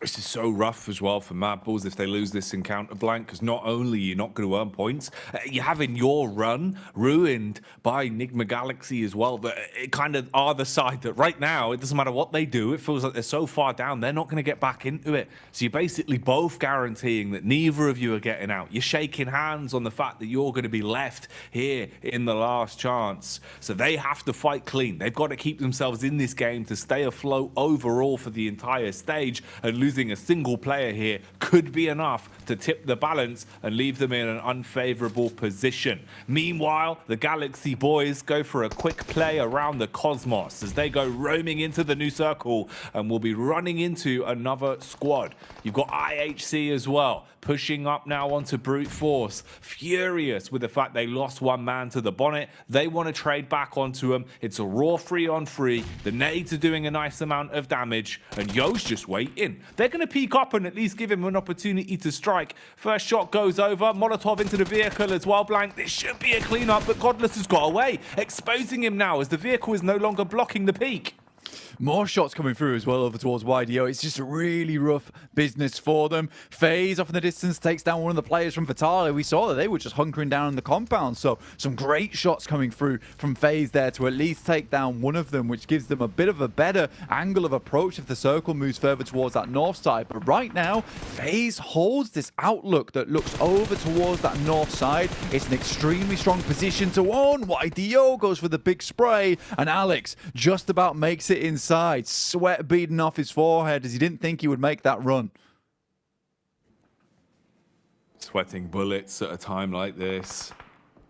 Tulika, he goes in for the close quarters engagement. Fleek trying to keep their attention down towards the roadside, but it's all about Tulika. He's terrorizing them with a first as he strikes heavy. Cleans up on another one as well, dealing damage back out towards Lamborghini, but he's overwhelmed as Chow, the challenger, will stand tall on the top of the hill. quick switch onto his secondary, and he's leaving them in scars. Blank cutting his way through them. The DBS of Frozen's panicked. It can't quite connect. So low on HP with a quick switch. The UMP will sell victory in favor of DX over the Madball squad, leaving the masses down to just one as their entire team's been evaporated there. It's only Fleek. Can he really do anything from this spot?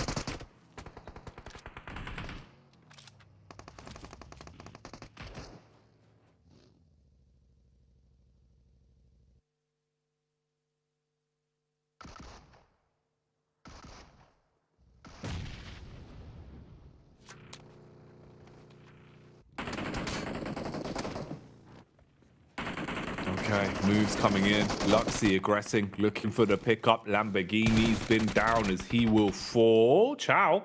What more can he achieve on this one? Med's going to be coming through. Levi's on the move again as well. Evos being eaten by the zone. Luxy still trying to backpedal, playing on the edge as he wants to guard the entry to the blue. Having to play from the lower ground now, though. Chao's going to have first contact. It should be a bit easier for him. He's running straight in. Exposes himself. Delayed reaction as Luxy will be able to pick that one up. Quick switch back as well. Levi's going quickly like a blue hedgehog. Gets himself into the zone and stays alive for now, but expires in the end, as that wasn't lucky, it was Luxy. Man cleans up and puts them into a good position, roaming down the hill now and getting back into the zone off of his heroics. Luxy, man, he has been absolutely killer over in this tournament so far. Able to keep him alive in this one. Next circle centers up further towards FaZe once again. Such a strong position for them to hold. I think they might be able to secure themselves a really strong spot towards the top 5 of the lobby after this game if they play their cards right. BTR down towards that south side of Reject, just hovering around on the edge. They know that they desperately need points off the back of this one. So many squads need points right now, and there just isn't that many left up for grabs. It's getting far harder to give yourself a springboard of points. Oh no, Big Milo taking a bit of a tumble there as he'll be down on the ground. Inko, ooh, if they can finish him off, this would be quite a predicament. Team Queso obviously only having the 3 members blank. A Big Milo, we know how much he can get done. You know, he's a star individual for this team. So the fact that Squash has put damage onto him after he drops, yeah, he's going to go. No res on that one. They're down to 2. Yeah, Queso just not able to get much more done off the back of that one. 2 players alive. It's going to be struggle getting forward from here. Gladiators holding on to their fort here as long as possible. They know that they're just about inside the circle itself. They desperately need to hit those shots, man. But it will be Udo Alliance instead to pick up the eliminations, pick up the points, steal them away from potential found over towards Gladiators. Matic is going to send out off into the distance, but I think BTR is a good read on where the Gladiators are coming from. Matic drops down some smokes in the meantime. Gets up close alongside with Udo Alliance. Matic, though, hits the first initial shot over towards Olio. Doesn't want to expose himself too much here, Jackie. And Udo Alliance, they've got a big X on their back right now, as they're the squad that wants to push into the top 5, and with the points they've already achieved, they're gunning close to overtake Rook. You don't want to let them get much more for their troubles here, especially Gladiators that need a miracle. An absolute shed load of points has to be delivered to them if they're going to scrape on by towards the end of this day.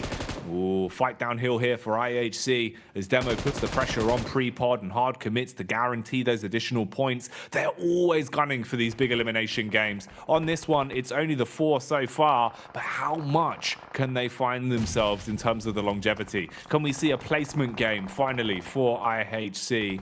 Mela, the FaZe Madman on screen as well. As FaZe blank, in this sort of scenario, you feel like maybe they do have some legs on them the longer the game's going on. They've looked pretty damn tasty on Miramar in the past. It might not be them we need to focus on. Influence Rage. They've collapsed down on Udo Alliance, and it looks like they've just completely wiped the floor with them. Even FaZe finding an opportunity to snatch points from this. Yeah, for Influence Rage, this is an easy pickup over towards Udo Alliance. A really difficult run across from them. Gladiators forced them to head up towards that north side. Has made their life hard. Influence Rage in 7th place, 4 eliminations. Looking like they should be able to overtake on Rook to get in towards that top 5 at the end of the day. Inco Inco desperately holding off versus some of the players from Team Queso right now. Just 2 players alive for Inco as he just sprays in the DBS, hoping to hit some shots there. FaZe lost a player up towards that, playing a risky 2-2 split to control and maintain as much pressure on this hilltop plateau. This is kind of the winning position of the map here, Jackie. Maku gets taken down by Onzens, will be immediately flushed off the back of it too. FaZe building up the strength, building up the confidence. They're winding back that fist and looking to deliver a swift right hook in 4th place. Want to climb as high as they can go by the end of this one and see if they can shake up the standings. They struggled the whole day, and to have a big comeback in the last 2 maps, they're writing themselves a fantastic Cinderella story. They've just got to maintain it, Blank. Can't start skipping pages, fluffing their lines and throwing the script away. Influence Rage, they're keeping their cards close to their chest though, tucking into the compound for now and trying to stay out of trouble. Gladiators meanwhile lay down some of the smokes and look to go for the cross. Kitsune, he's been detonated, Blank, losing so much of his health there on the quick drive-by the second they start to push out a position, so Gladiator's getting nothing for free. Actually sort of insanity that he lives off the explosion on that vehicle. Tixi just about squeezed himself in. Kitsune taking a lot of damage, able to make his way to this little ridge side. And I mean, for Gladiators, they've already seen Bra Esports win from a position like this in PMPL EU, so they were looking to try and take a position of their own. Unfortunately, it's not quite that easy to get all the way across there. Kayovsky taking shots, but it's Satar from BTR. Lynx AMR once again to take a shot over towards Matic. He won't be moving much but further through onto the game there as he is removed. Lil Boy takes his chances of his own. Wow. God, they've just been absolutely ruined. The nades as well, as Mela delivers that one directly on target. And Influence Rage have just eaten so much damage that the last man left standing, well, he's barely standing at this point, just kind of limping into the smokes and hoping that he goes undetected. FaZe's attention has been drawn onto absolutely anyone that peeks, though. They're just popping off across the shop, finding pickup after pickup, and they've got so many nades, they just haven't stopped. They've been throwing these for what feels like 10 minutes straight as they'll blow up Influence Rage and send them packing as they go sliding down the rankings, and FaZe keep on climbing. Blank, in the space of this game, they have climbed so many places and they are not stopping. They're still finding more elims. This is a FaZe classic. Classically just taking some disgusting shots over towards all of these players.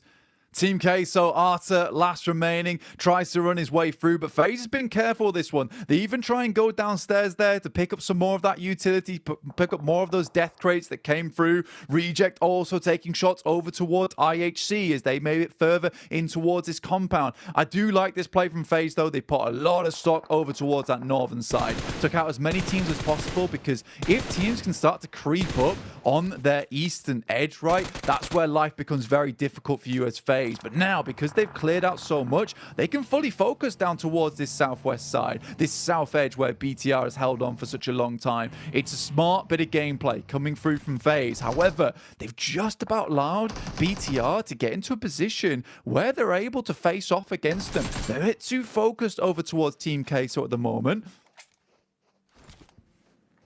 Is it going to pay off, though? Will BTR be able to backstab, or where's the next move come from? Squash.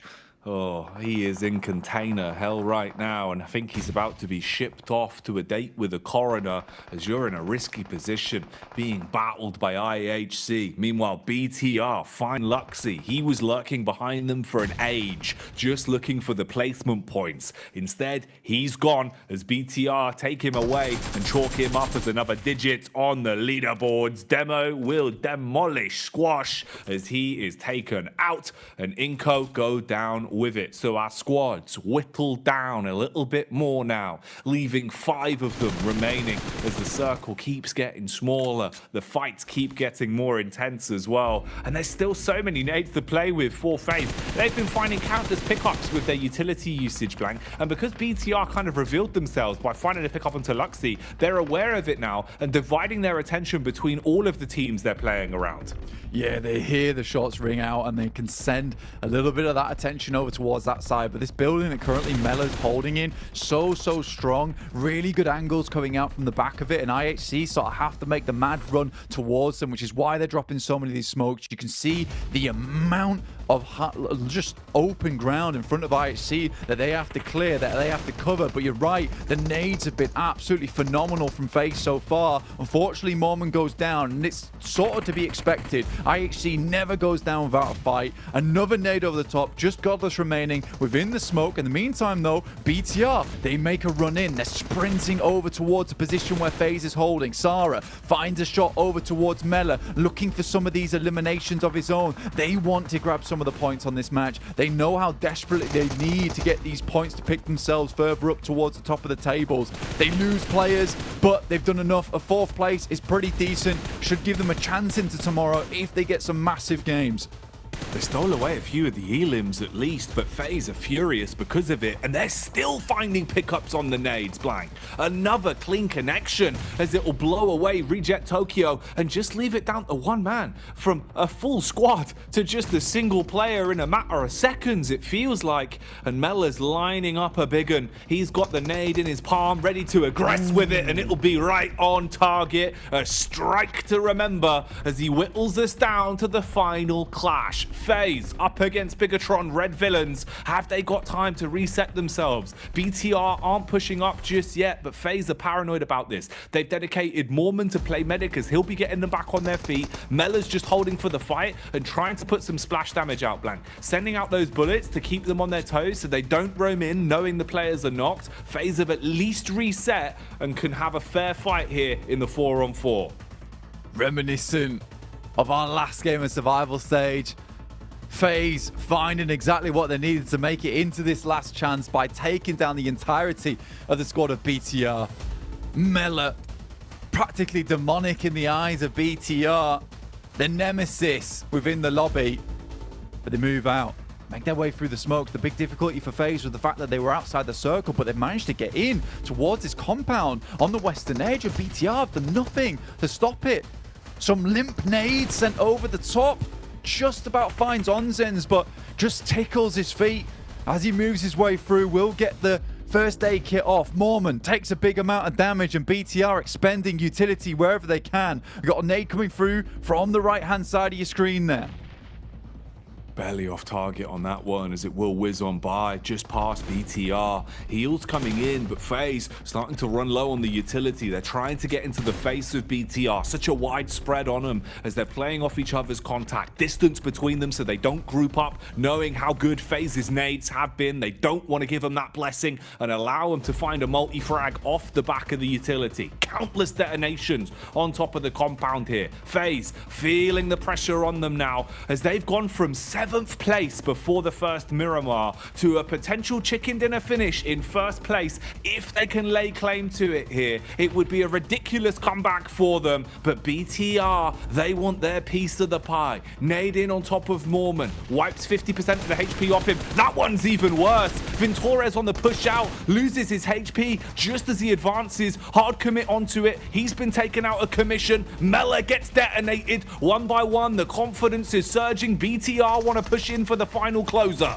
Just Onzen now, and he'll just deny the points to the blue off in the distance. But BTR pick themselves up a much needed chicken dinner at the end of the day. They started off on Miramar looking a little bit weird, dropping on top of Gladiators, but finding themselves a chicken dinner here is fantastic. But all eyes on FaZe as they have absolutely dominated, right? And it really did just feel like a phase for them at the start of survival stage where they were doing absolutely nothing. That last moment, those last games we saw in survival stage felt much more akin to what we're seeing here right now in the last chance, where they're stamping their ticket with the amount of points that they're accruing in these games.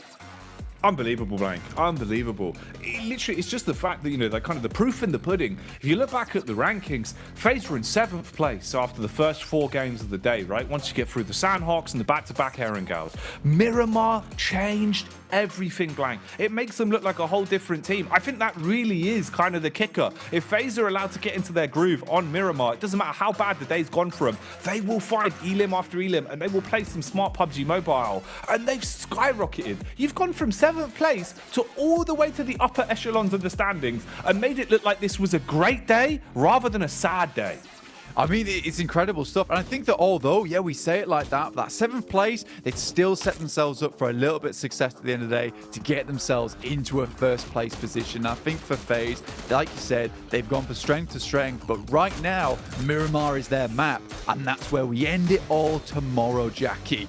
I'm scared about it, but again, we've got to head this one back over to the desk where they can finish out the day, conclude exactly how these overall standings match up.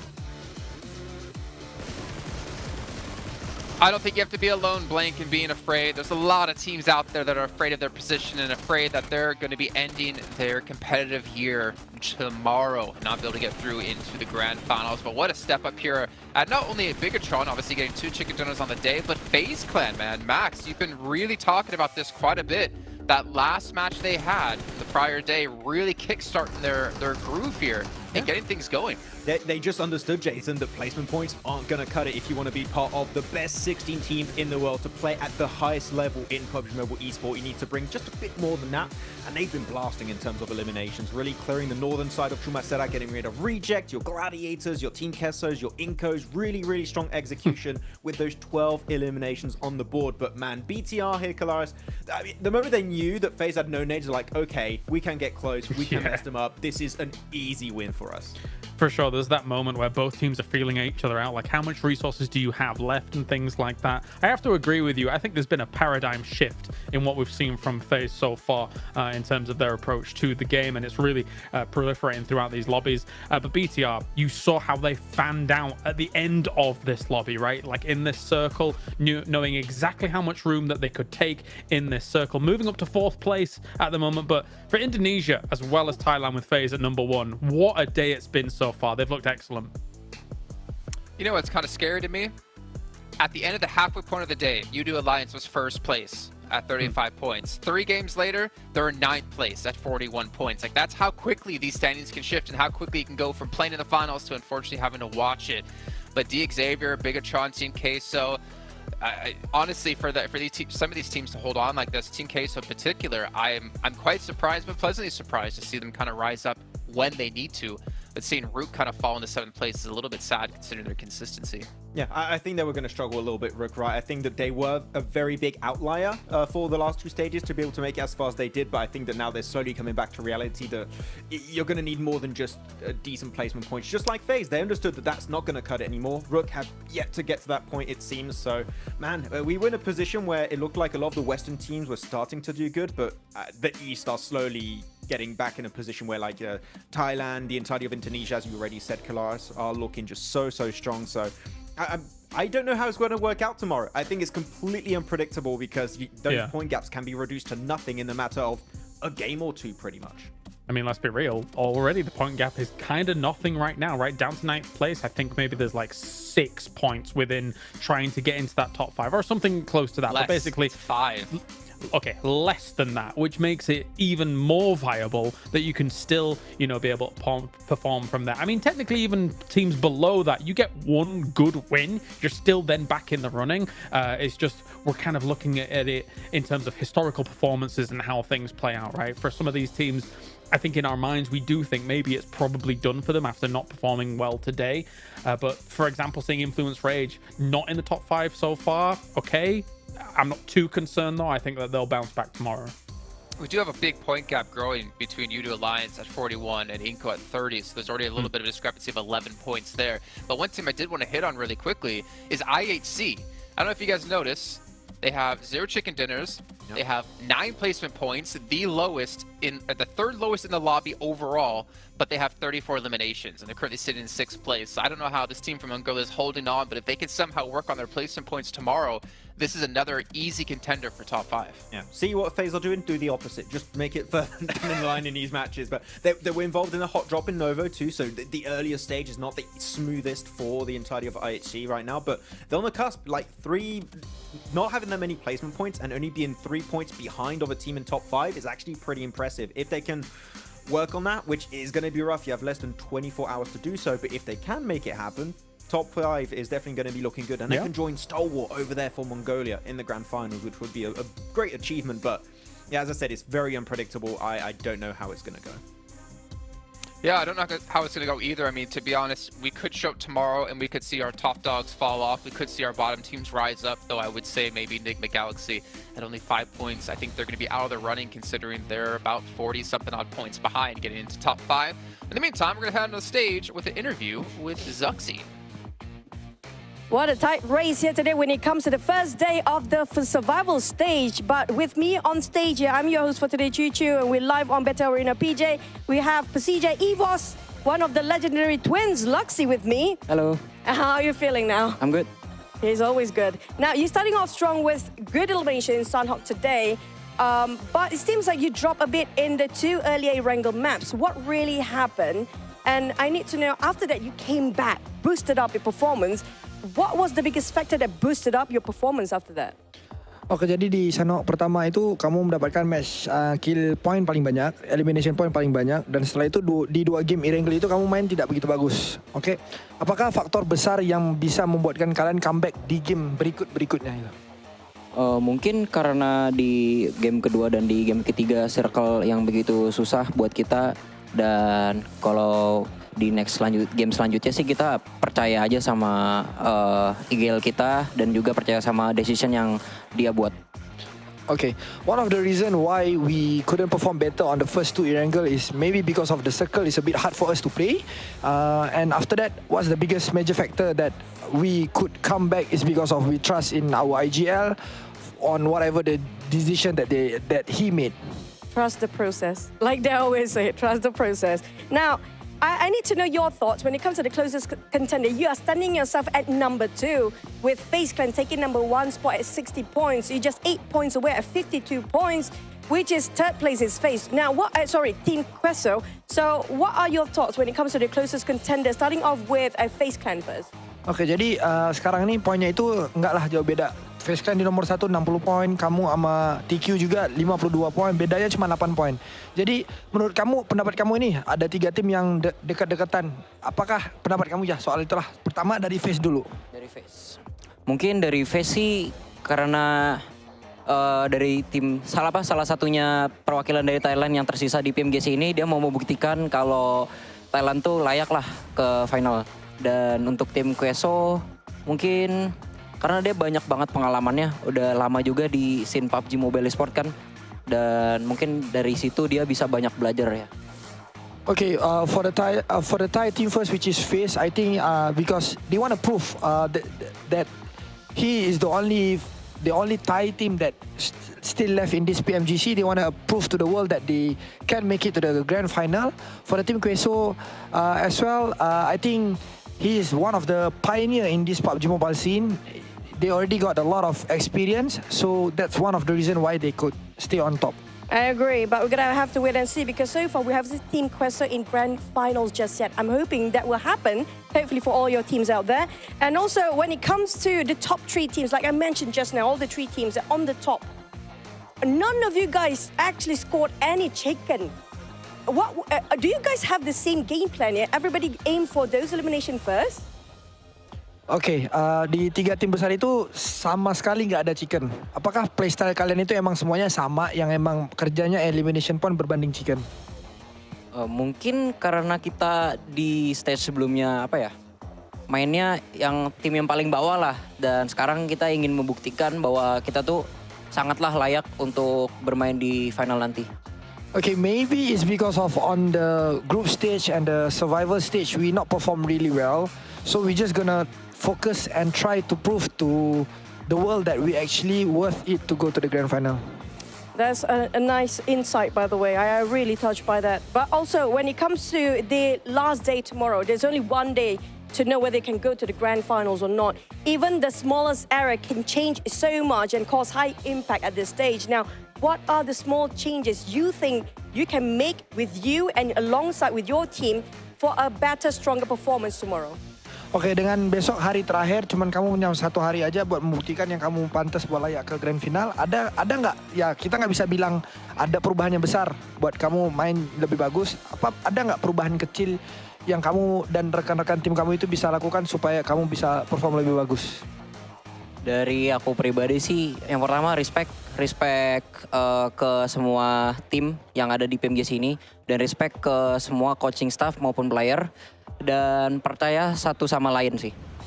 Okay, for me, I think what we need to focus on is first is respect to the other team. We cannot disrespect them. And then second thing is we need to respect our coaching staff, our staff. And lastly, we need to believe in each other. I agree. A lot of respects, and that's going to be emphasizing for the entire interview here today. Thank you so much, Luxy, and thank you so much, Jang. But speaking of today, we're done and dusted, but tomorrow will change so much. Will the top teams stay at the top rankings? Will somebody else will coming up pushing from behind, like how we saw FaZe Clan did in the very last stage of their last chance or survival stage back in the days. Now back to the casters. That's a wrap for day one survival stage. Sorry, last chance stage. See you guys again tomorrow.